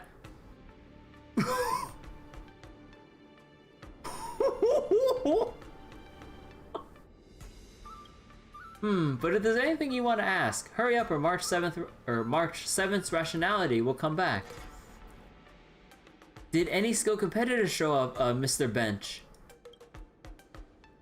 The bench remained silent, having witnessed the presence of many a formidable figure, including the once-renowned sword champion of the Luofu.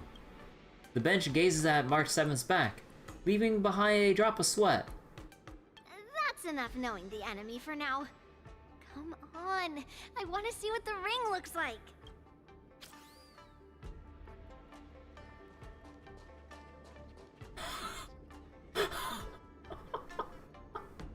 The fucking dating!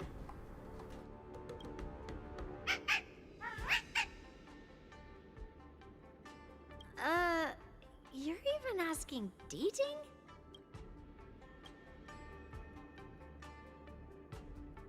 Try to translate what Dating is saying. It's saying, I am not a contestant. Got it. Well, looks like she's done with her questions. That's enough knowing the enemy for now. Come on, I want to see what the ring looks like. Oh, I thought we'd have one more optional thing to look to look at. I heard that a swordmaster from the Shenzhou Zhuming is going to challenge Lieutenant Yan Qing at this war dance. Who do you think will win in the fight? Can you give me your analysis? Lieutenant Yan Qing, obviously. His swordsmanship is on a whole other level.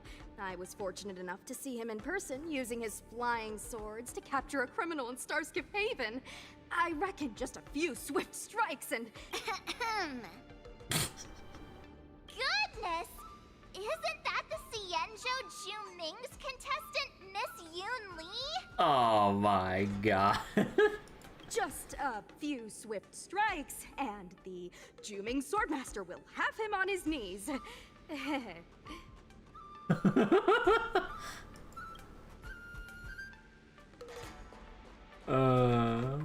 Anyone else I can talk to around here?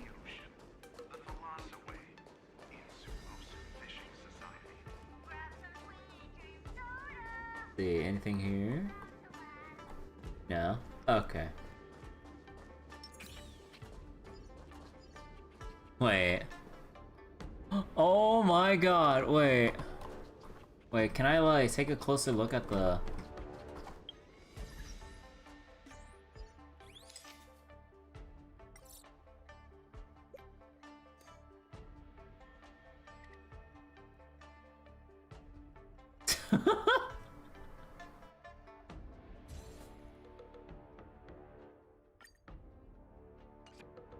These fucking sandwiches, dude.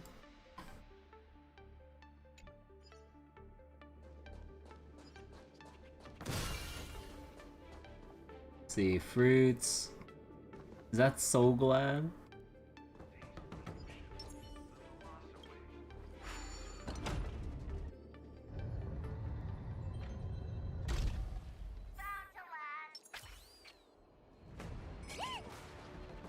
Thank you, Numby.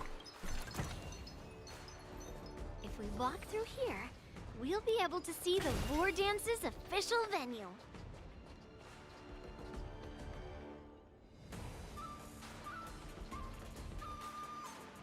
What's he trying to do here? Wow, so this is what it's like from the spectator seats? Look over there. That's the ring we'll be standing on. Master Yun Li? I'm getting nervous again. Can I really do this? Well, it's too late for nerves now. It's almost time. Almost time for what? As soon as I think about the mission General Huayan gave me, my heart starts racing like crazy. What do I do, Master Yun Li? It's when it stops beating that we need to worry. Just take in the atmosphere and prepare yourself. I have to leave for a moment and do some inspections around the ship. This was also part of Grandpa's orders. I wonder how Master Yen Qing is doing over there. Hey, focus. And now we got Trailblazer POV. Oh. General, report!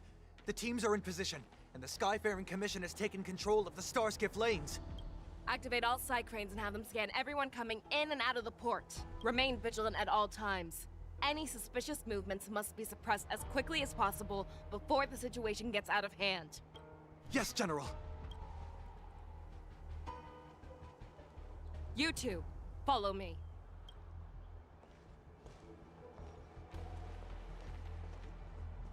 Woods' signal's nearby, but we lost contact just a moment ago. Could that mean... He will be fine. Cloud Knights, search for the target.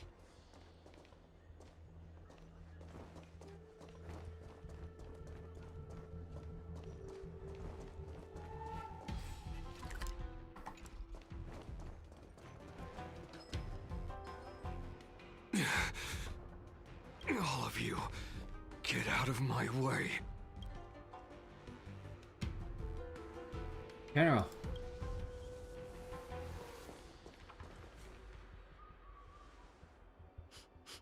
Wait. Don't go any closer. General, I failed you. That mad dog left me here as... A declaration of war. That's right. I've been holding back the urge to slit his throat all this time. Well, Lord Hule ordered us to remain here, just to see.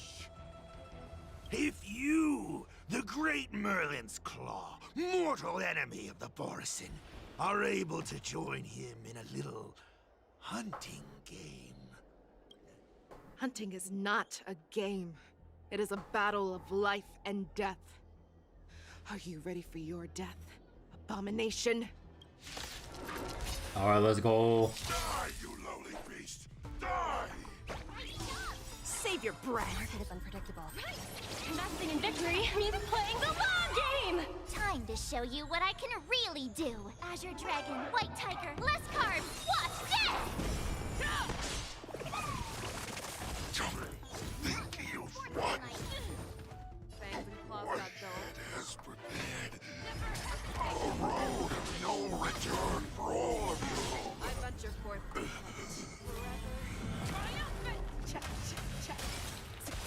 Victory is inevitable! Oh, I get it!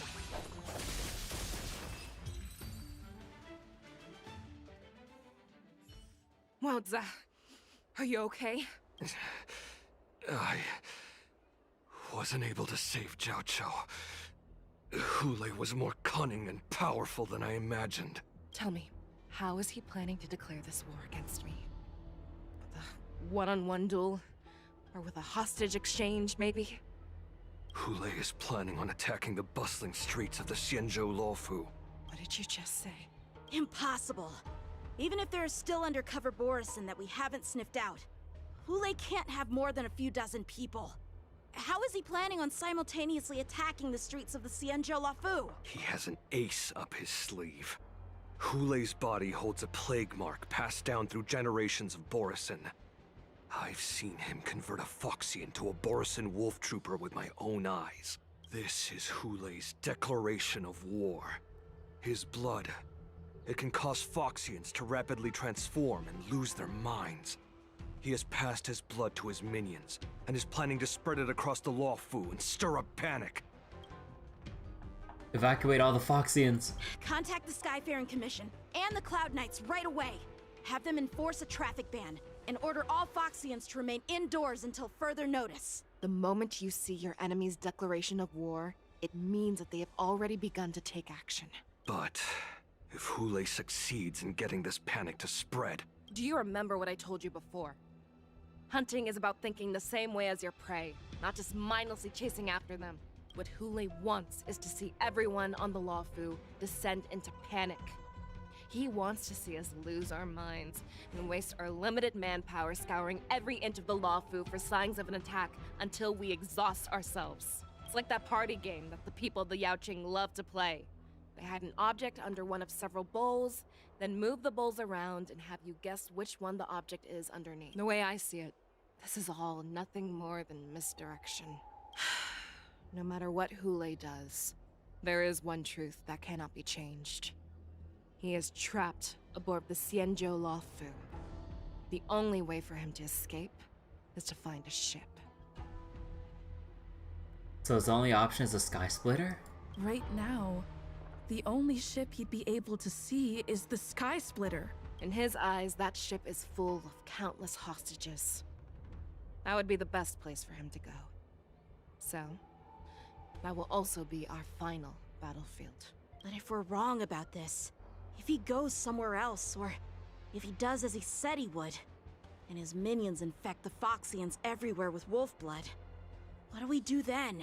Are we just supposed to abandon those less likely locations? This is another lesson that you must learn outside of swordplay.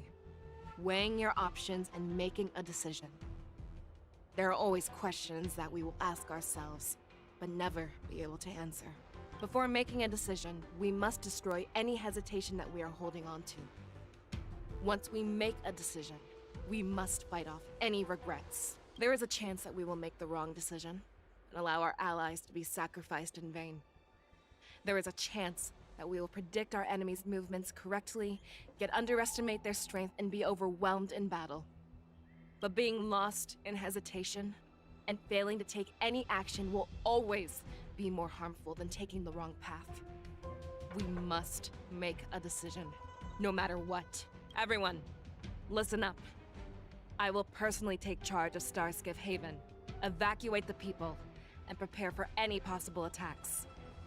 I will do my best to ensure that things are safe on the ground. Nameless, please lend us your strength as you did when the Ambrosial Arbor was reborn. I need you and Wildza to go in search of Zhao Cho. Leave it to me.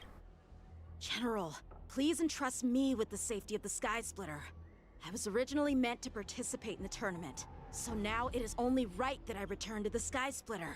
If Hule does come to attack the Sky Splitter, Lieutenant Yanqing, I need you to hold him there until I am able to arrive.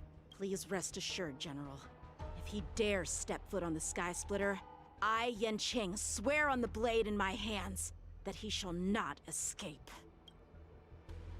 As the Cloud Knights set out to various locations, they slowly began— Oh, come on! I can't read all that! Cloud Knights! The Borisin have arrogantly decided to challenge us on Xianzhou territory. They vow that they will unleash a bloodbath along the streets of the Xianzhou. Okay, wait, let me just reread that. Let's see, they slowly began to cordon off areas and start inspections. At that time, the Cloud Knights are waiting in formation in the Exalting Sanctum. Come on, like, you couldn't even give me, like 10 seconds to like quickly read that aloud. The unarmed civilians of the Xianzhou and countless visitors from afar are under our protection. Let me ask you, as Cloud Knights, will we allow the Borson to succeed with their plan? Be on your guard.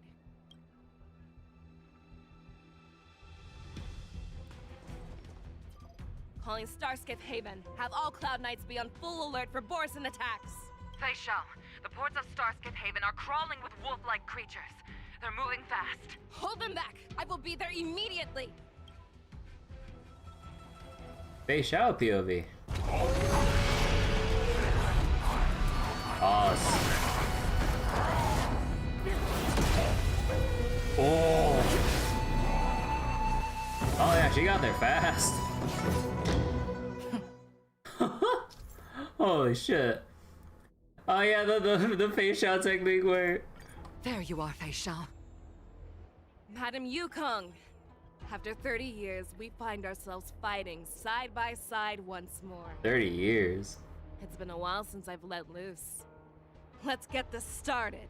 You know, I hate how they keep rearranging, because like I know they have the first position in a team as like the important or prominent character or whatever, but god damn it, like let me sort my shit like this. Like I always put like my main DPS on the fucking 4 here. Stop flipping my comp. Remember, you are still on the Lawfu. Try not to go too wild. Feeling lucky.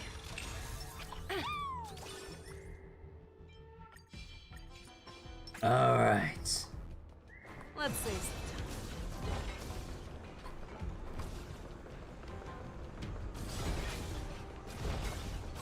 All together.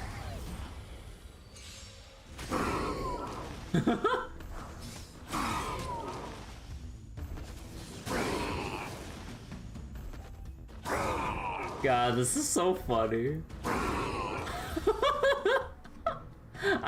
I know this is just story mode, so like they're pretty weak, but that's so funny. Next fight.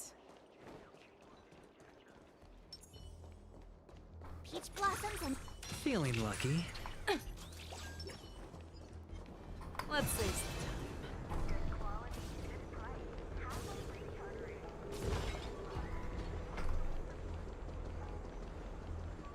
All together. I could take 10 of you. Nice job.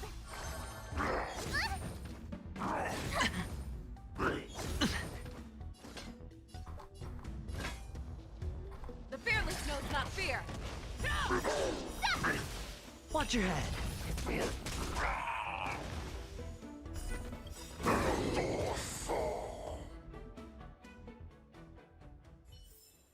A short respite, then time for the next fight.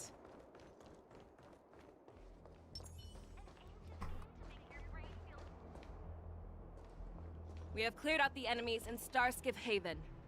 But it seems that there are fierce battles being waged at both the Exalting Sanctum and Arum Alley. I will prepare a star skiff. We cannot allow the fighting to continue. This is now a race against time to stop this farce that Hule has created. I know Jiao Cho always wants me to know my limits and not get carried away, but now is the time to bring this to a swift end. Contact the Exalting Sanctum. Tell them if they see a light in the sky, all units are to retreat immediately. Oh. Madam Yukong, lend me your bow. Holy shit.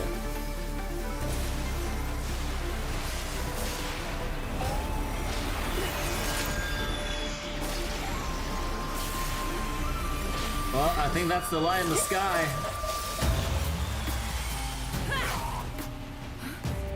Everyone, out of the way!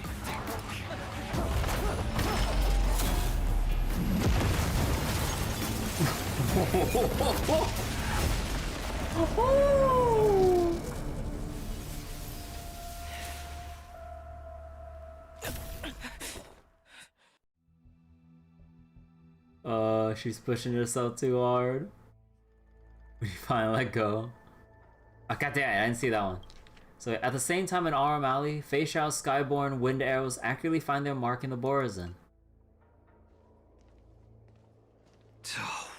mess. I just knew it would end up this way. We did it! We saved the city! Every time she hits the battlefield, she makes a mess like this. I don't know, the buildings all seem intact. It looks fine to me. She didn't even leave a single survivor to get intel from. One of these men must have known about Hule and Zhao Chou's whereabouts. What just happened? That was one of Feixiao's arrows. Who knows what she used as an arrow to fire all the way over here?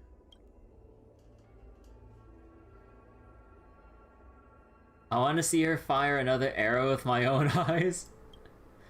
Mosa sizes you up with a cold, indifferent gaze. You can almost hear the unspoken words in his expressionless face. Is it not better to cherish your life instead? Take a good look around. If you can find one or two Borisin that aren't dead yet, let me know. I don't care how tight their lips are sealed. I always have a way to crack them open and get the information we need.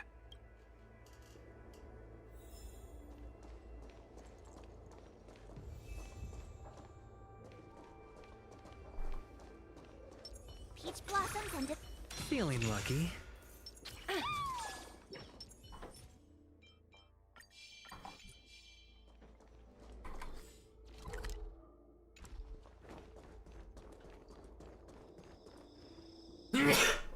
Excuse me. What a terrifying attack. Thank you, Stoffel. Who could have imagined that such astonishing strength would lie in the hands of a Foxian war slave? So decisive. So brutal. She is more like a descendant of Duran than we who have fallen to our current state. No wonder the warhead has his eyes on her.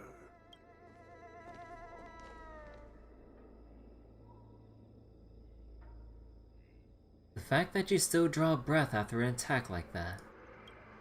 I remember you, Mock Talk. You are harder to kill than a cockroach. But the fact that you have willingly shown yourself saves us some time. It is not too late for you to surrender. Tell me, where are Hule and Zhao Chou?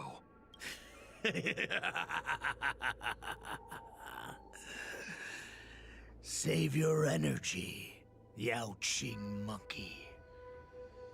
If there is one principle that we beasts know well, it is that we might have to break off an arm to break free from a cage. Today, I will be that arm. I lived as a hunter for many years, yet I have only followed the warhead for this recent, brief period. However, his existence has brought light back to our once blind eyes, like the moon of Verdantia. His mouth stopped moving. He has shown me the way. The descendants of Duran have abandoned the Wolf's Creed. In order to ensure our survival, we took solace in the shadows and fed on one another. We were no longer wolves. We were no more than rats, living a dirty and pathetic life. Thanks to the gift granted to us by Lord Hule, I have shared his vision and his blood. The descendants of Duran should live for the victory of the pack, and they should die for it as well. Come, Yao Qing man, show me your fangs. We will fight to the death. How honorable, you mangy dog. But you seem to have misunderstood. There will be no fair one-on-one duel. Let's see how tough you are once we've put you down. How about 4-on-1? Oh, what the fuck? It boils in my veins.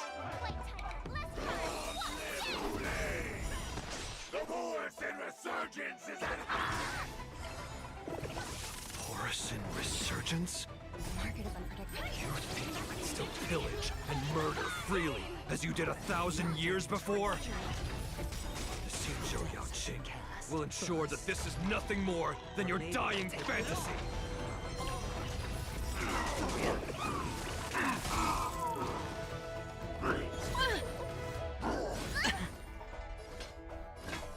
Never hesitate! No! That won't do it. I venture forth to hunt. Forever triumphant! Victory is inevitable! Fight me! Watching a strength like this will send me running! Not very sport. Awesome! Now watch this! I must Show you what I can hold on! Azure Dragon, White Tiger, less carbs! Watch this! Low risk, high reward. The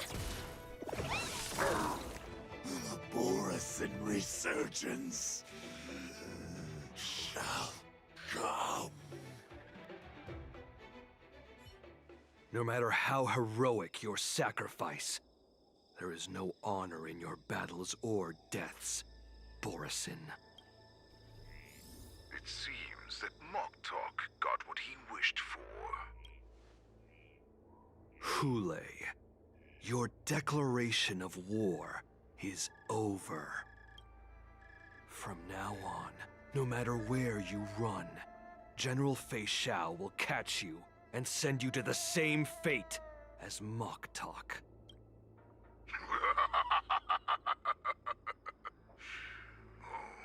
Your tongue is sharper than your claws. Don't stand in my way, child.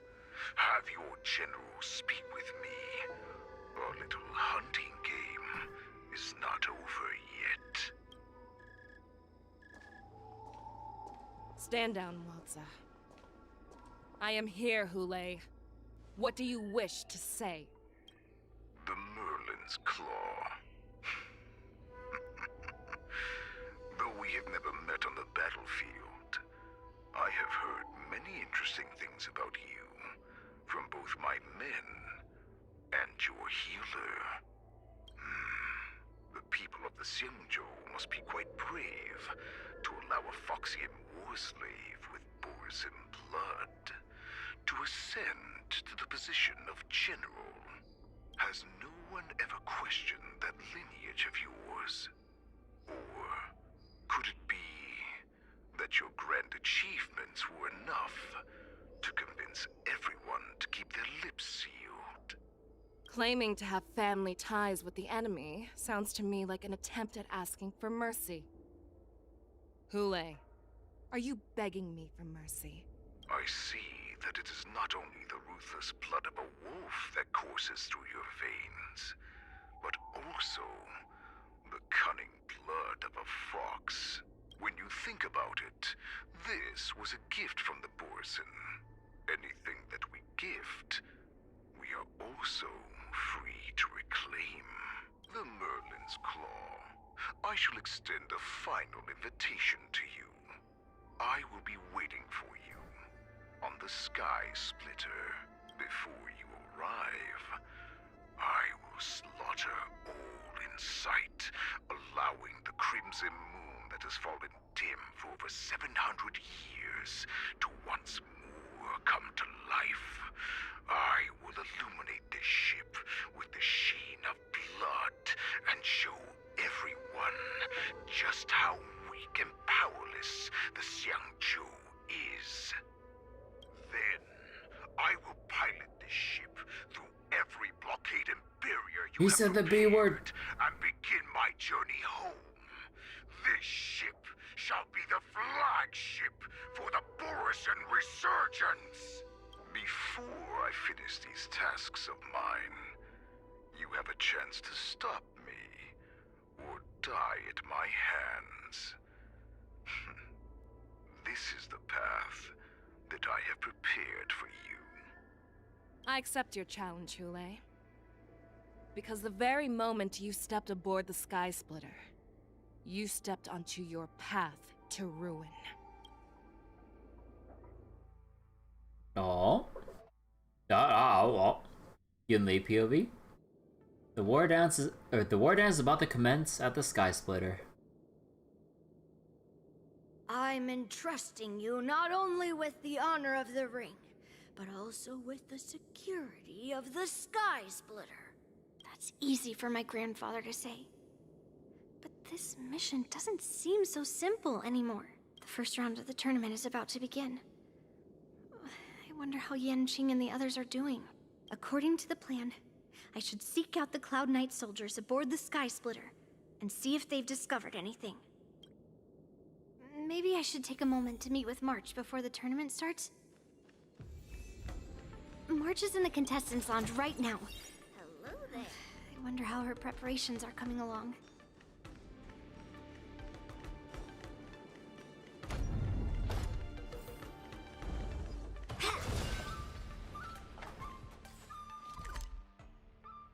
Oh. Alright, let's just keep playing around here. Exit access. Alright, let's see. We have 4.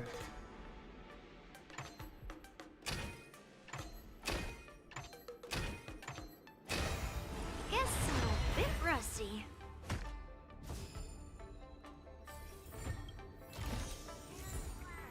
Oh boy, useless purple items. Actually, what? Hold on. What comp do you want again with Yunli?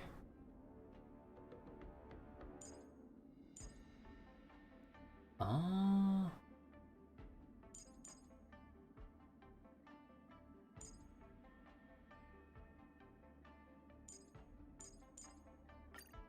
Maybe just go with this? I'm not too sure.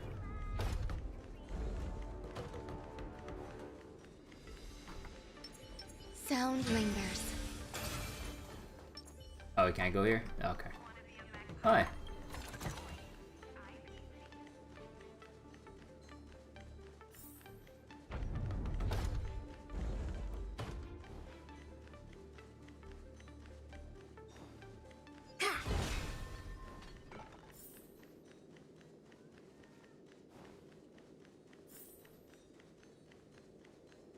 Oh man, I haven't done one of these in a little while.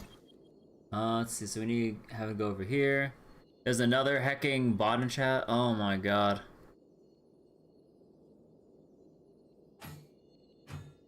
Oh, right.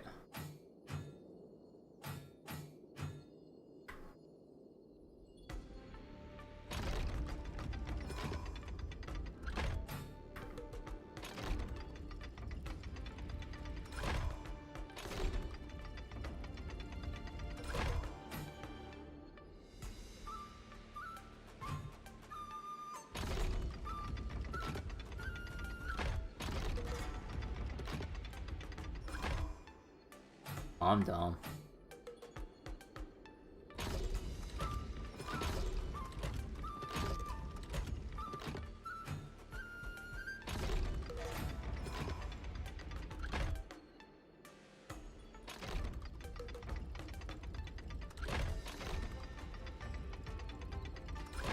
I am so goddamn stupid.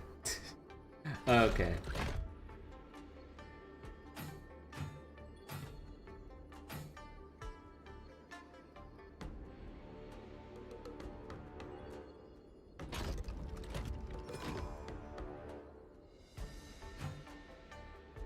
Oh no, I should have done the other one first, actually. Hold on.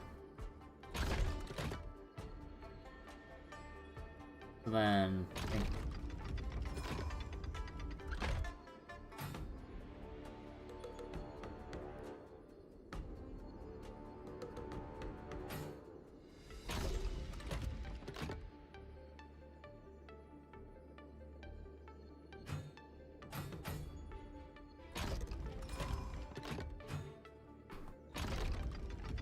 There we go.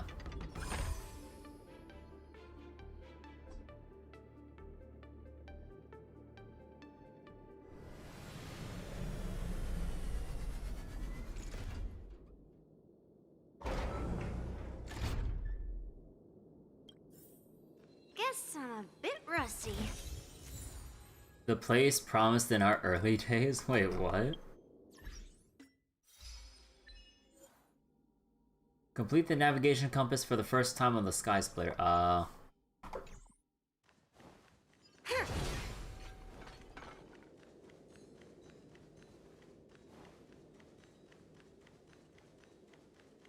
According to Grandpa's plan. Oh. Okay, let's check up on March. March, it's me, Yun Li. Are you okay? Ow, ow, ow! It's just a moment. I'm coming. Ugh, she's still a nervous wreck. You still seem nervous. I wasn't this nervous before. It's just being alone in this lounge, I can't stop thinking about everything. I mean, not only are we taking part in the war dance, but we have such an important mission to carry out as well. March, calm down. See, don't worry about your mission, I'm here to help you. Don't worry about your mission. You have me here too, right? I know my grandfather said that you must represent the Luofu as the ringmaster. But don't let that intimidate you. Ask yourself. You are a nameless of the Astral Express. You have always been free to come and go as you please. So, why did you board the Sky Splitter with me when my grandfather gave us this mission? Why? Because I also want the war dance to go smoothly. For us Nameless, even though we're just visitors at every stop, it was here that I met my two masters and made many new friends. I want the war dance to go ahead without any problems.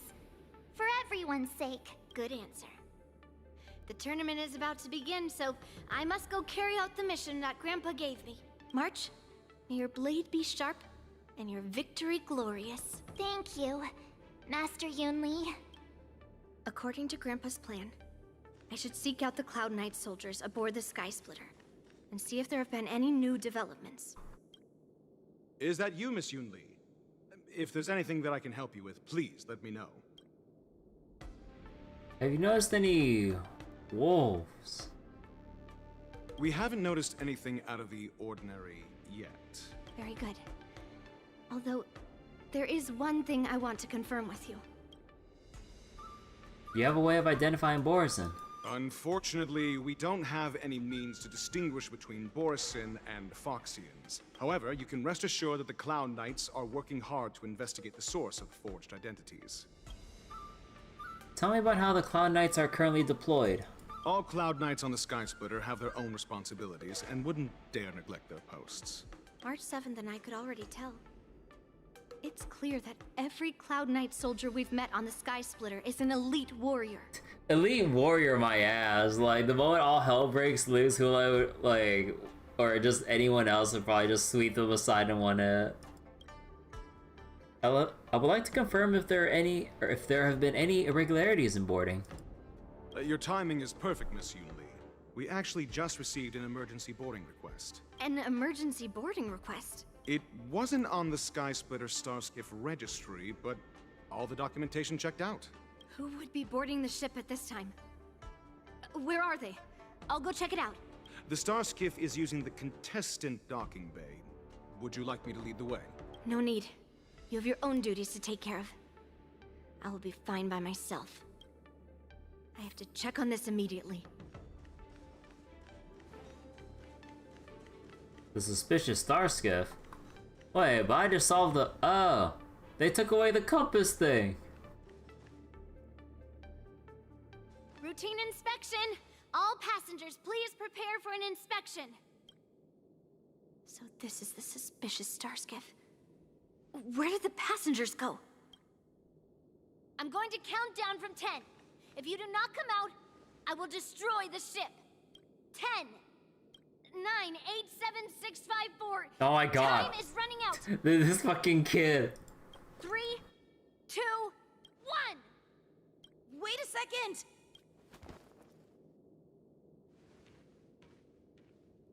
It's me! It's just a routine inspection.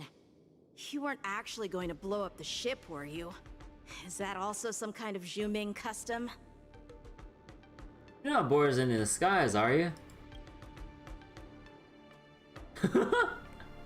Wait! Even though the Borisin can disguise themselves, they can't turn into someone as short as me. Put your sword away. Oh, we really just had to make him say that. There's no one that can disguise himself as me. Like, I'm too short. Didn't little Yanqing claim he was going to give up being the ringmaster and go on the hunt instead? Help shoulder the general's burdens? The Borisin on the ground suddenly launched an attack. General Feixiao was concerned that this was all a diversion by Hule, so I requested to come to the Sky Splitter and provide support. I can't believe you ended up back here on the Sky Splitter after running around all over the place. But you're too late to enter the tournament now. Following Grandpa's plan, our disciple March is taking your place as ringmaster. Aren't you proud of her? When I first heard the news, I was definitely proud, but also a little concerned. More manpower is always a good thing, since the Sky Splitter is so large. Oh, and by the way, you should know that... What's happening?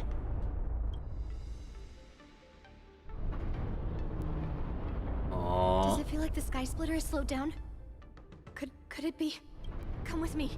We need to check the engine room. It's the heart of the ship, so we need to prioritize its safety.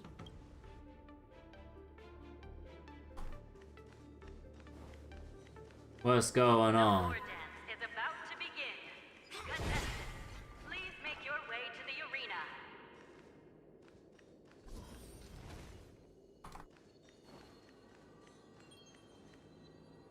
Oh. Hello there. Intercepting sword technique. The engine room is just up ahead. Let's go. Feeling lucky. Peach blossoms and divine sword descend.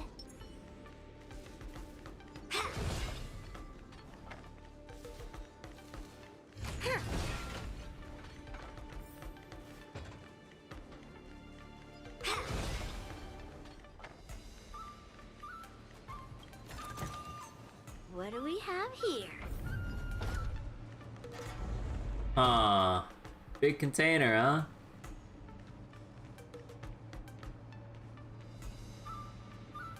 Strange. Why is there no one here? What's this big locked container in the middle of the engine room? Oh.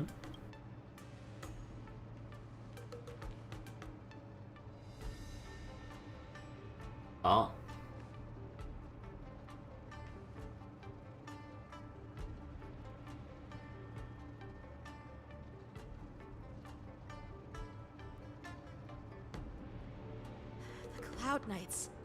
They're over here.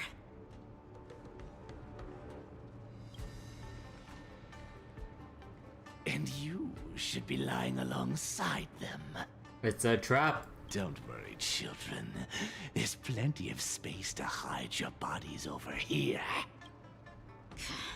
Even though I truly hoped that the war dance would go ahead uninterrupted, and that I was worrying for no reason. Now that these guys have finally shown up, it's a huge weight off my mind. Bring it on, you abominations! Existence is unity. Every petal, all will be swept away by the wind. I could take 10 of you! Nice job! Yes, you! Stay away! Watch your head. Right on time. Grace and elegance. Strike! Yeah! Awesome! You'll make good practice. Watch this! Time to show you what I can really do. Azure Dragon, White Tiger, less carbs. Watch this! I hit the mark. The dice have been bust. Or maybe I'll take it all. If we found 2 wolves in the engine room, that means that even more abominations have infiltrated other areas. Hule is already aboard the Sky Splitter. There's no time to talk about this. The war dance has already started. If my guess is correct, the Borisin will most likely use the ceremony to begin their slaughter. Let's go. We need to get to the war dance ring.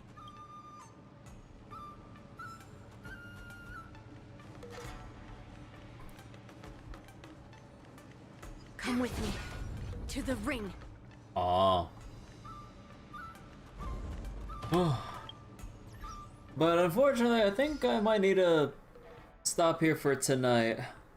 It is starting to get a little bit late. I know I would assume we're basically at the tail end, but we also got like other content to kind of go through, like once we clear this, you know, like the post stuff after the major story stuff. But I want to go continue this tomorrow, actually. Oh, and man, I need to catch. Oh god, I need to catch up with farming Granblue. I haven't really touched it at all. Whether not even like full autoing during this whole session. We also have post stuff for FGO. Yeah. Oh man, I forgot to burn my AP for today. Like I still have my login, but I didn't burn any. Heck me. I mean, like, I did like skip a tiny bit just so I can like kind of try to unlock the extra nodes, but then I realized I was like, oh, right, you have to finish the entire post story for like the final node. I'm like, oh, whoops. So yeah, I'm not sure how I want to split this up, honestly, but yeah, I mean, I don't really mind like wasting more time with putting off FGO, because I don't mind burning some apples, because thanks to the blue apples we can keep converting for, like, I don't really mind in that case just kind of burning to catch up on time so we can focus on more Star Rail. Or, I don't know. One of the 90 plus nodes is basically made for Mordred. Like, maybe like we'll just do FGO post story stuff and then kind of like maybe switch to Star Rail later, depending on how long it takes. I will have to reread through some of the post story that I initially tried to skip through to catch up, but then I realized I'm like, oh, this might take a while. Well, not that long, but it's just like I can't like cut through to like the best farming node, because I kind of realized I was like, oh yeah, you have to do everything. I'm like, right. That's how these formats work. But yeah, so I think we'll just do like FGO tomorrow, and then if time allows, probably I'll have to hastily either set up Star Rail, you know, for like the YouTube stream end of things, because I'm not streaming FGO's new Guru Guru event. Because for anyone on YouTube watching that doesn't know about the Fate Grand Order context, streaming the Guru Guru event series will hit me with a copyright claim, if not strike. So I'm just doing it Twitch only because I kind of want to do it on stream, but I'm not going to archive it because I don't want to nuke my channel. But yeah, I think maybe I'll try to do that, like maybe set up, or maybe if time allows, depending on how tomorrow plays out, probably set up FGO at an earlier time than usual to allow me more time to kind of set up like Star Rail like in a real hurry, because I don't want to like set up the waiting room like too far in advance and then kind of have to like ballpark estimate or predict like how much time will take. I don't know. It's like the one thing I always feel weird about with setting up YouTube waiting rooms instead of just like opening up just like that. But it's just YouTube things, honestly, or with how YouTube has set itself up with streams. But before we head out, I'm gonna see if I can try to get Robin in 3 more pulls. So let's do this real quick. I'm just double checking for sanity's sake so I'm not like clicking on the wrong person here. Alright, let's see. Heck. Come on, please. Heck. One more time.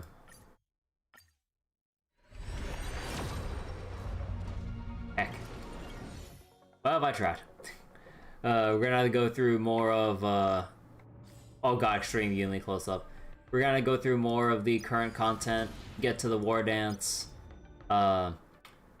Maybe I should probably do the Divergent Universe stuff off-stream. Because it is a whole crap ton of, like, redundant grinding to, like, catch up with the rewards and everything. So, yeah, I'll probably do that off-stream. And then I could actually go do the Apocalyptic Shadow, probably, at this point. But, I wanna see if I can go do it on-stream now that I got Feixiao and everything. It would be nice if I can try to get Robin before doing all that and then dump all of my fuel to get her going. But yeah, we'll have to see about that. Okay, and I saw a whole bunch of stamina, right? Oh no, I spent it all earlier. Well, I have 80. Oh right, we have the new like planner ornament sets. Right, what's this? Wait, hold on. Before we go for real, let me see this. Increases the wearer's energy regen by 5%. If the wearer is not the first character in the team lineup, then increase the attack of the first character in the team lineup by 12%. So you got like specific team positioning here, which I don't like, honestly. Increases the wearer's crit damage by 16%. When a target... Wait. When a target summoned by the wearer is on the field, crit damage increases. So wait, anyone that has like an addition, that has like a side companion, like Topaz or Jingyuan's Lightning Lord? Data comes from recently active player. Oh, really? Wait. The recommendations is a player player data compiled thing? Oh. Well, heck. Okay, that I didn't know. I didn't read the fine print there. Huh. Interesting. Wait, what's this button? Build character? Ornament extraction is recommended for the character will be pinned on the top of this list. So if I wanted Jade... Oh! Oh, wait, that's so cool! So they organize it... Oh, that's actually kind of neat. What the heck? Huh. Cause like, there's some stuff from like the 2.5 streams probably mentioning this quality of life stuff. That's actually really cool. Huh. Alright. I'll go turn in for the night. Although, let me just do this real quick. Alright. So, that'll be it for tonight. I think I want to catch up on FGO and start, like, stream on the Twitch side early to leave more time for me to kind of try to hastily set up Star Rail to continue for tomorrow night. I think that'll be the plan. So, yeah. Basically, for anyone on YouTube, just kind of keep an eye out. That's honestly all I can do, because I don't want to, like, set up a room and then constantly, like, bait people by, oh, I gotta delay the time more, or I set it too far ahead and then gotta pull it back, and then people go, oh, I thought I was gonna start later.